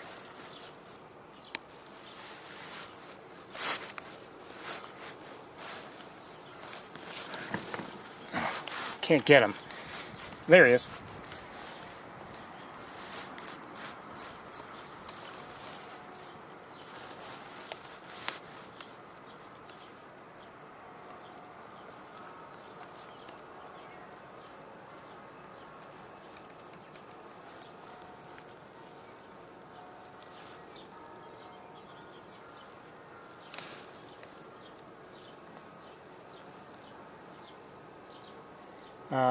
I'm not going to be able to stay with him. I can hardly see my screen.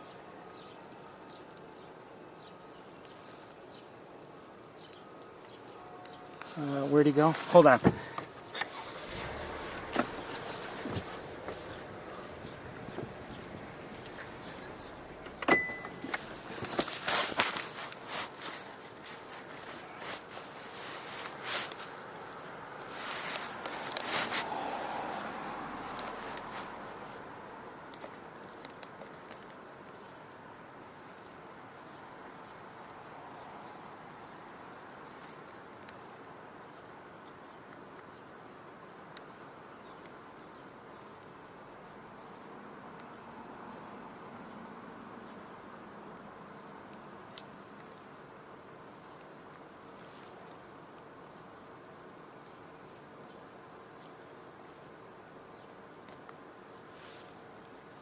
Oops.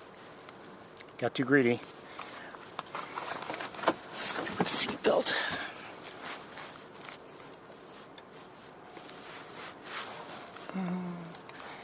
Ideally, I would be out on a tripod right now.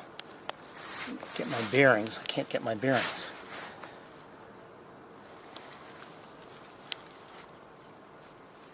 When I say that, it's because there aren't too many reference points in the air you know, the sky is essentially featureless, or in many ways featureless, so it's hard sometimes to find a small point.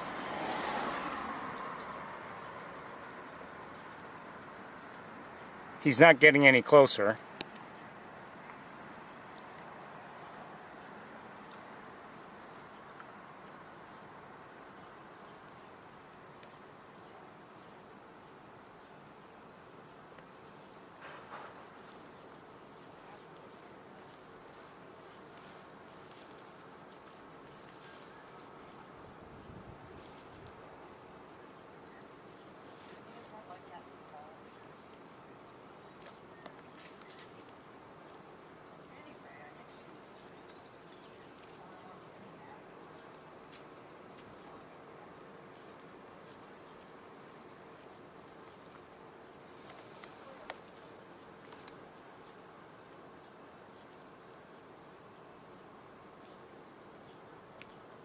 Oh, I'm going to lose him, I think.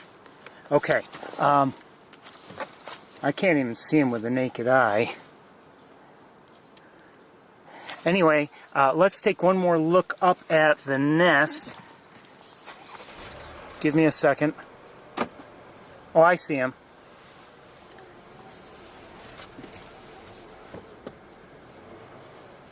I might not be able to get him back on camera. Oh, wait a minute. Hold on. Whoa, whoa, whoa. Hold on.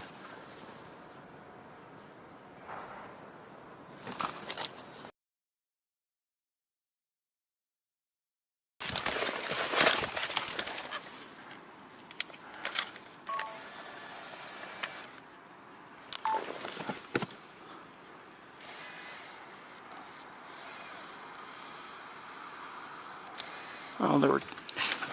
Oh, I thought I saw two birds out there. And now I can't see anybody. I don't know if he was dealing with somebody else or not. Hold on, let me look with binoculars. Stupid wires got all... Or not the wires, the camera strap. Got caught up on something. What a shock. I don't see him any longer. Oh wait, yes I do.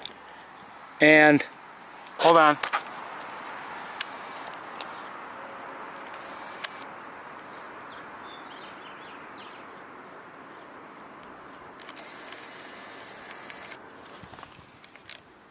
There may be turkey vultures up there too, I think. Yeah, that's what I was seeing also. So he went to a lower level. I don't know where he is at the moment. I'm going to set this camera down. I want to look with binoculars. One second.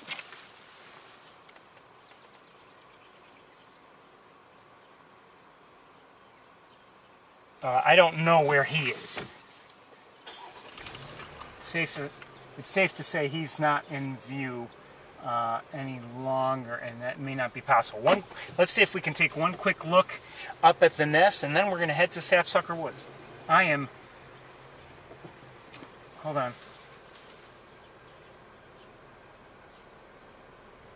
Okay. I am very happy to have seen everybody already.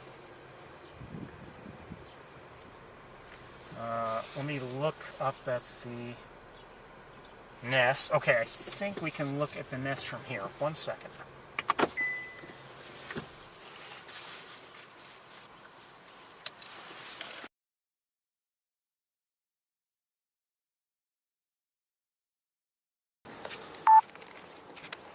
I hear a cardinal.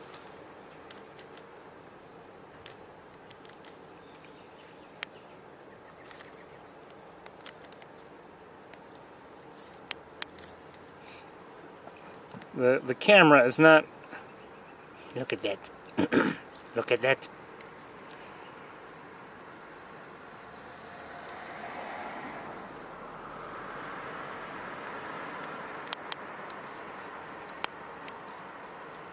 Lighting is tough here, but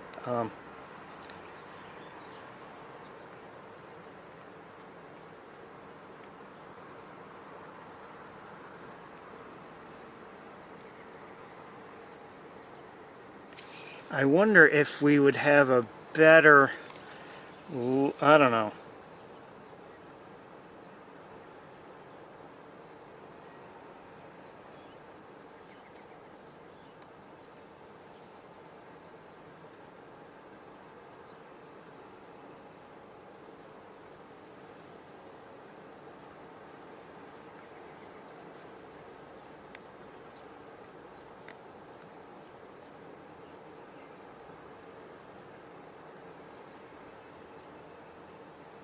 I don't know if we'd do any better from Tower Road or not.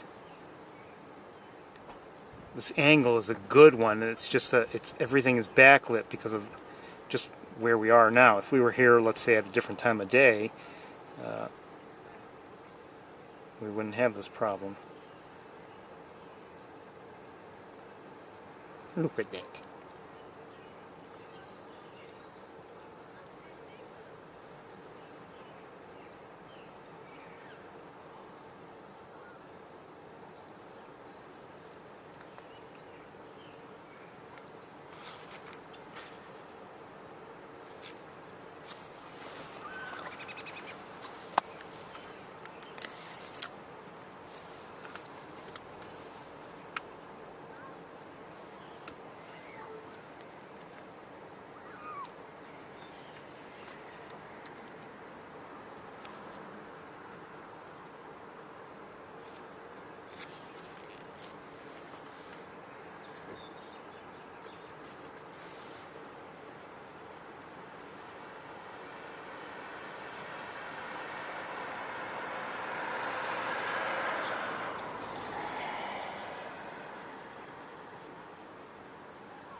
Okay, I'm gonna try to hold things still. Oh, wait a minute. Hold on. Oh, no, that's turkey vulture again.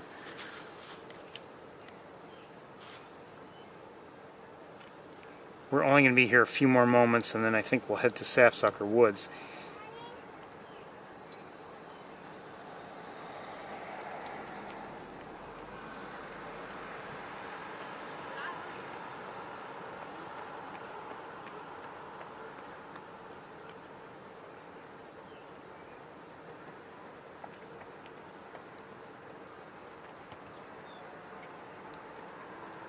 And, you know, although the lighting is not great, we're getting, I think, a good angle anyway.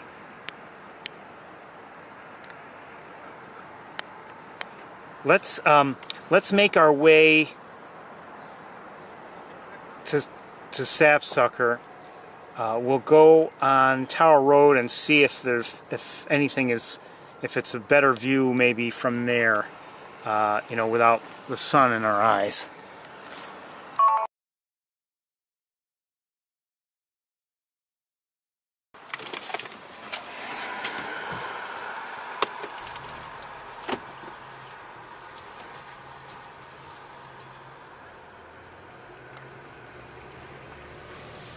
Hey, Robin, stay out of the road.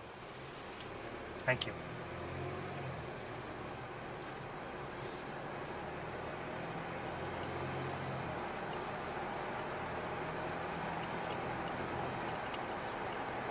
You know, it's almost 7 o'clock. I know the days are relatively long now, but I mean, we'll only have so much time.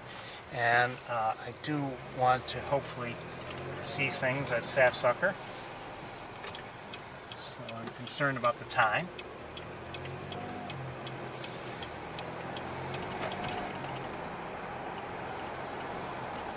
I don't know where Arthur went. It was nice to see him, though, flying around. I just heard a bird. I'm not sure if it was a dark-eyed junco or a chipping sparrow.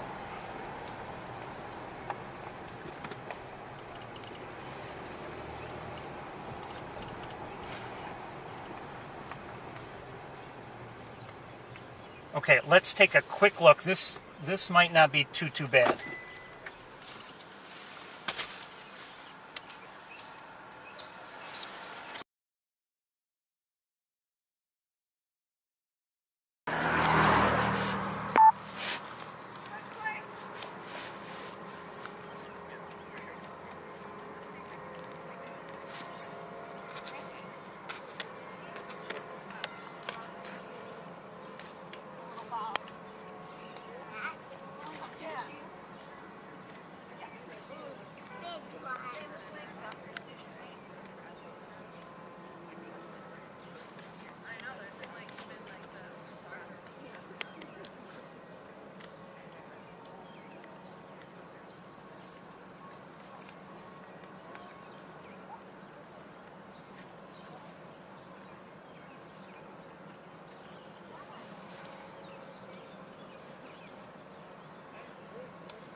Alright, I think we're going to make our way to Sapsucker Woods. It's been wonderful to see everybody.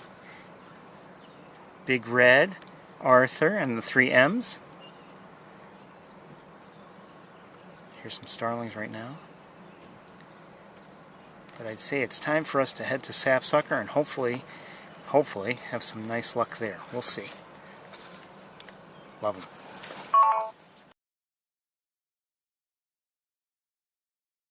Okay, let's go. Once we arrive at Sapsucker, I'll have to reconfigure some things.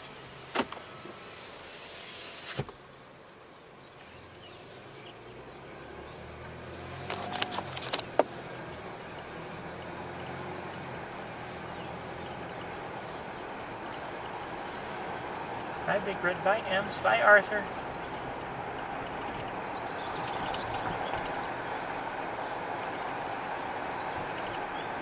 Hey, Robin, out of the road.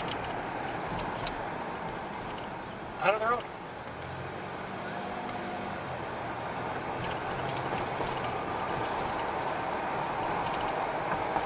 I think I just did hear a dark-eyed junco. Pretty sure, actually. See, there's still people walking around in robes, so I mean, there must still be some events going on.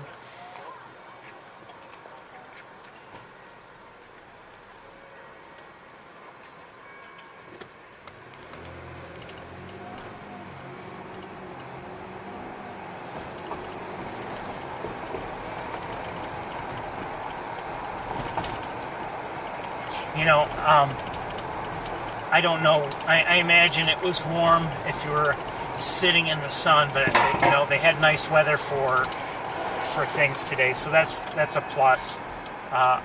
Hopefully it wasn't really, you know, too hot. I doubt it was. I mean, like I said, there were probably times if you're sitting outside and you're in the direct sunshine, I imagine it did feel rather warm, but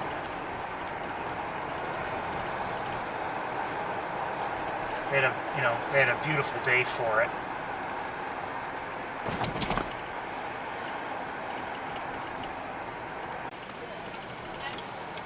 You'll see it as I make this turn. I mean, here in front of this building, there are all kinds of, you know, trailers and everything, looking like they're ready to do construction there. You may recall I mentioned several weeks ago that they intend to you know, do some remodeling work at the lab of ornithology, and I thought they had said you know, this summer. So what does that mean? I mean, maybe it means like pretty soon. Now, you know, as of last Saturday, I have seen no actual evidence of it, unless those tables that they had outside were, and I don't think that had anything to do with anything. It was probably just an event that they had during the day.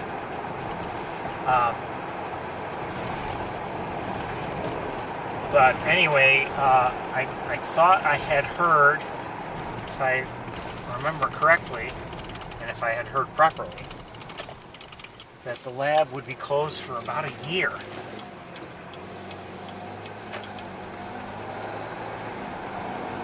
For this remodeling, reconstruction, whatever.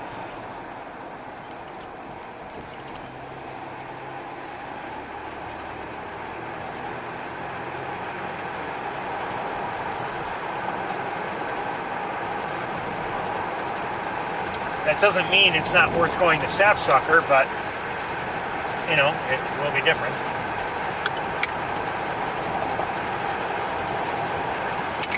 Just saw a common grackle.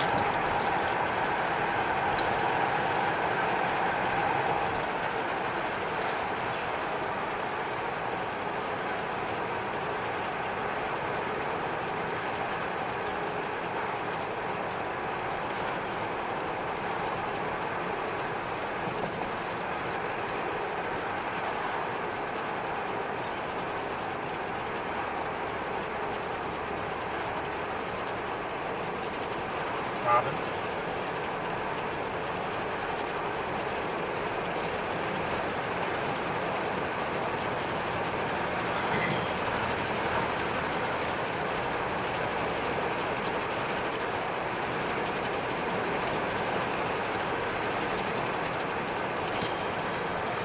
It's 74 degrees, if you're wondering. You know, I drove back, and it was, you know, around 80 or something like that, and then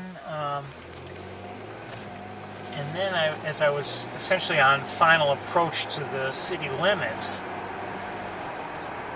and granted it's you know, shadier along that part of the route,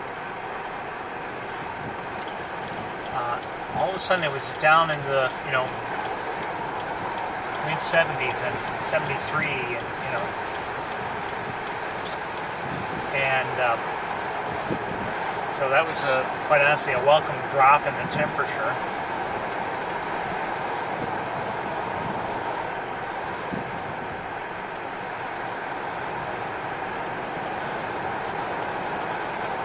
I've mentioned before, you know, once the students leave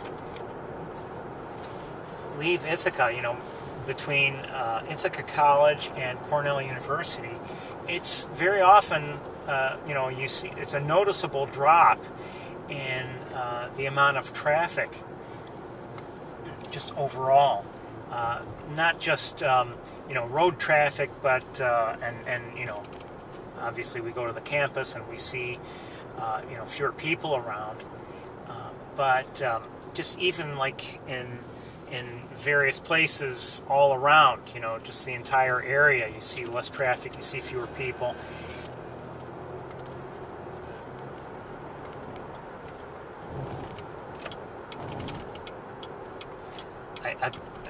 I don't know what the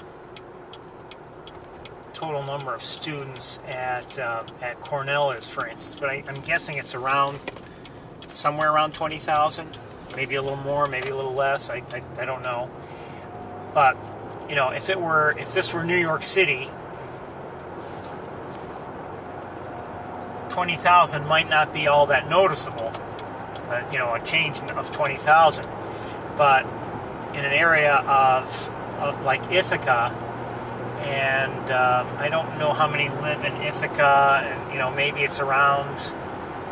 Don't hold me to this. Maybe around 30,000. I don't know. No, you know what? I don't know. I really don't know. But when the students leave, it's noticeable. I mean, it's a significant change in the total population.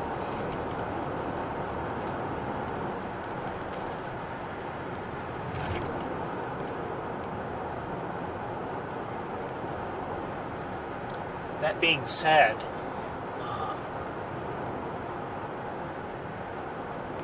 obviously it's not New York City or a major city, but Ithaca does have a lot going for it, and if you drive through the downtown area, you see that it's a somewhat vibrant town,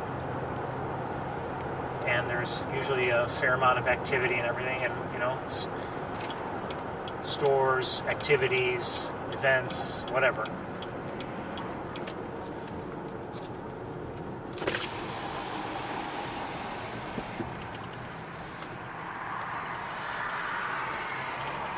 Okay, we're here.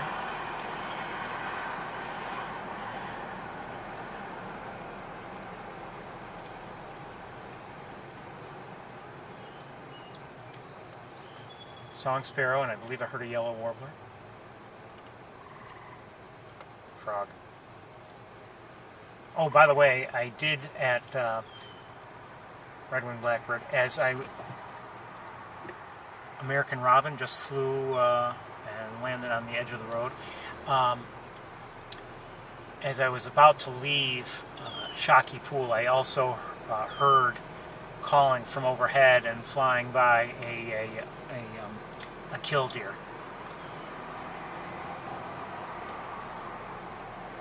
Again, that was at Shockey Pool.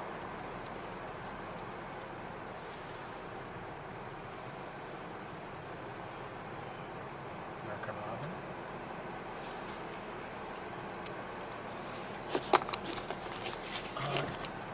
Goosage. Come on, wire. Come on, see this wire? It has, I swear it has a mind of its own. Geese. Hello, geese. Hello, geese. Hey.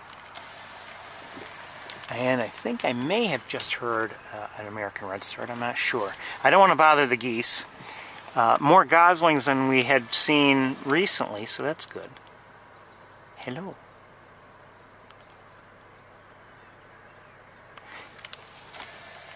All right, let's go. 1, 2, 3, 4. 4 adults there.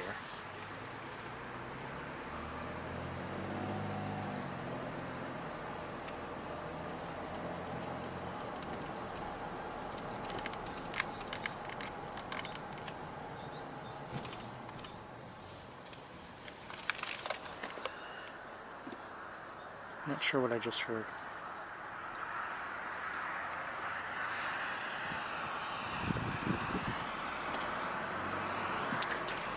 Up there.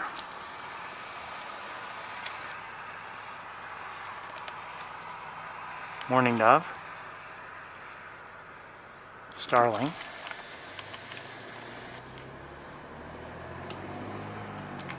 European starling.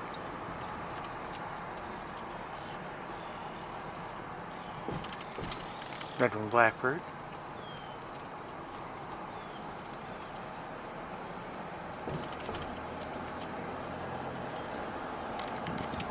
Okay. Another robin. Another robin. Red-winged blackbird. Gray catbird, and also a common yellowthroat.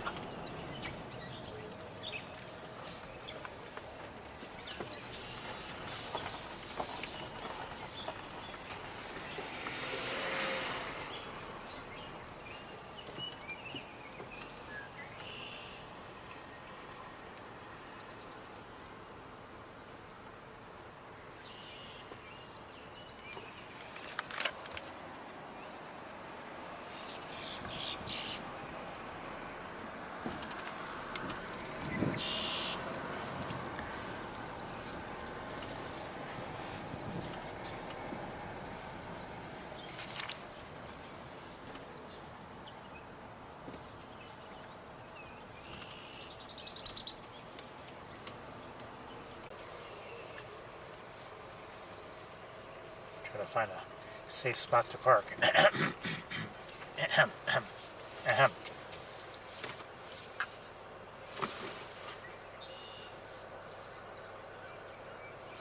I guess this is okay, but I gotta be careful. Ahem, ahem. Okay, I need a few moments, or maybe a couple minutes, to get situated here so that we can take our walk.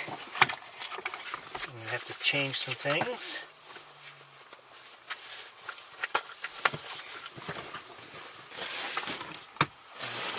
It is 73 degrees, so at least at the moment it's comfortable. And it might cool down a bit as we walk, but we'll see. I don't know, I'm going to take this phone. It doesn't do anything for me. I'm taking it anyway.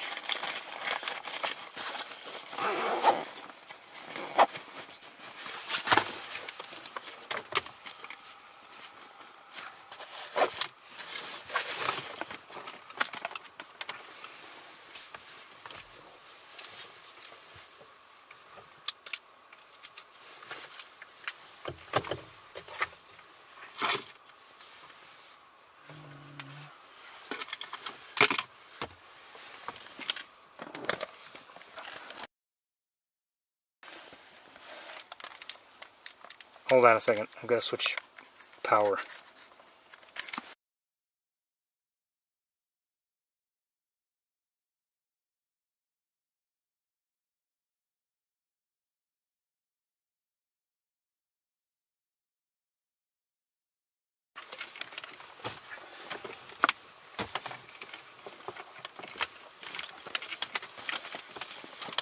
See, I tell you, this thing,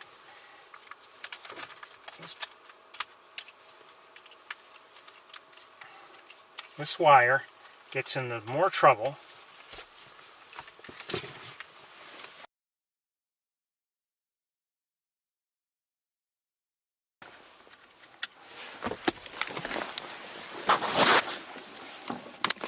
Looks like it's got a mind of its own.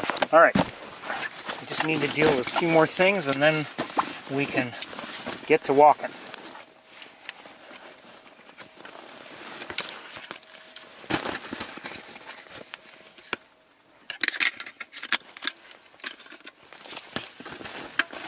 We're going to use this camera exclusively, I think.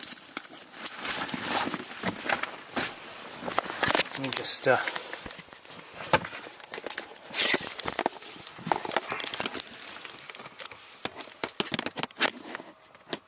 put you here for a moment or two.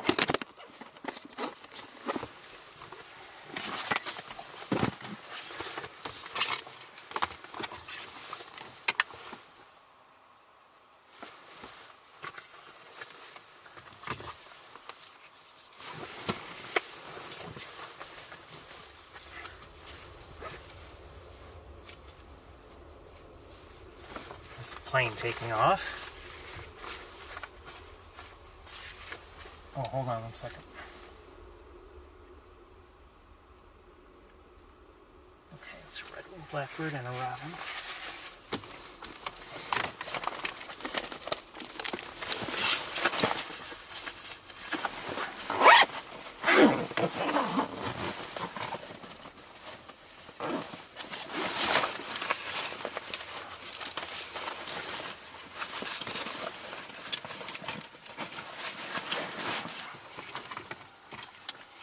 Okay, be right with you. Hopefully.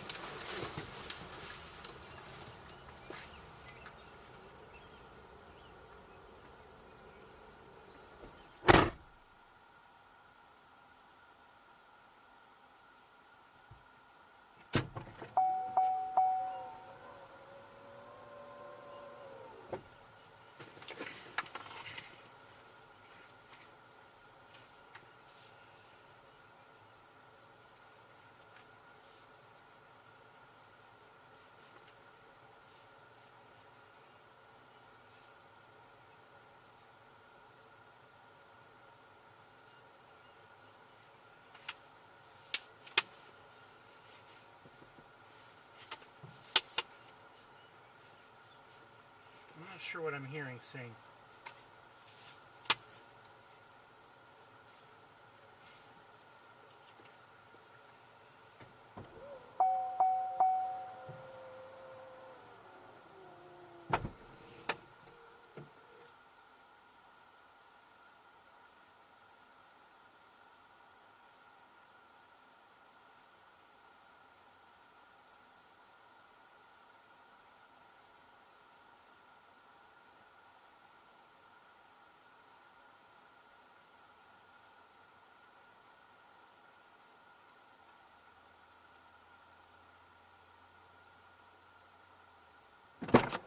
I'm hearing a Baltimore Oriole.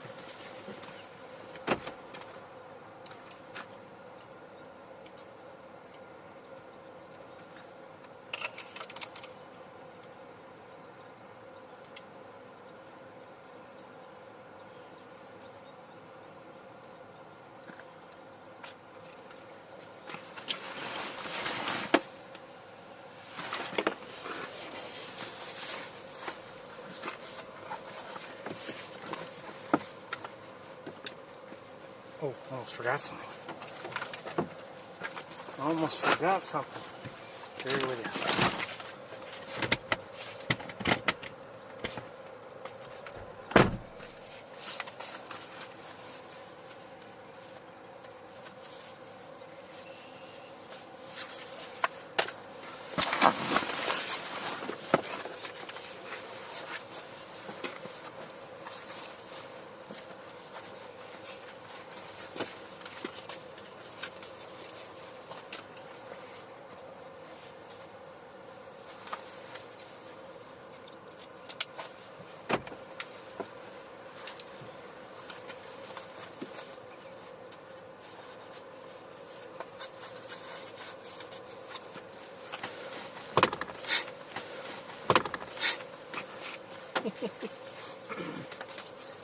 Sorry.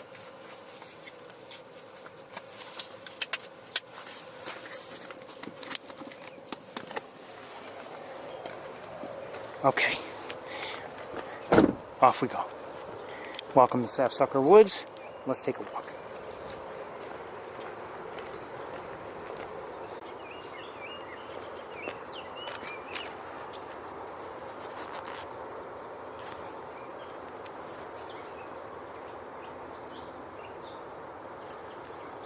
Just heard a song sparrow.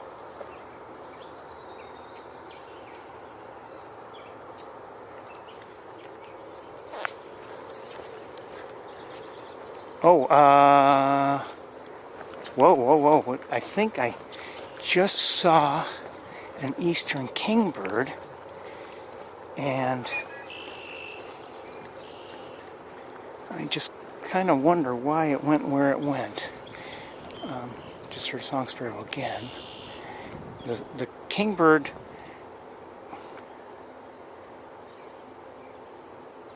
just heard an oriole.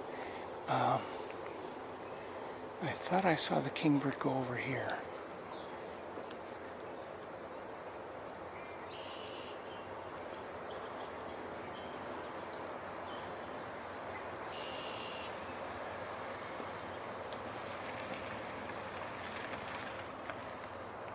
haven't seen it, at least maybe I missed it, but I haven't seen it go away from here.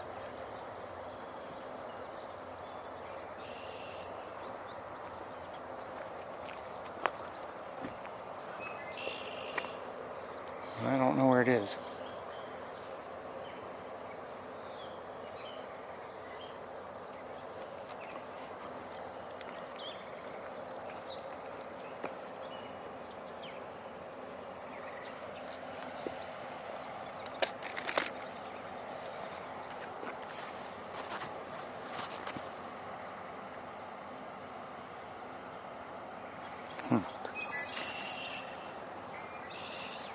I thought it was an eastern kingbird. Maybe I'm wrong, but okay. Well, anyway, let's get going. Watch your step here.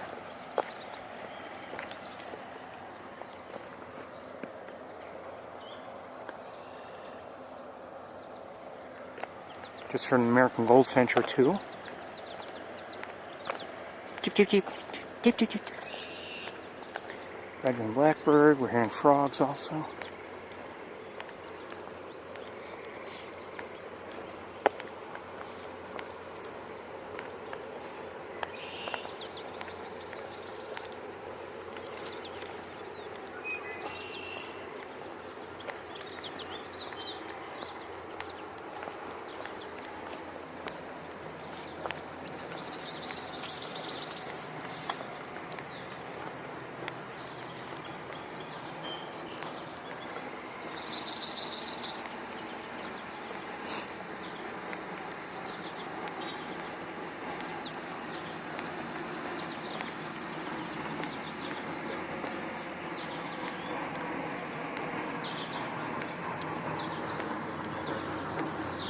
The tables are still out here,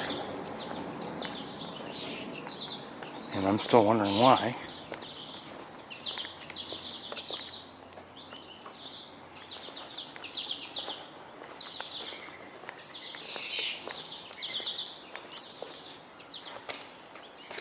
American goldfinches up there and all around, and mourning doves are. You can hear them. The mourning doves. That's not their vocalizations. That's just the noise their wings make.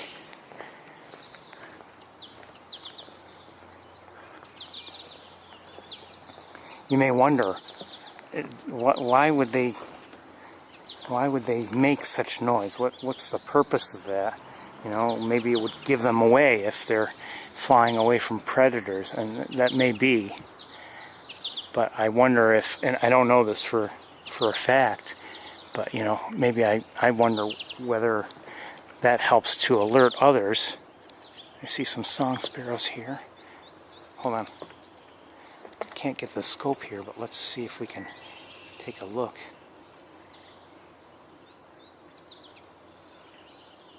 There were two. There's one that you can see, and let's move along here. We're blocking the way. I see also in the feeding garden. Oh.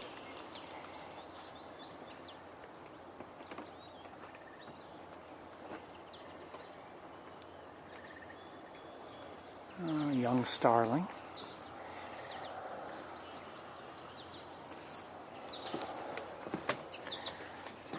Hearing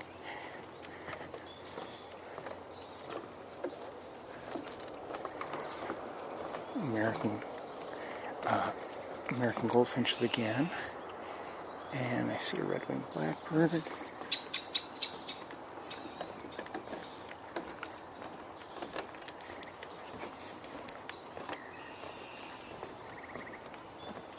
sun's going to be in our eyes here. Oh, what's that? Hold on. Frogs? Maybe. We're also hearing a chipmunk. So last week we had a hard time here because of signal issues. Hopefully, I'm not going to go too much farther than this.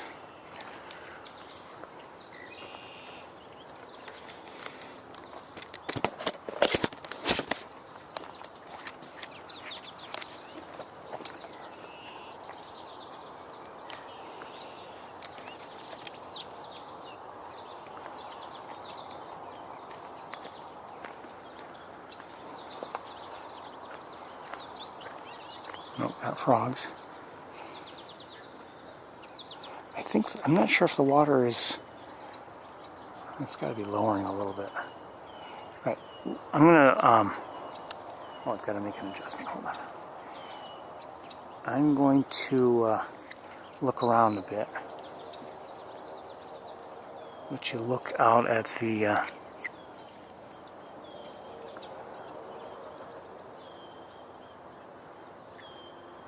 let you look here while I'm looking around.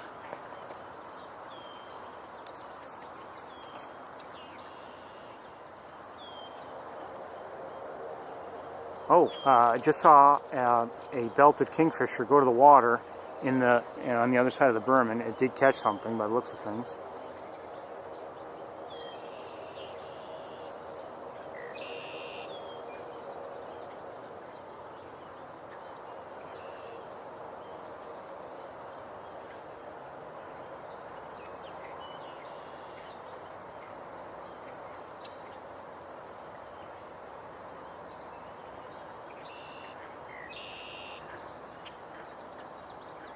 Not much going on that I can see, to be honest with you. Well, I just heard a Baltimore Oriole.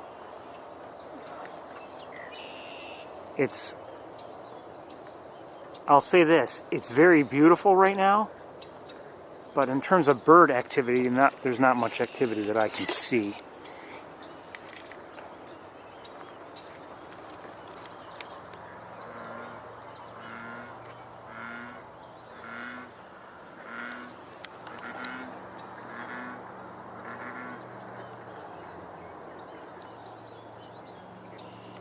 Did I hear a crow? Maybe.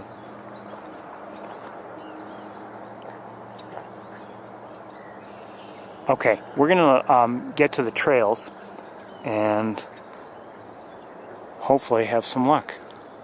I don't know. We'll see.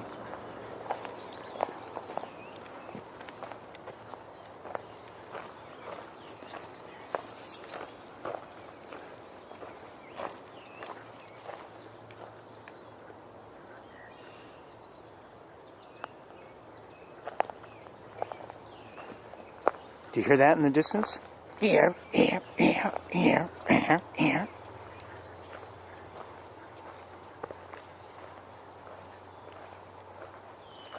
Let's see if we can get a little closer to it.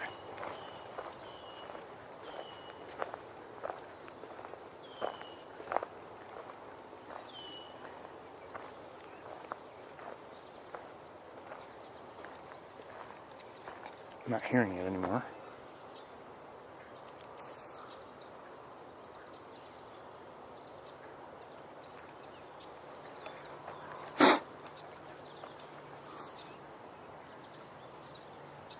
Well, anyway,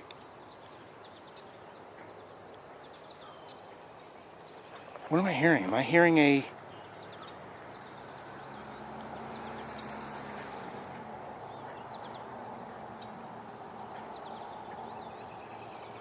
Just...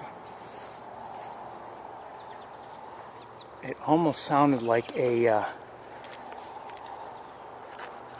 it almost sounded like a raven a moment ago. Anyway... I believe that song I was hearing earlier was that of a scarlet tanager. I may be wrong, but I'm pretty sure it was.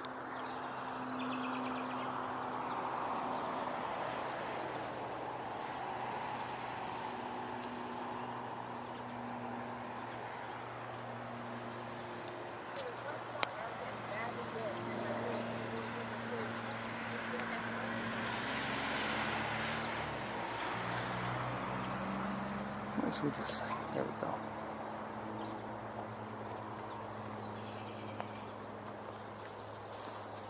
Hello.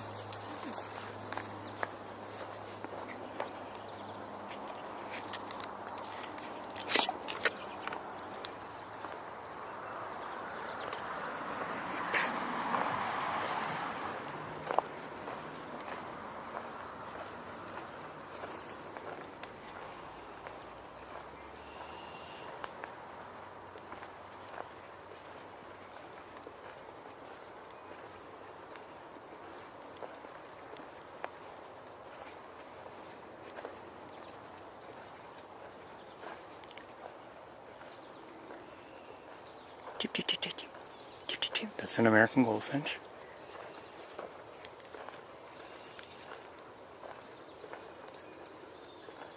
Song sparrow.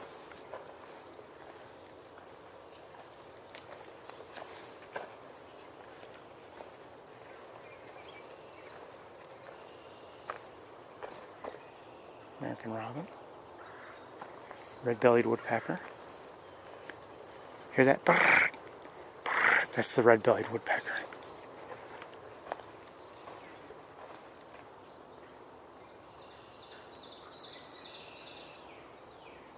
Common yellowthroat, northern cardinal.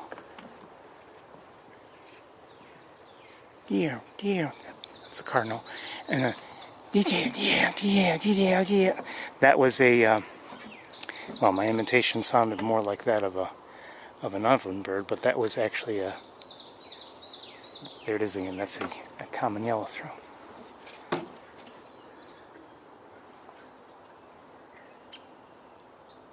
And I'm hearing a woodpecker. And, well, two. That sound, the louder, longer. Well, I heard a downy woodpecker. I've that other longer sound. That was that of a northern flicker. And there's another woodpecker nearby. And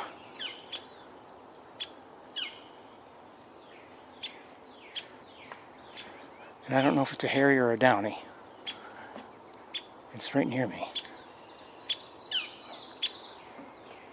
And the flicker sounds like it's pretty close too.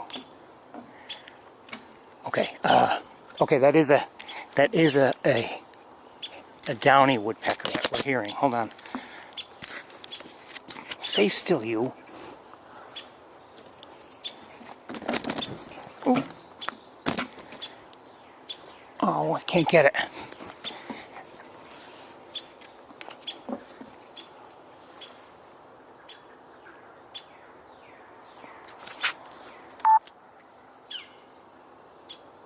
Downy woodpecker.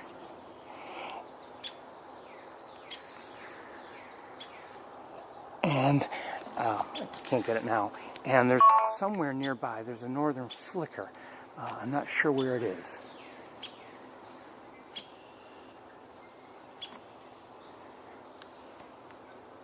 What's wrong with this thing?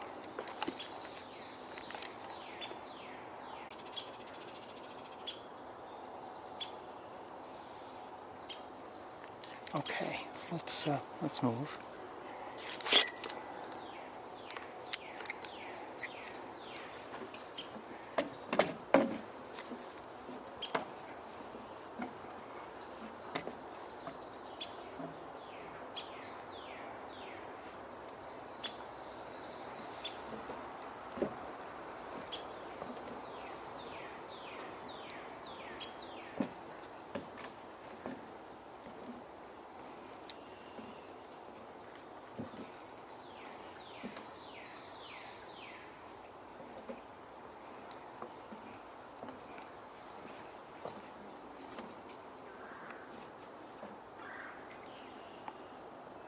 That's the red-bellied woodpecker. So we've seen or heard to this point red-bellied woodpecker, downy woodpecker, northern flicker.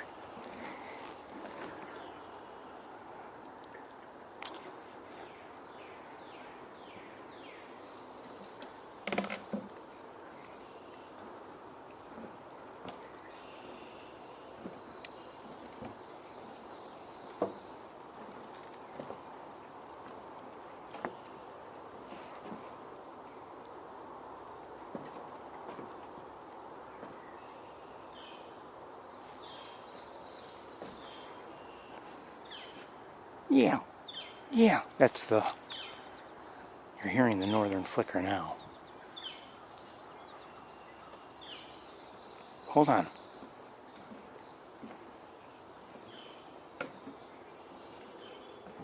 I'm not sure if I'm hearing a crow or a raven in the distance. Song sparrow.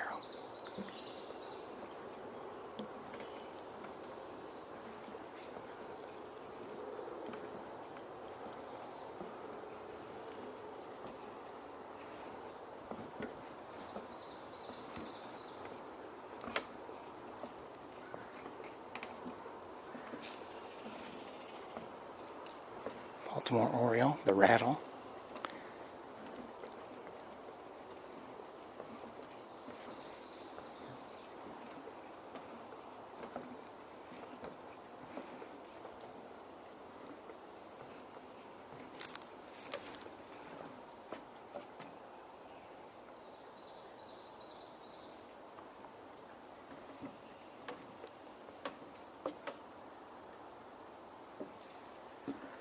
I just heard something very high-pitched. I don't know what it was.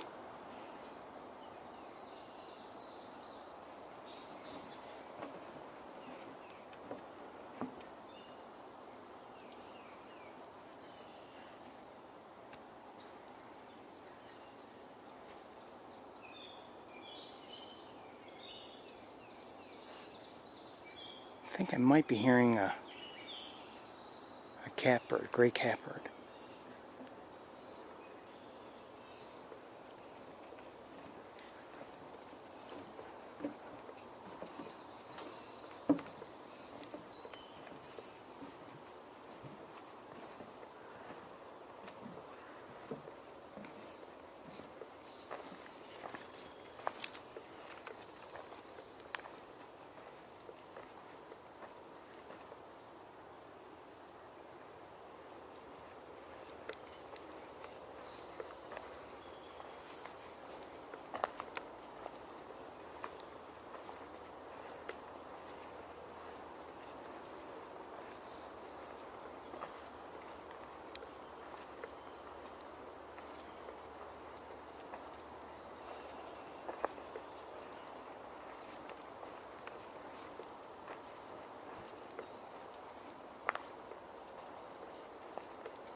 Am I hearing an easternwood pewee?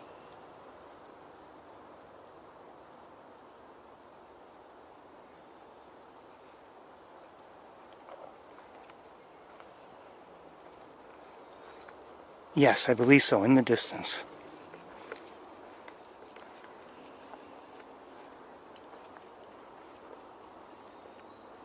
Eee. Oh, just heard a great crested flycatcher. Great.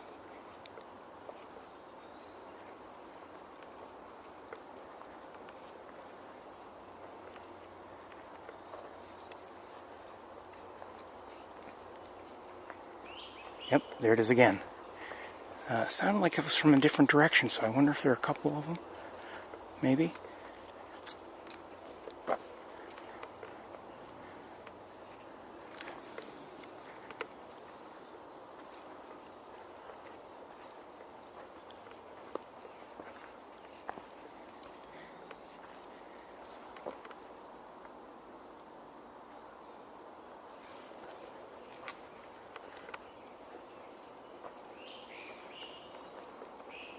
I believe there are two of them at least. I could be wrong, but it sounded like there were two just now.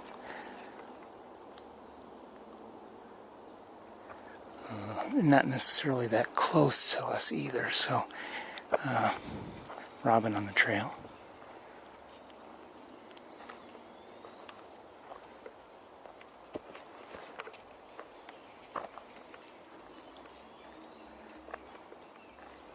Hear a robin singing in the distance.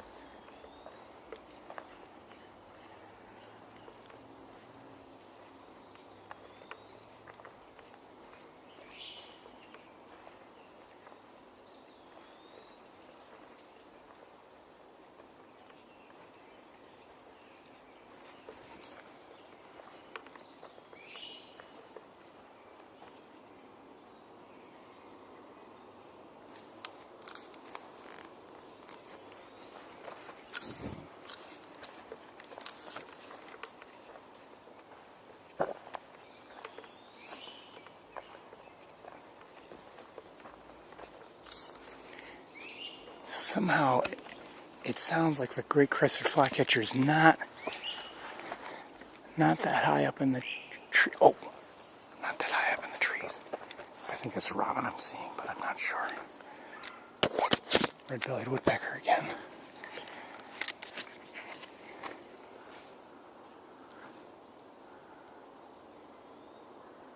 There's a robin there.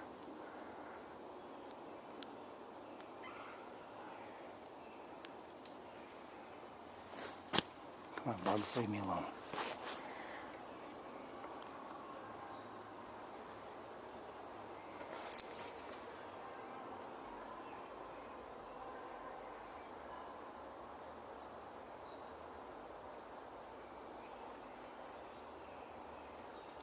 Okay, we'll continue.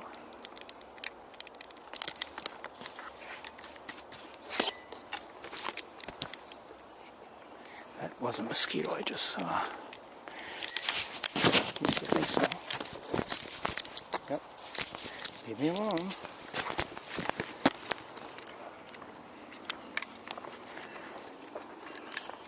Don't make me get out the insect repellent.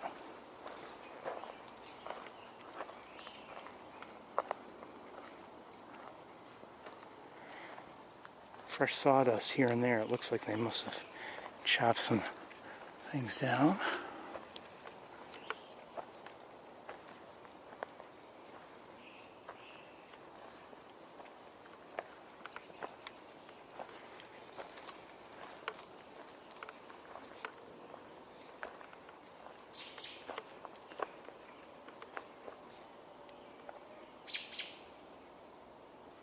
Okay, I'm going to put on some insect repellent. I'm sorry.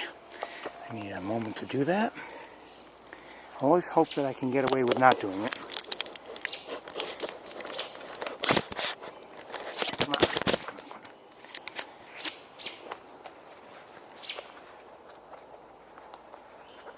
on. There's a robin that's been calling out an alert. I don't know if it's because of my presence or if there's another reason.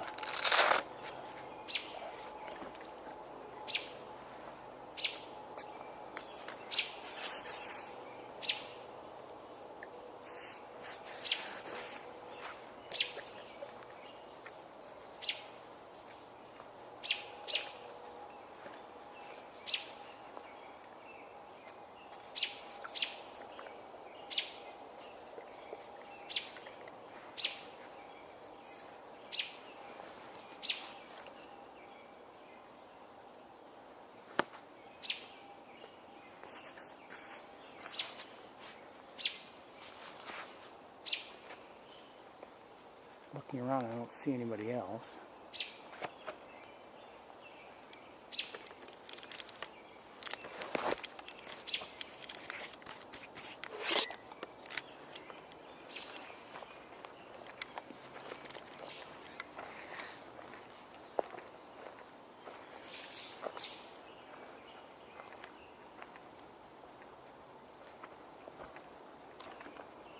Trails look dry and everything looks pretty dry. I'm sure we'll see some standing water here and there, but some of these puddles that have been here before have obviously dried up.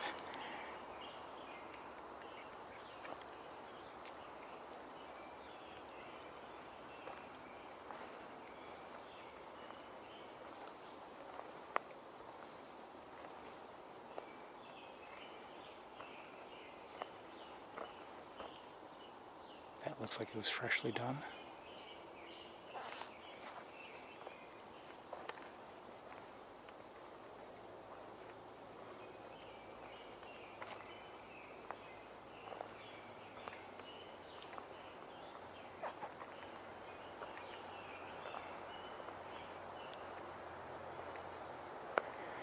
I'm not sure if I'm hearing a scarlet tanager or not.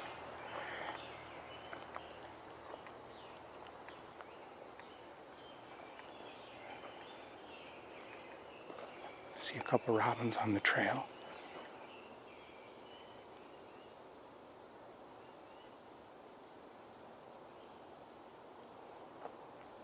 I believe I hear a tufted titmouse.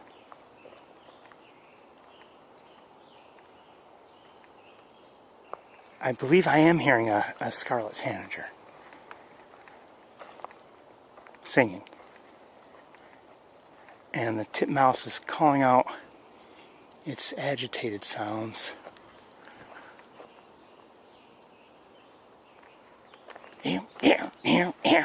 That's the scarlet tanager.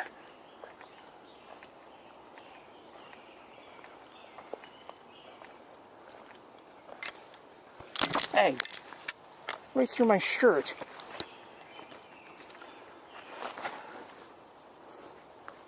Mosquito. There's no safety here. Just a minute.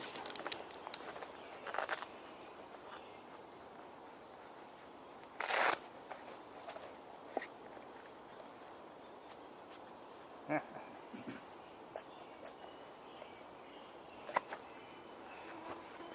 have to get in the bottle of this stuff. Okay, let's continue ahead.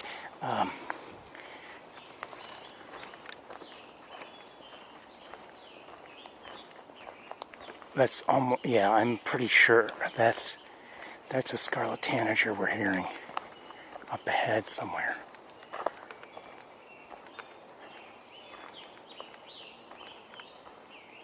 You hear that? It sounds a lot like a robin, but with like a sore throat and not, more like a series of independent notes, phrases, rather than like one long sentence.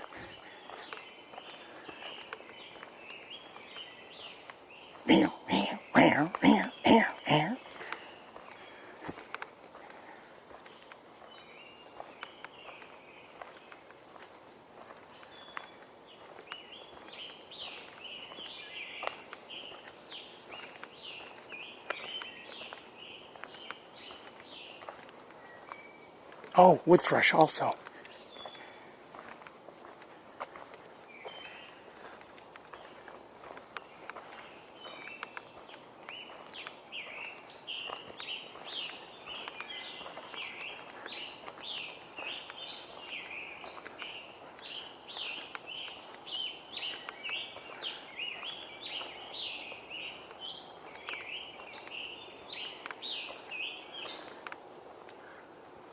Red-bellied woodpecker also. Hold on a second. That's a robin.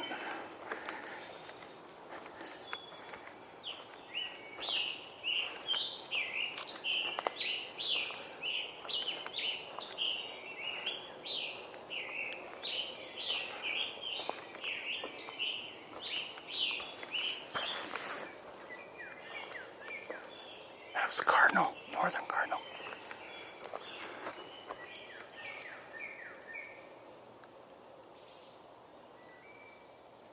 So at least, I'm hearing at least 2 wood thrushes.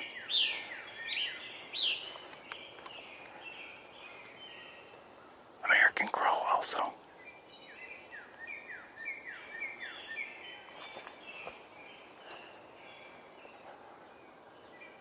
Canada geese.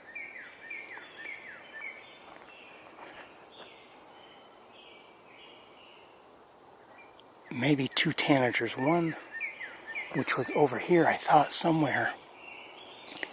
Yeah, I thought I saw it. I saw something fly. I didn't see it very well, but I believe I saw it. We'll see if we can. I'd love to have a look at it with you, but it may not be possible. Hold on a second. What was that?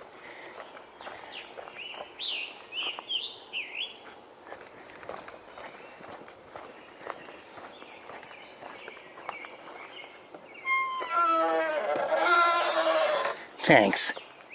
Could it be any louder?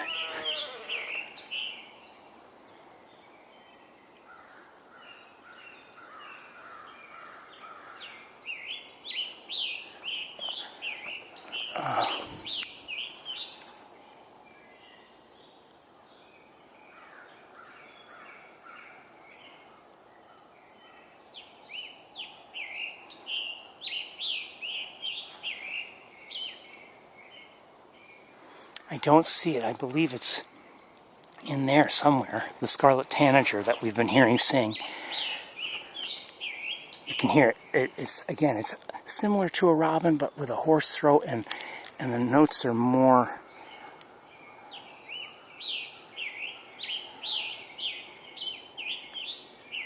Oh, I see it. I see it. I see it. I see it.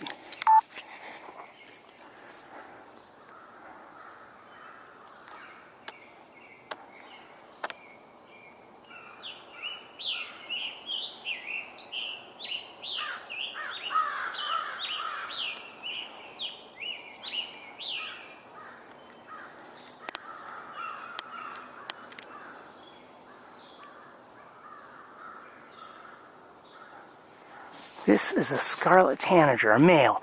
Well, see how he's red with the black wing? Beautiful bird.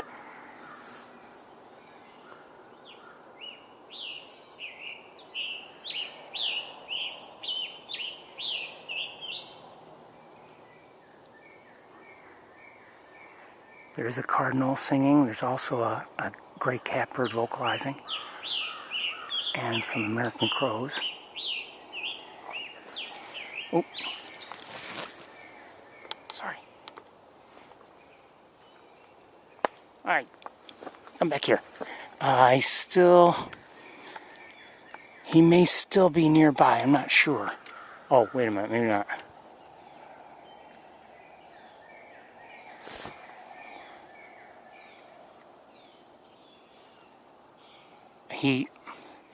Okay,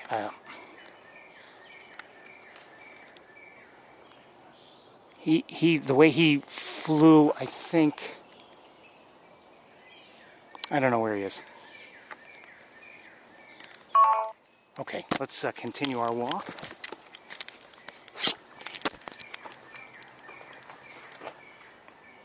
Now, within the last few years, I believe, scarlet tanagers were kind of sort of reclassified, as so many birds seem to be reclassified, and it's now, I believe, considered a cardinal, one of the cardinal species. So we've heard two different cardinal species, northern cardinal and scarlet tanager. I may be wrong about that. I'm pretty sure it's considered one of the cardinals. Again, I could be wrong. Let's get back. Let's head back in the direction from which we came. Could walk that way, but I'd rather get closer to the pond. We only have so much time. That was worth it, though, as far as I'm concerned. I like seeing scarlet tanagers whenever possible. I have to admit, I'd have a harder time recognizing a female. They don't look red, they're more yellow, I believe.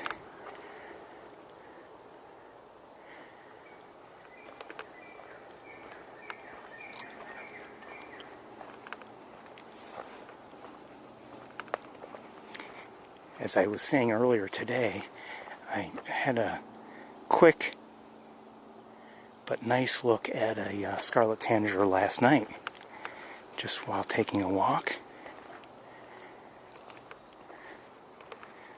Wish I had been longer and wish I had been a little better, but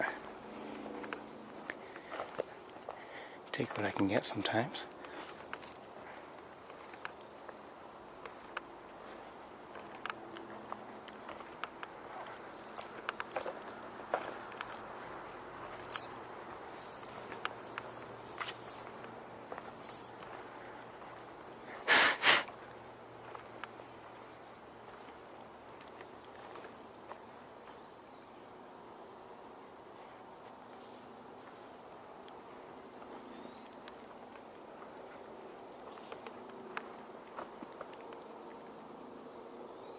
Hearing a peewee again. I also heard that alert call from the wood thrush.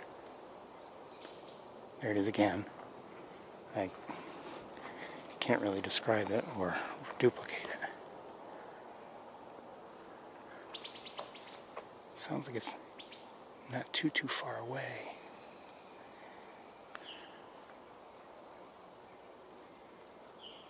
Oh, what am I hearing?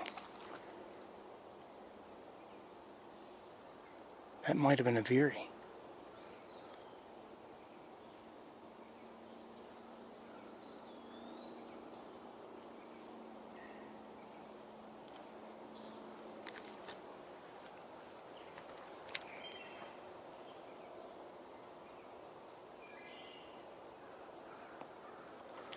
Wood thrush again. May not have been a veery. I don't know. Love wood thrushes. Love them.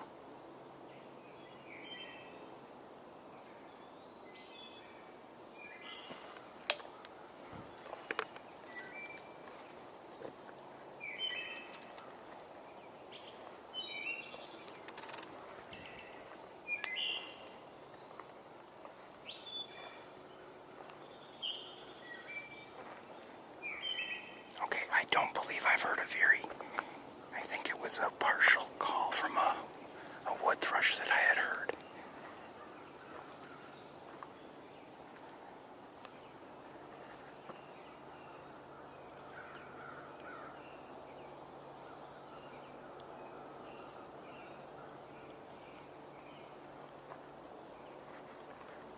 Okay, let's head back.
Oh, I'm sorry. It's been way too bright. I apologize for that.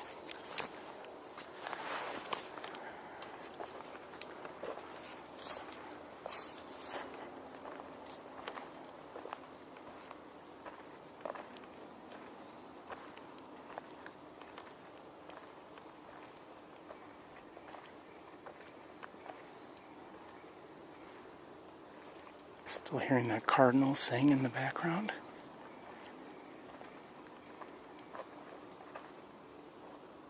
Hold on.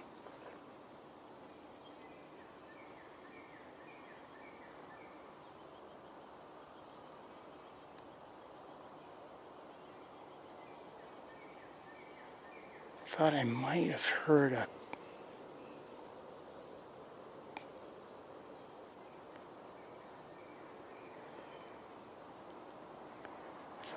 have heard a black-capped chickadee, but I'm not sure.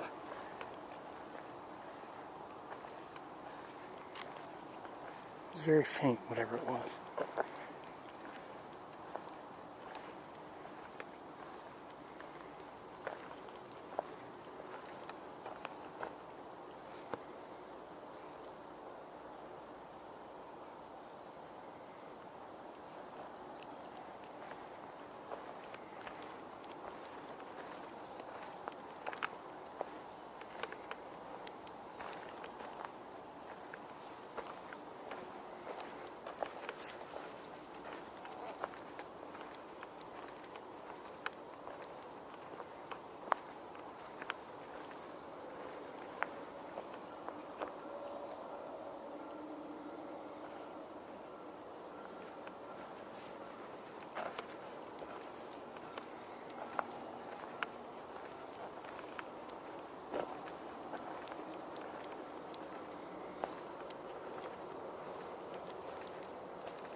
I'm gonna have to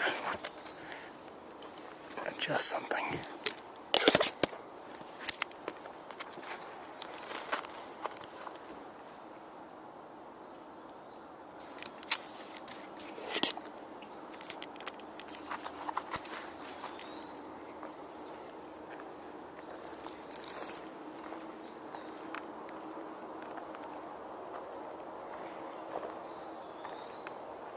Peewee.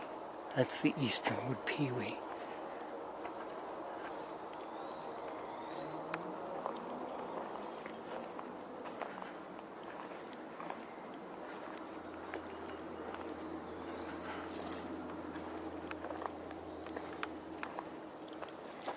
Remember all those areas of standing water were there? They're pretty much dried up by the looks of things. I don't see any actual puddles. Maybe those are... Oh, I think that was a... I think I just heard an American redstart.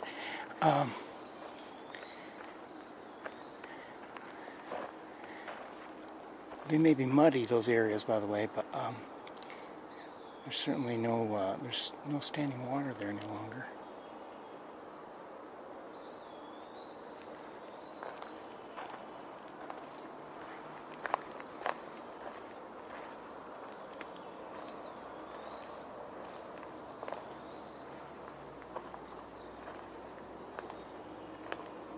I'm not sure if I'm hearing a veery anywhere. It's difficult to tell. It's faint and there's other noise.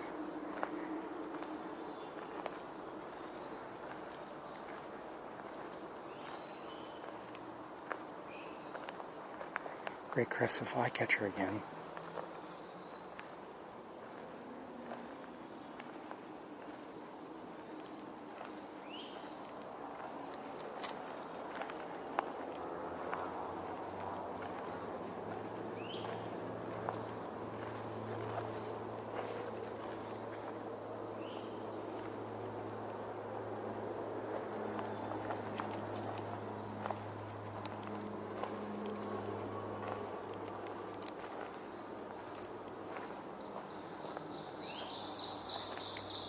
That was an ovenbird.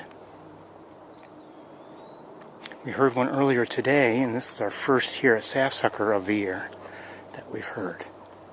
We'd love to see it. We'll see if it calls again. Oh, I did hear a veery singing.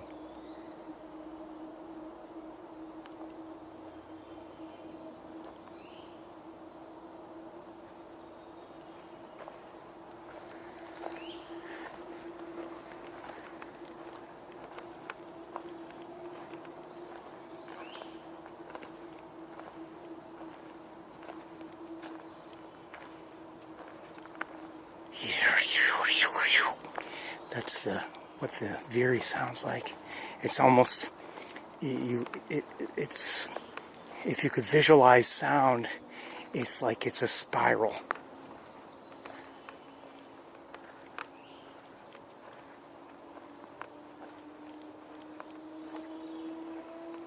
It's distant, but I hear it.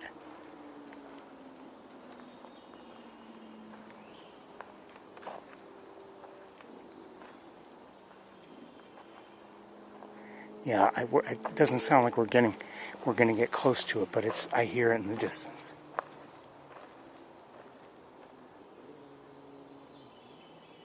There it is again. It sounds like there may be two of them singing. All right, we're going to head back to the main trail, the Wilson Trail.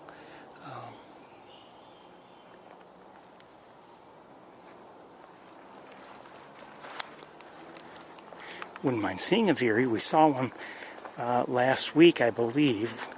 We didn't see it as well as I would have liked, but we saw it. There's the redstart again.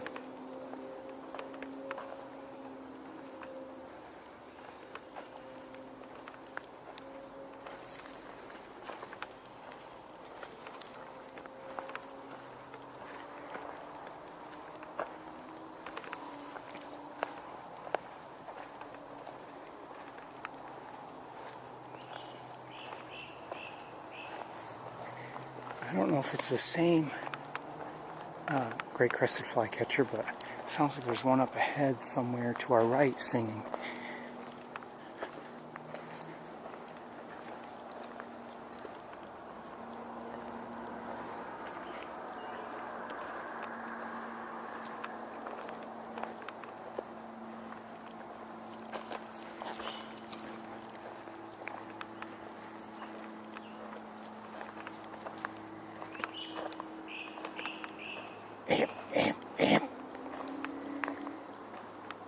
That's the great crested flycatcher. Almost sounds like a frog, in a way.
robin singing. I may be hearing also up ahead a wood thrush may be singing.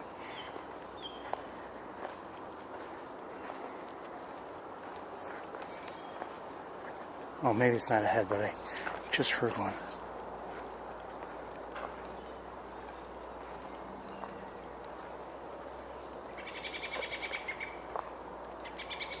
Fair amount of noise coming from somewhere. I don't know if it's the airport or just something driving by on the road.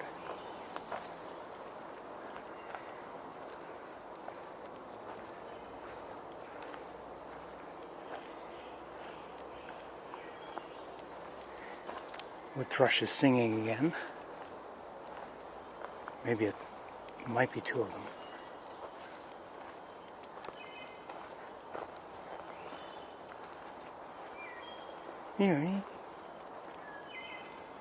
I believe there are 2 or 3 singing. Love them. I know, I said that before. But I meant it.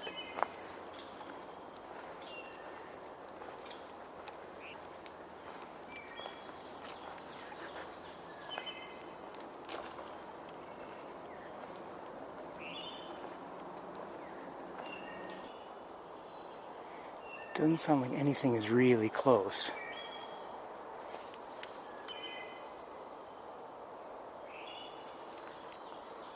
And the ovenbird is definitely singing, but distant.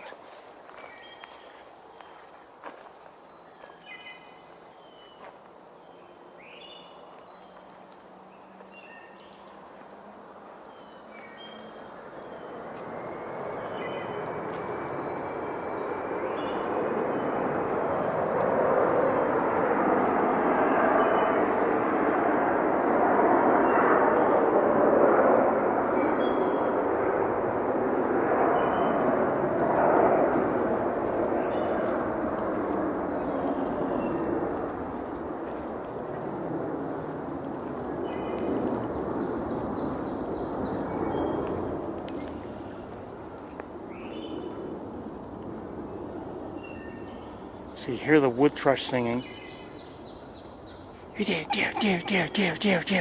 That was the ovenbird.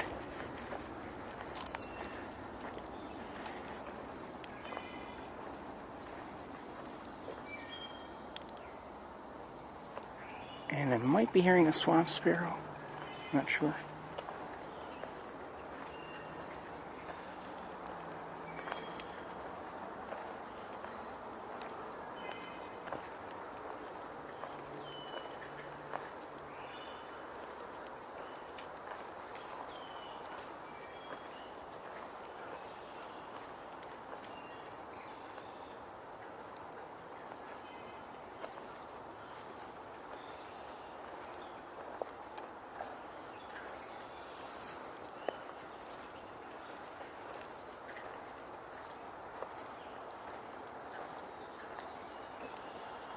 Hearing a gray catbird, and I did hear, I'm pretty sure, a swamp sparrow.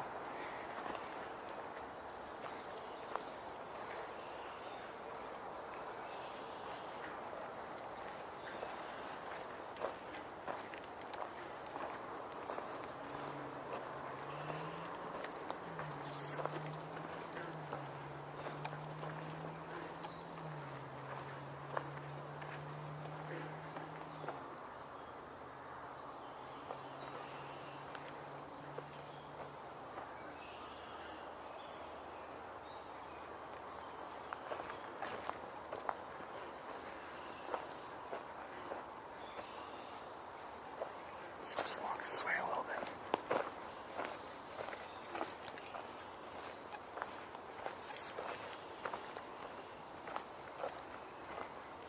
Just a little.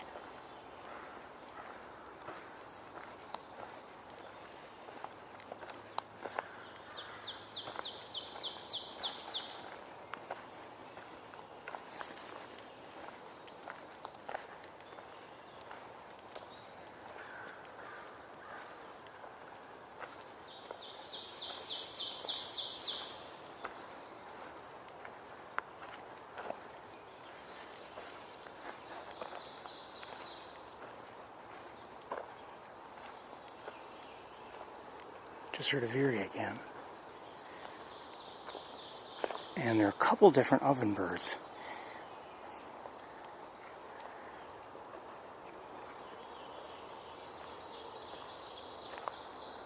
Maybe 3. I would say 3.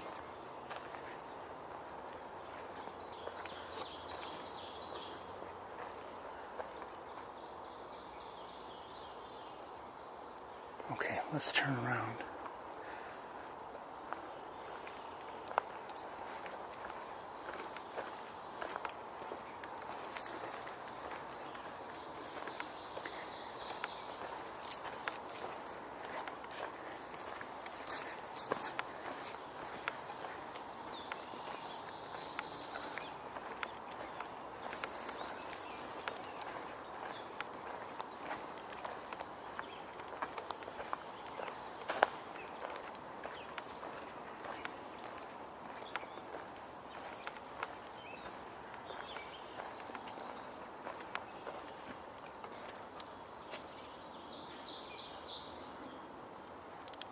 Maybe another oven. Oh, wait, what did I just see? Did I see something? Hold on.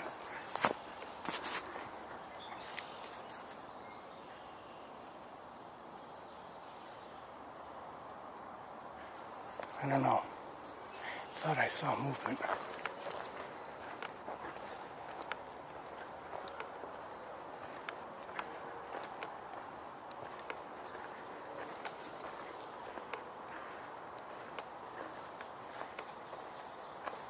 American Reds start vocalizing again.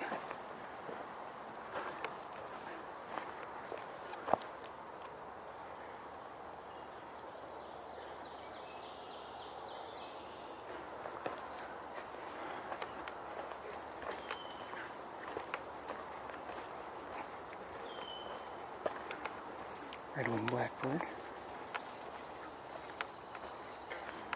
I believe that was a swamp sparrow.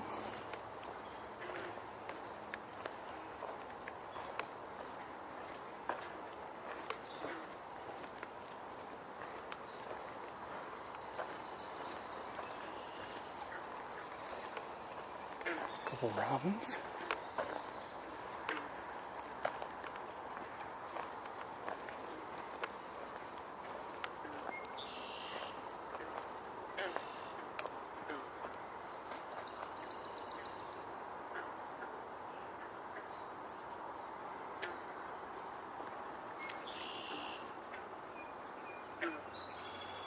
Song sparrow.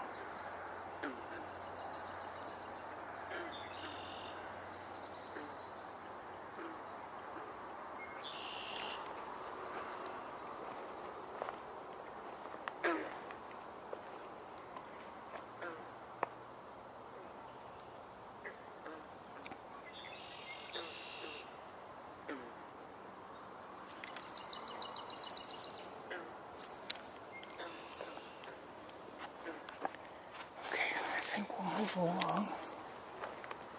Not much really going on here that I can see.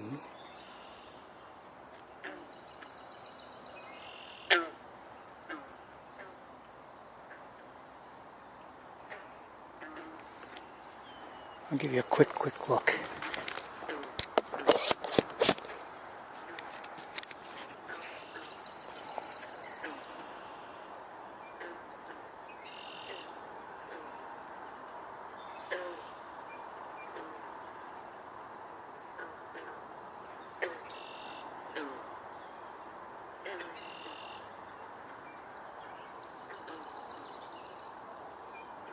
I believe I'm hearing a catbird now.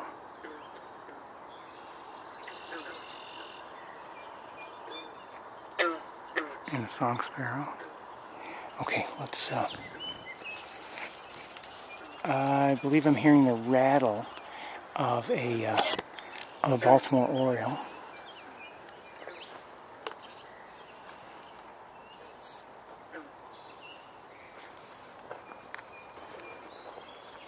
I think that's the song sparrow I'm hearing.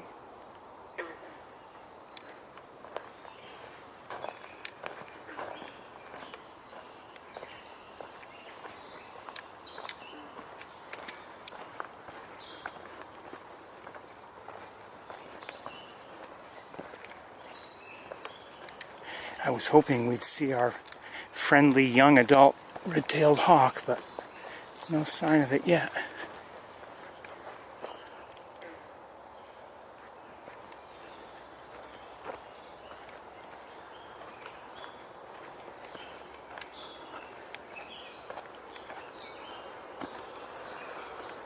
Yellow warbler.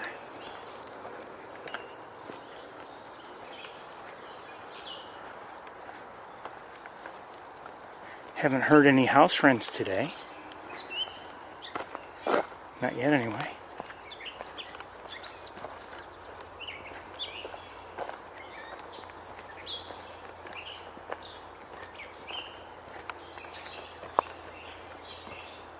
Oh, wait a minute.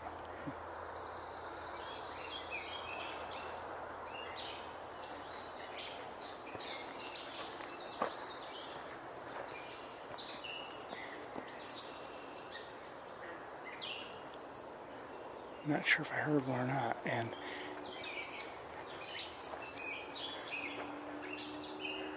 I thought I heard something that sounded a lot like a wood thrush's alert, but I'm not sure. Yeah, I'm hearing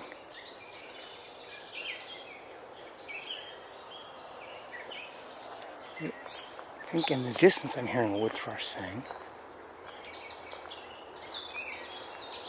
Catbirds around also. And yes, there is a wood thrush singing.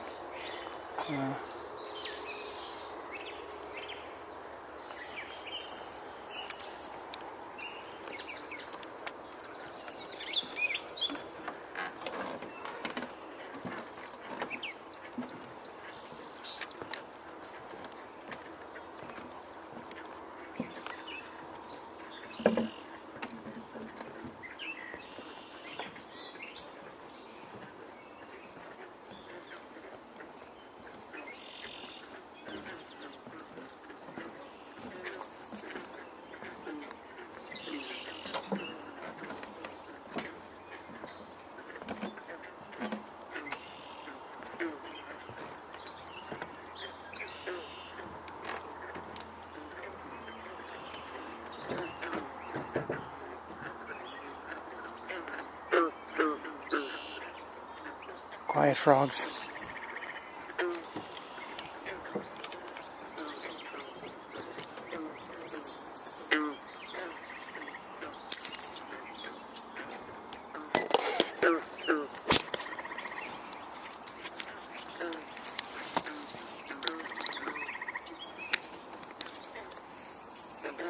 Yellow warbler nearby.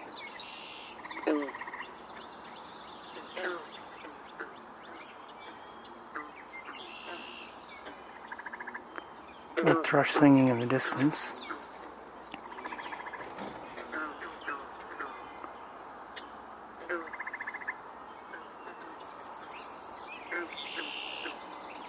It's nearby, but I don't see it.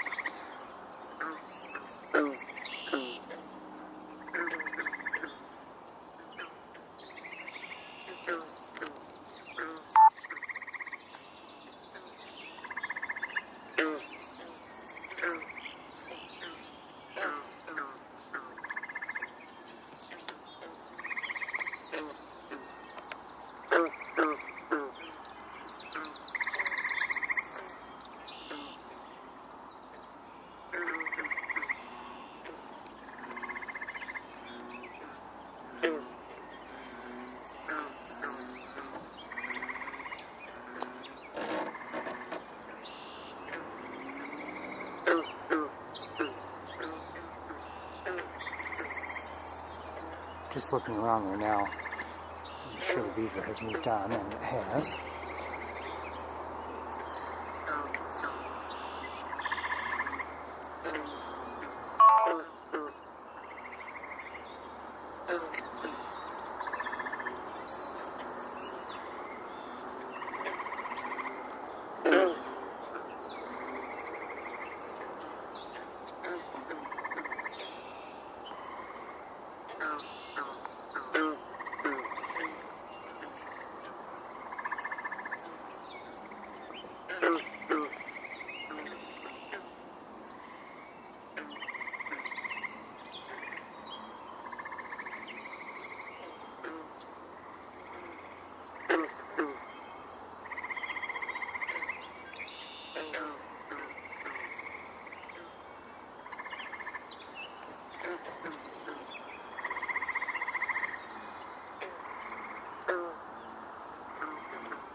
So no great blue herons in sight. I just heard a common yellowthroat. Love to see that.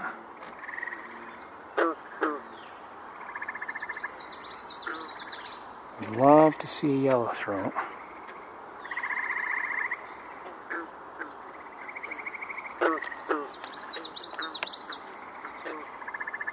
That was a, we just saw fly away. That was a, and these.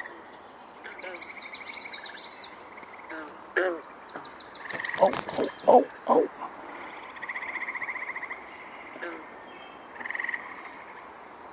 View, but no.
The yellowthroat's getting farther, not closer.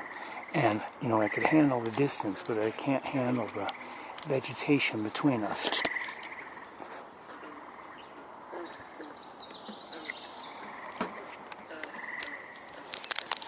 So we're going to move on.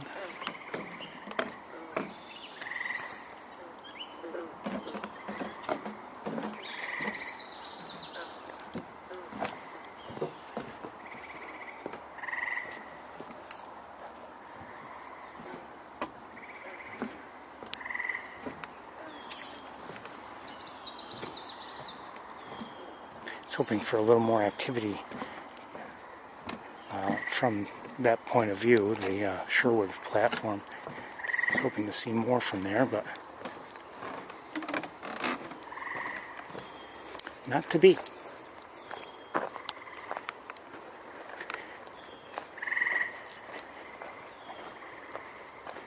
And there's definitely something I'm hoping to see today. I don't know if that's going to happen or not.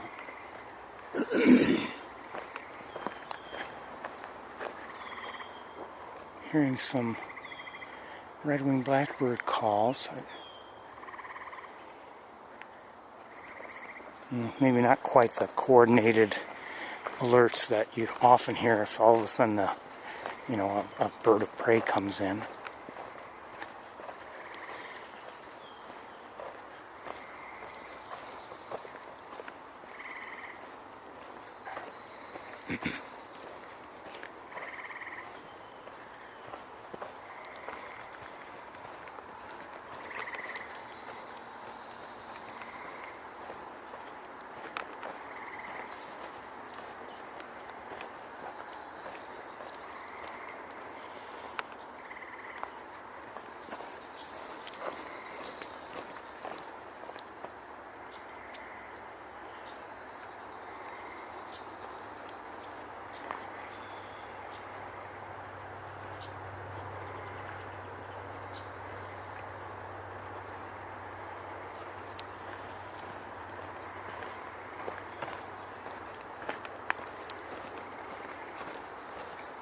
you know, even if we don't see much else here, I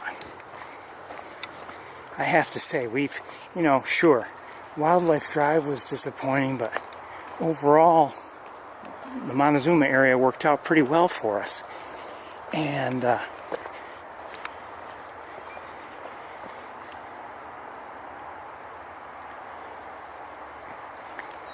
I'd say the campus worked out pretty well for us. I mean, we didn't get to really, you know, we didn't have any close-ups of Arthur, but it was nice to watch him flying in the area. And then we saw Big Red feeding and preening the M's. Can't say that was so bad.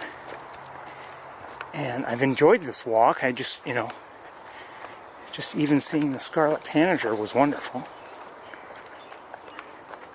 And I'm not positive. I don't recall if I've ever actually seen a... I think I have.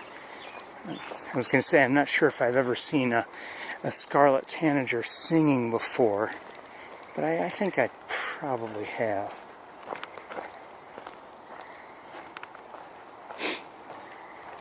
Anyway, if you've never seen a scarlet tanager before, I imagine you understand why I so enjoy seeing them.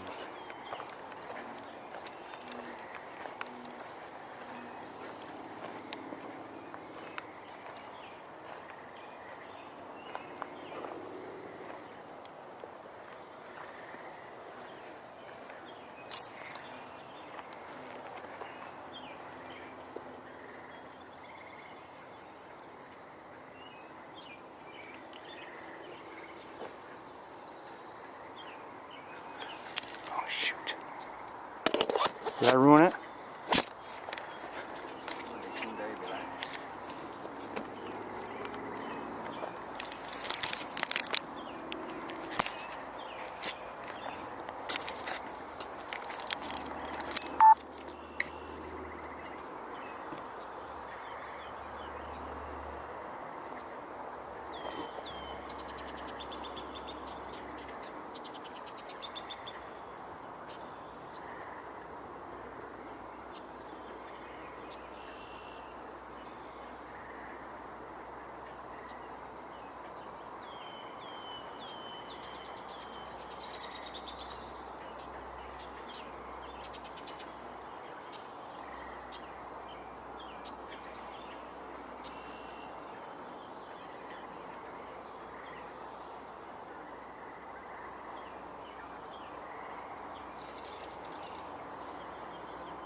hearing an eastern kingbird by the sound of it.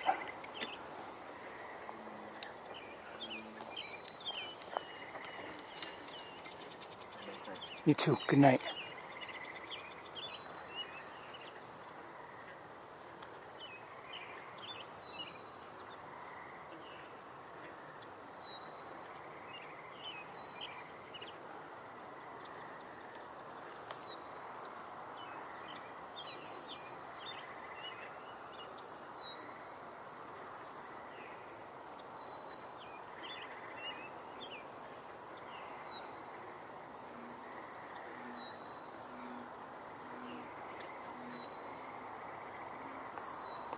Okay, we'll let them go.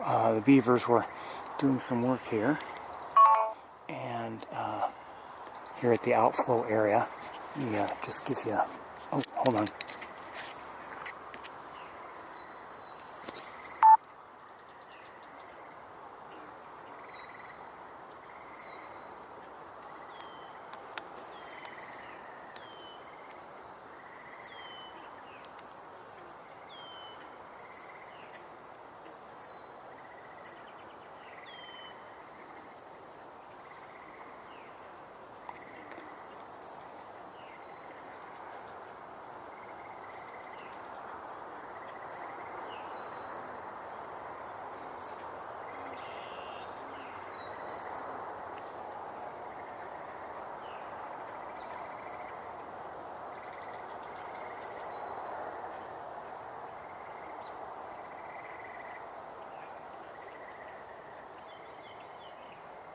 Just heard a veery again.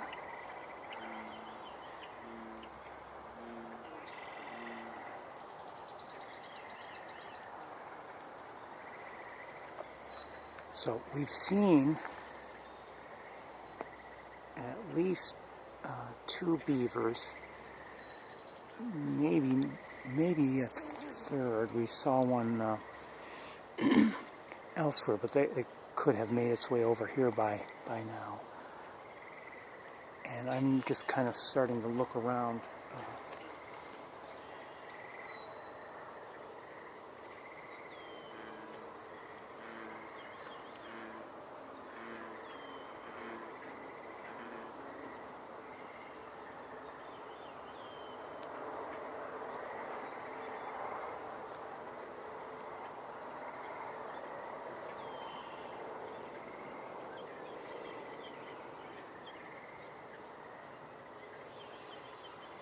There was something I was hoping to see, and I might as well tell you what that something is. I was hoping to have another look at at what we saw last week, and that was the hooded merganser mother and ducklings. But no sign yet. I believe behind me there's a cardinal.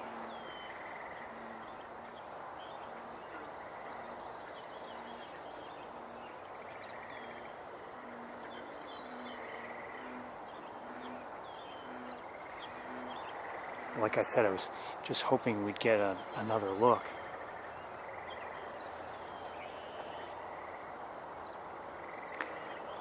Just watching this this beaver grooming is rather interesting also.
Another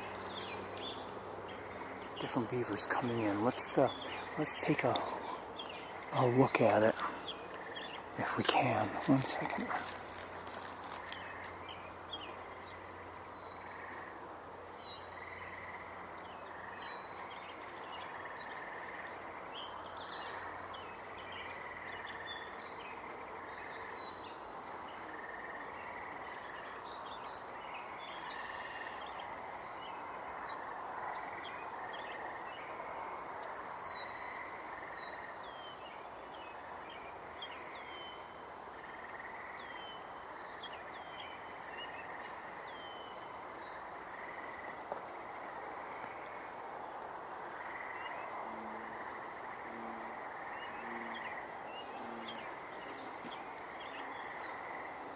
Sorry, it's just the nature of things here.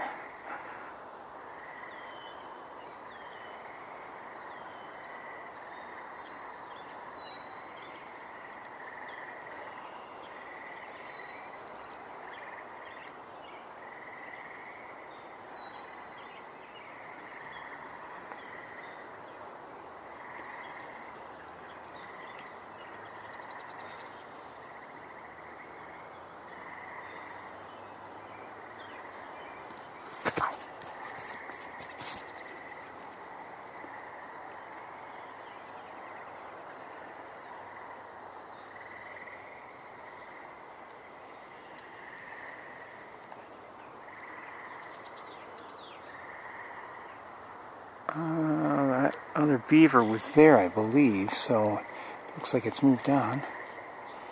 Let me just double check with binoculars. I no longer see it.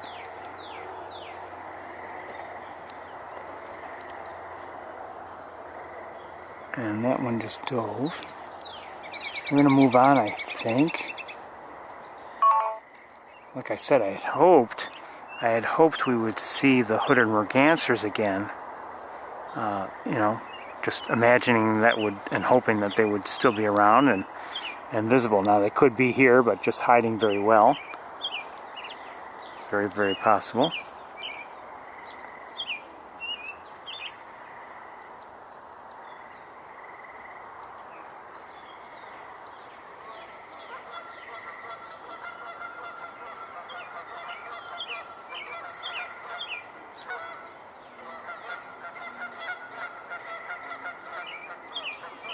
I don't know what that's about.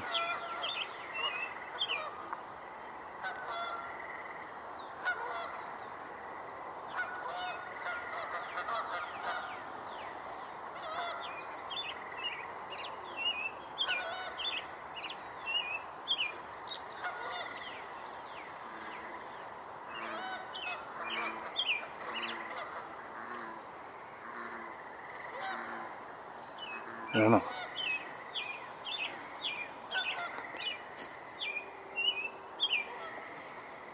Okay, let's, I think we'll get going.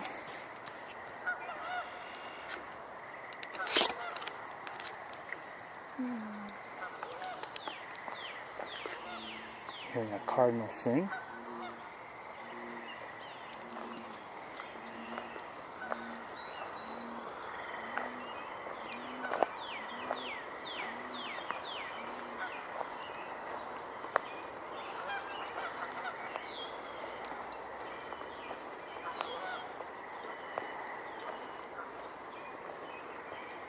Red-winged blackbirds calling out also.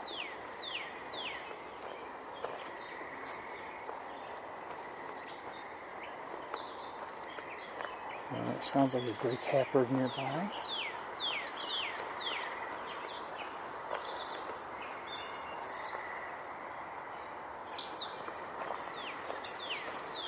So we didn't see any herons today.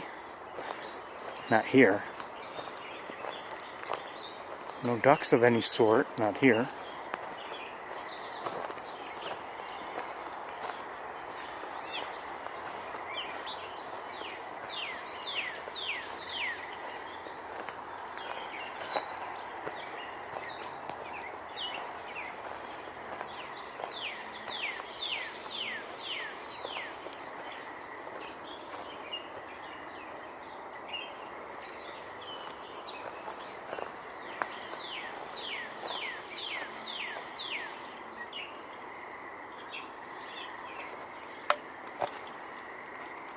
Hold on a second, we'll look at something.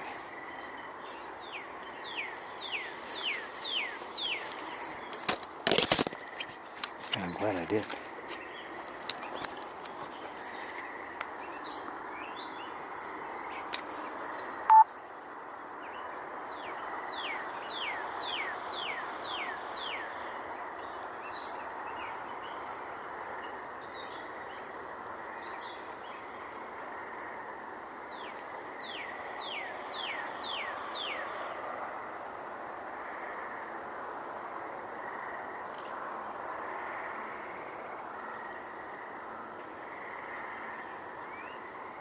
You coming?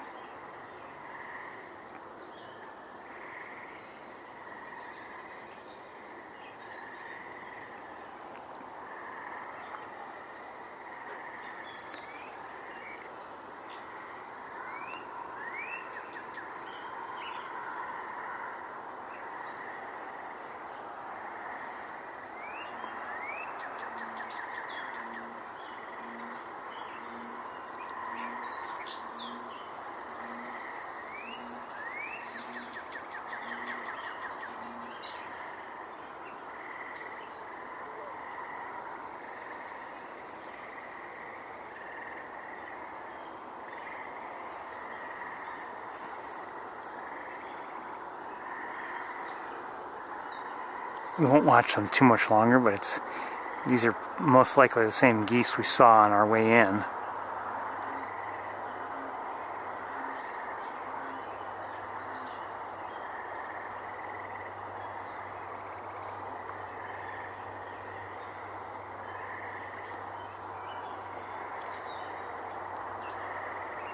Okay, let's move along.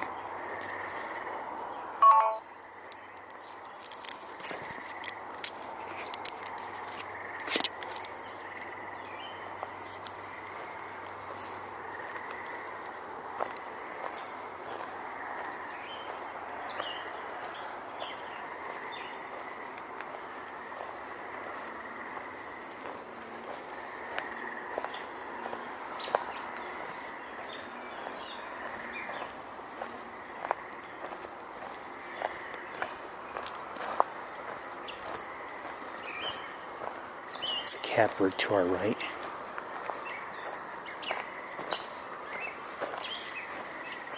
It's noticeably cooler now. I can, as I'm walking here, it feels like, rather cool air. No surprise, it was in the low 70s when we arrived.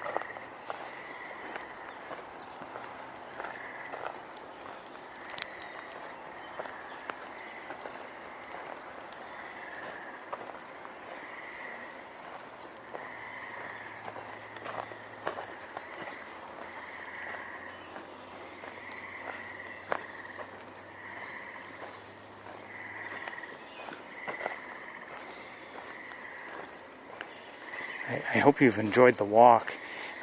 Like I said, I had hoped to see the hooded mergansers again, but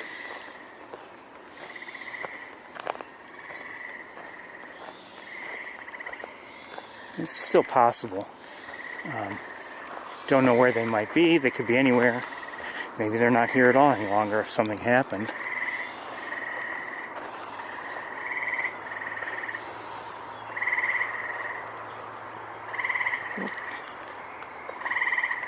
Walk a few steps out here. Hold on a second. Hold on a second. Do I see something? Or is it my imagination?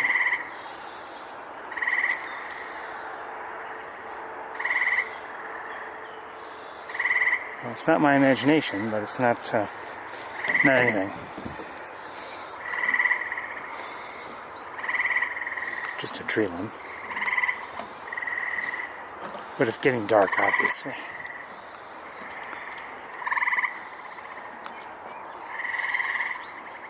Hearing frogs, a robin, catbird.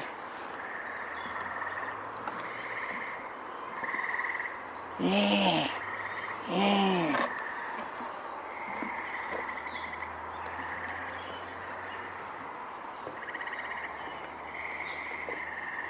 It's hard to see here now.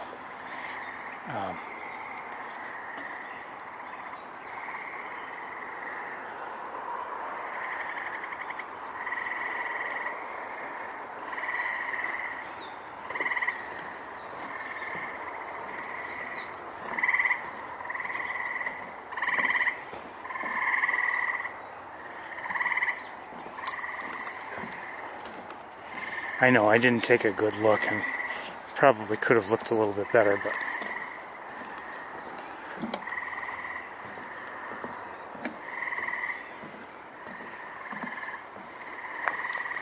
I looked at the camera screen and it looked so dark. I was like, boy, you know, I better move along. Let me lighten it up for you a little bit.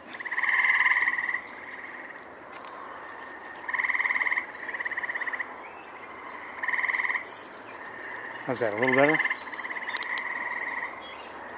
Okay.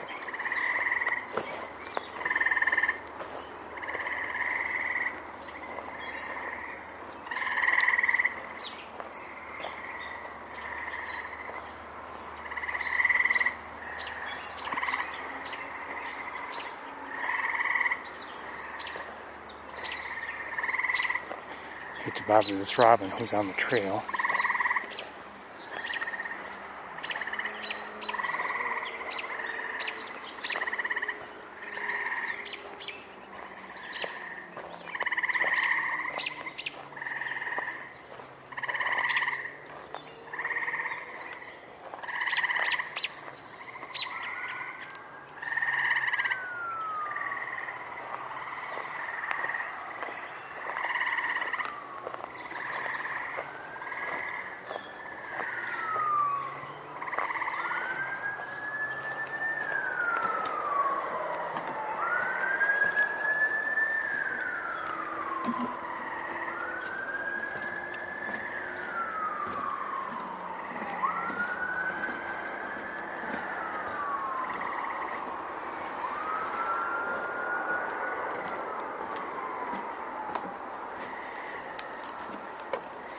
Like I was saying earlier, we didn't see much from Wildlife Drive, but I would say that Van Dyne Spoor proved to be very enjoyable.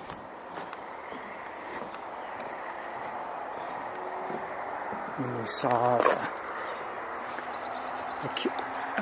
hold on one second.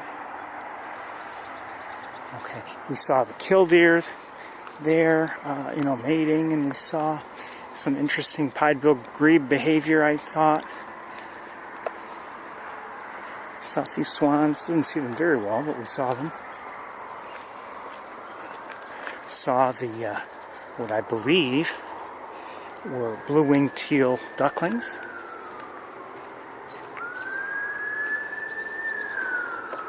That was all at Van Dyne Spoor. Then, you know, East Road, the Knox Marcellus marsh area, proved, you know, more interesting than I thought it would be. And, you know, a few more birds down there, and we saw them maybe better than I had expected.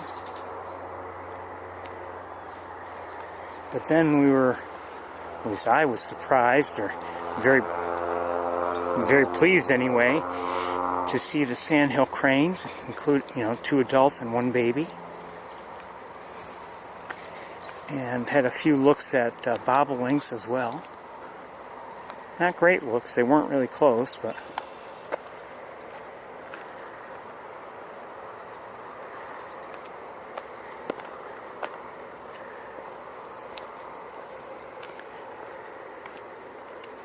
I even enjoyed, although we were rushed, I even enjoyed Shockey Pool. You know, would have liked, I imagine actually, late in the day, today it would have been good to be there as well, looking over at the rookery. But it was beautiful there.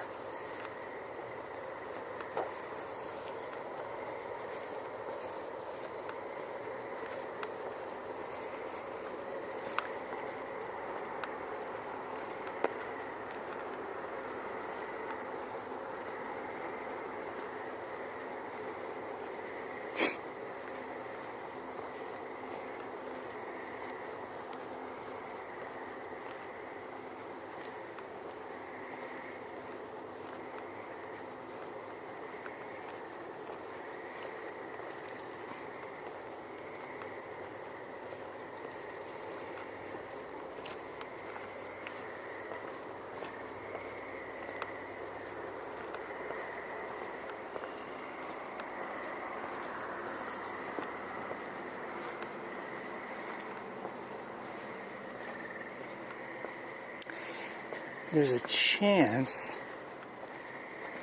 we may want to look at something.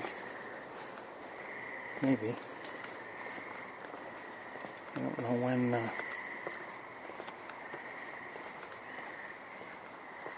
when or if it would be possible.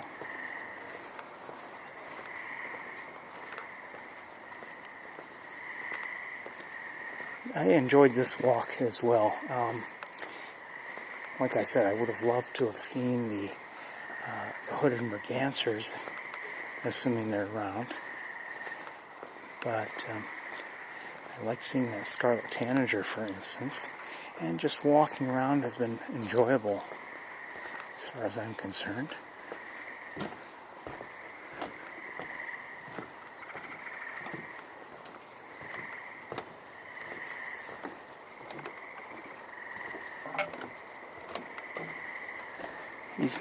Watching the beavers was interesting, as they often are.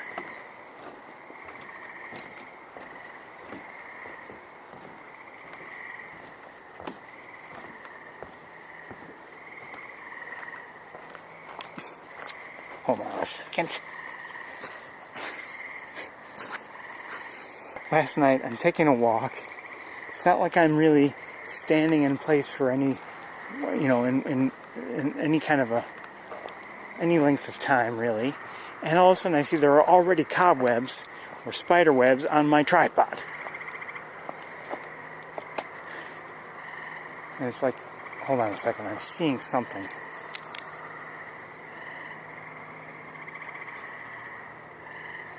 It looks like a Canada goose in the water.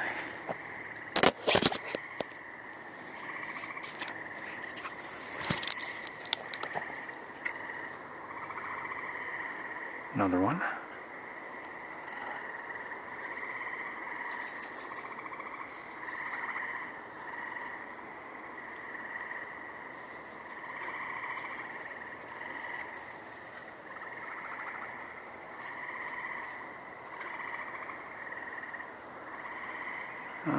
Is that one banded? It's hard to tell, but I think it is. Maybe. Maybe not, I don't know. No, maybe not. Could just be a trick of the light. Okay, I'm going to look around a little bit. You never know.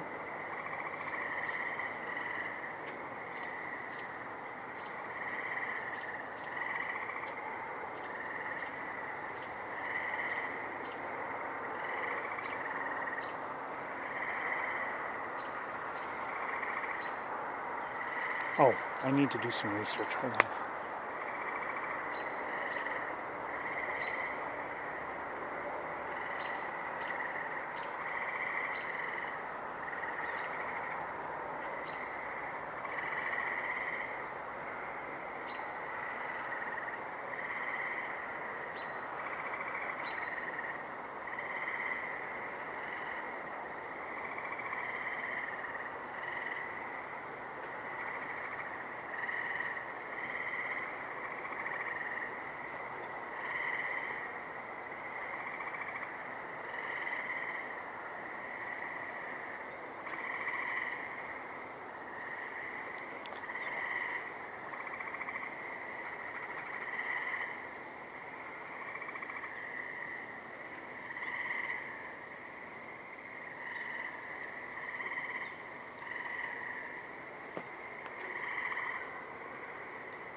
Well, I'm not sure if my research is getting me anywhere, but...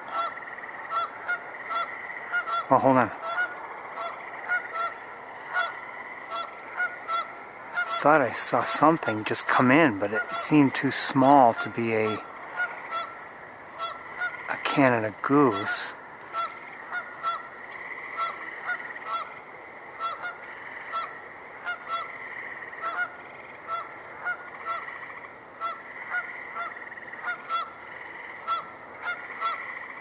Whatever it is, I don't see it anyway. It looked like a bird coming in, but again, oh, hold on.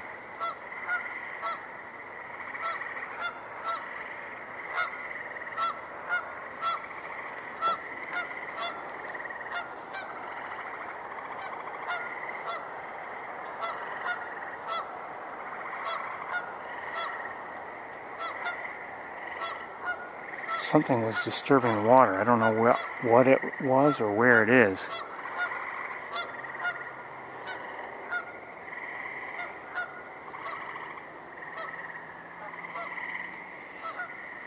Hold on.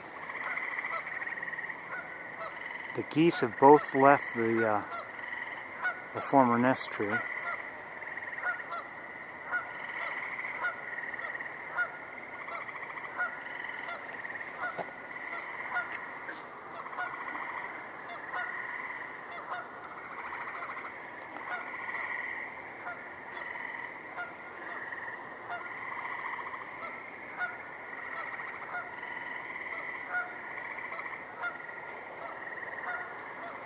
I'll leave you on the nest tree anyway. And I just, what I was hoping to do was find the Big Dipper and see where it is and how long it would take for us to see it.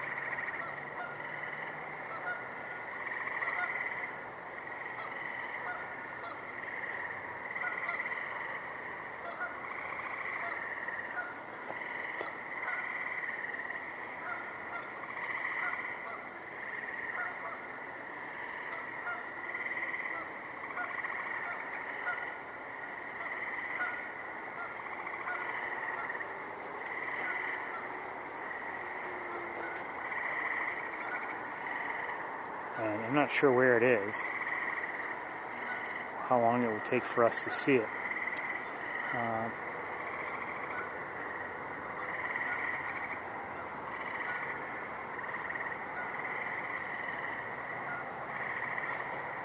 It's my oh, hold on.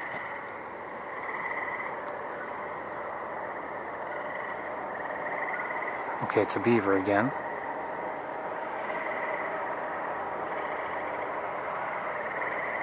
It's my understanding that I can't find the Big Dipper. It's my understanding that there's a supernova that has exploded, and it's seen within the Big Dipper.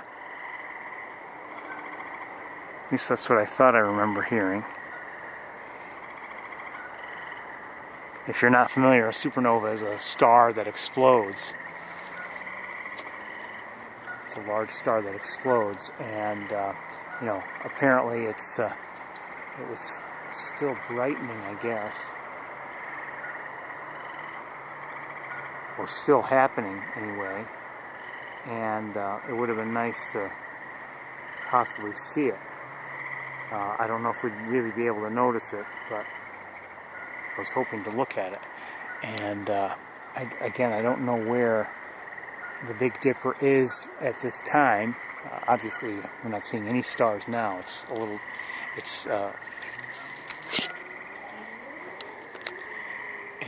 too light out to see any stars at this time. But it would be nice to see it if possible.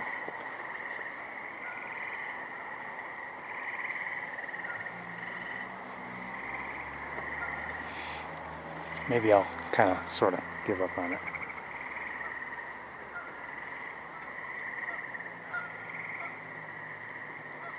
Things have quieted down in terms of,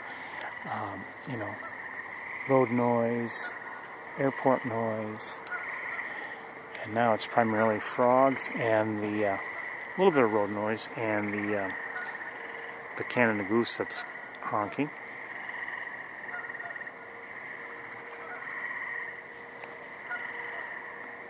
Maybe it's time for me to just pack up and head home.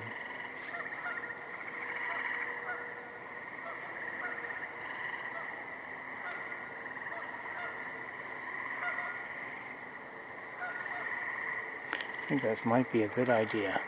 Oh, hold on 1 second. I think we'll be able to look at Venus anyway.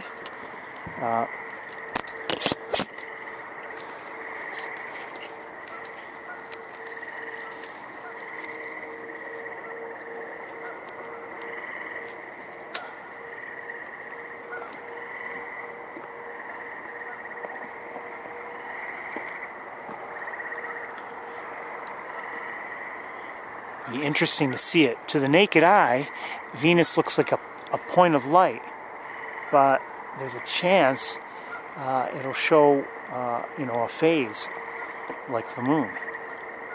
I've seen that before, and quite honestly, I was surprised when I saw it. Whenever it was that I saw it.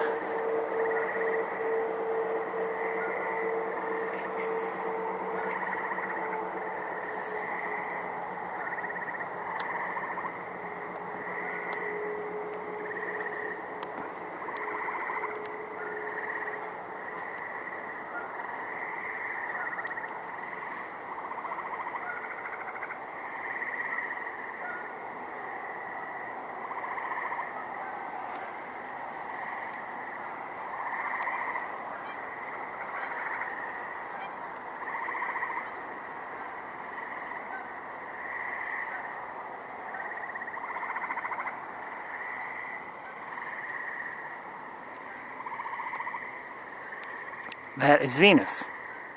At least I believe it is. And you can see we're not seeing a round disk. We're seeing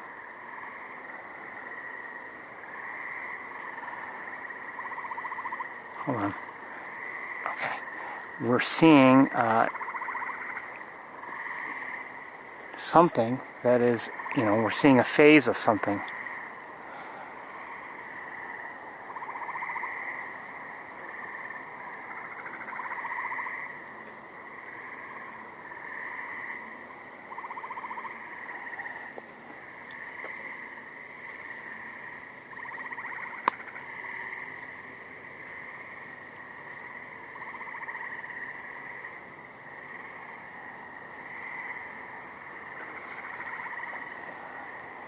Just get it back on screen. When we're zoomed in like this at night, you really notice how quickly our planet spins, because it's such a celestial object.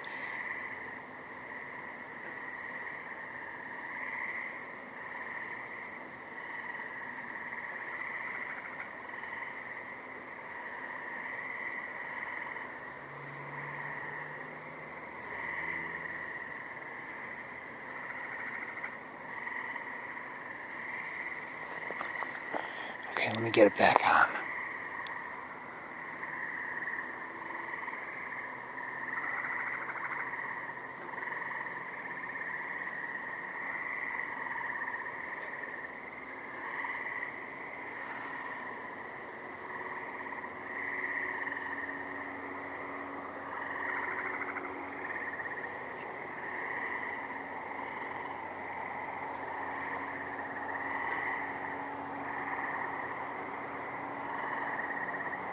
Sorry, it's hard for me to focus sharply, because as I make contact with anything like my focusing wheel, everything shakes.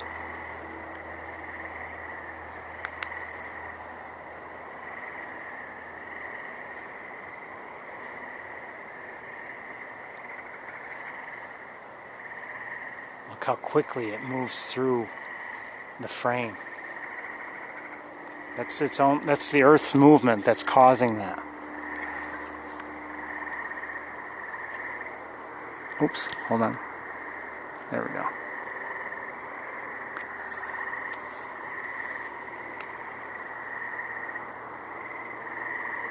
I should say the Earth's rotation, really.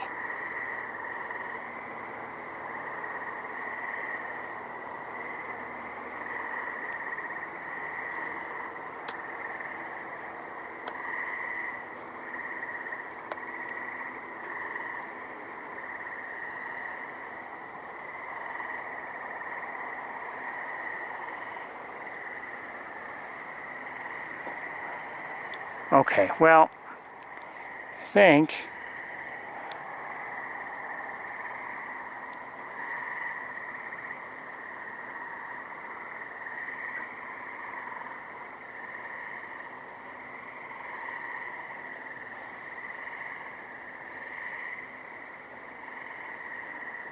I can make it darker. Hold on. At least I think I can.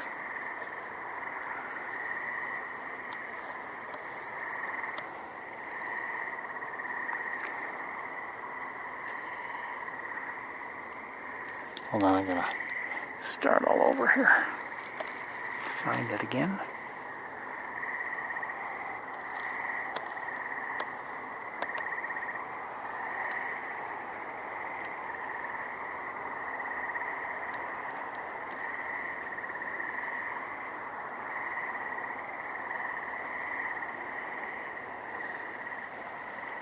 Best I can do, I think.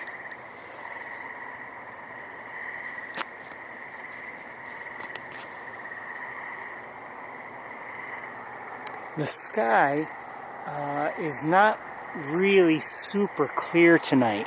As I look up at the moon, I can see that there's like haze around it.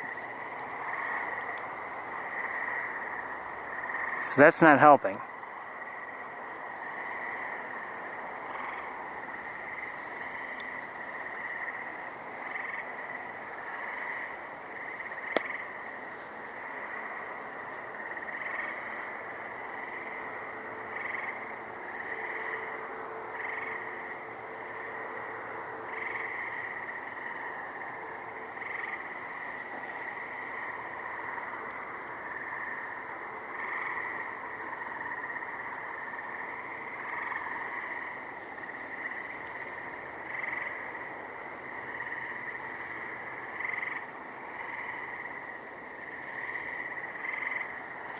Okay, I think we're going to call it a night, everybody.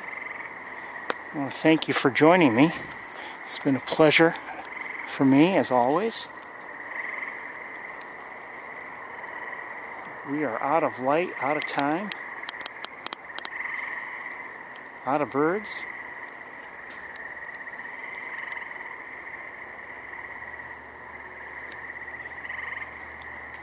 It's been an interesting day, a few surprises here and there.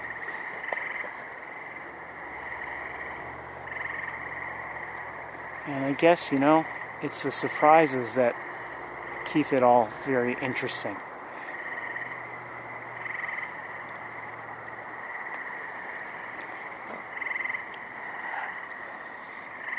I want to wish you all well, and hope that you all have a good week.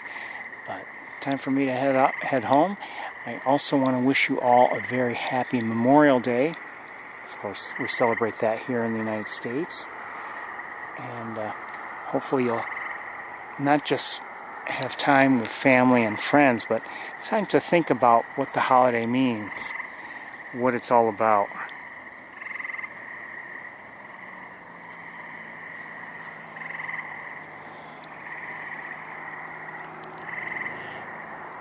Anyway, it's time for me to say good night. Good night, everyone. Take care. We'll see you next time. Bye-bye.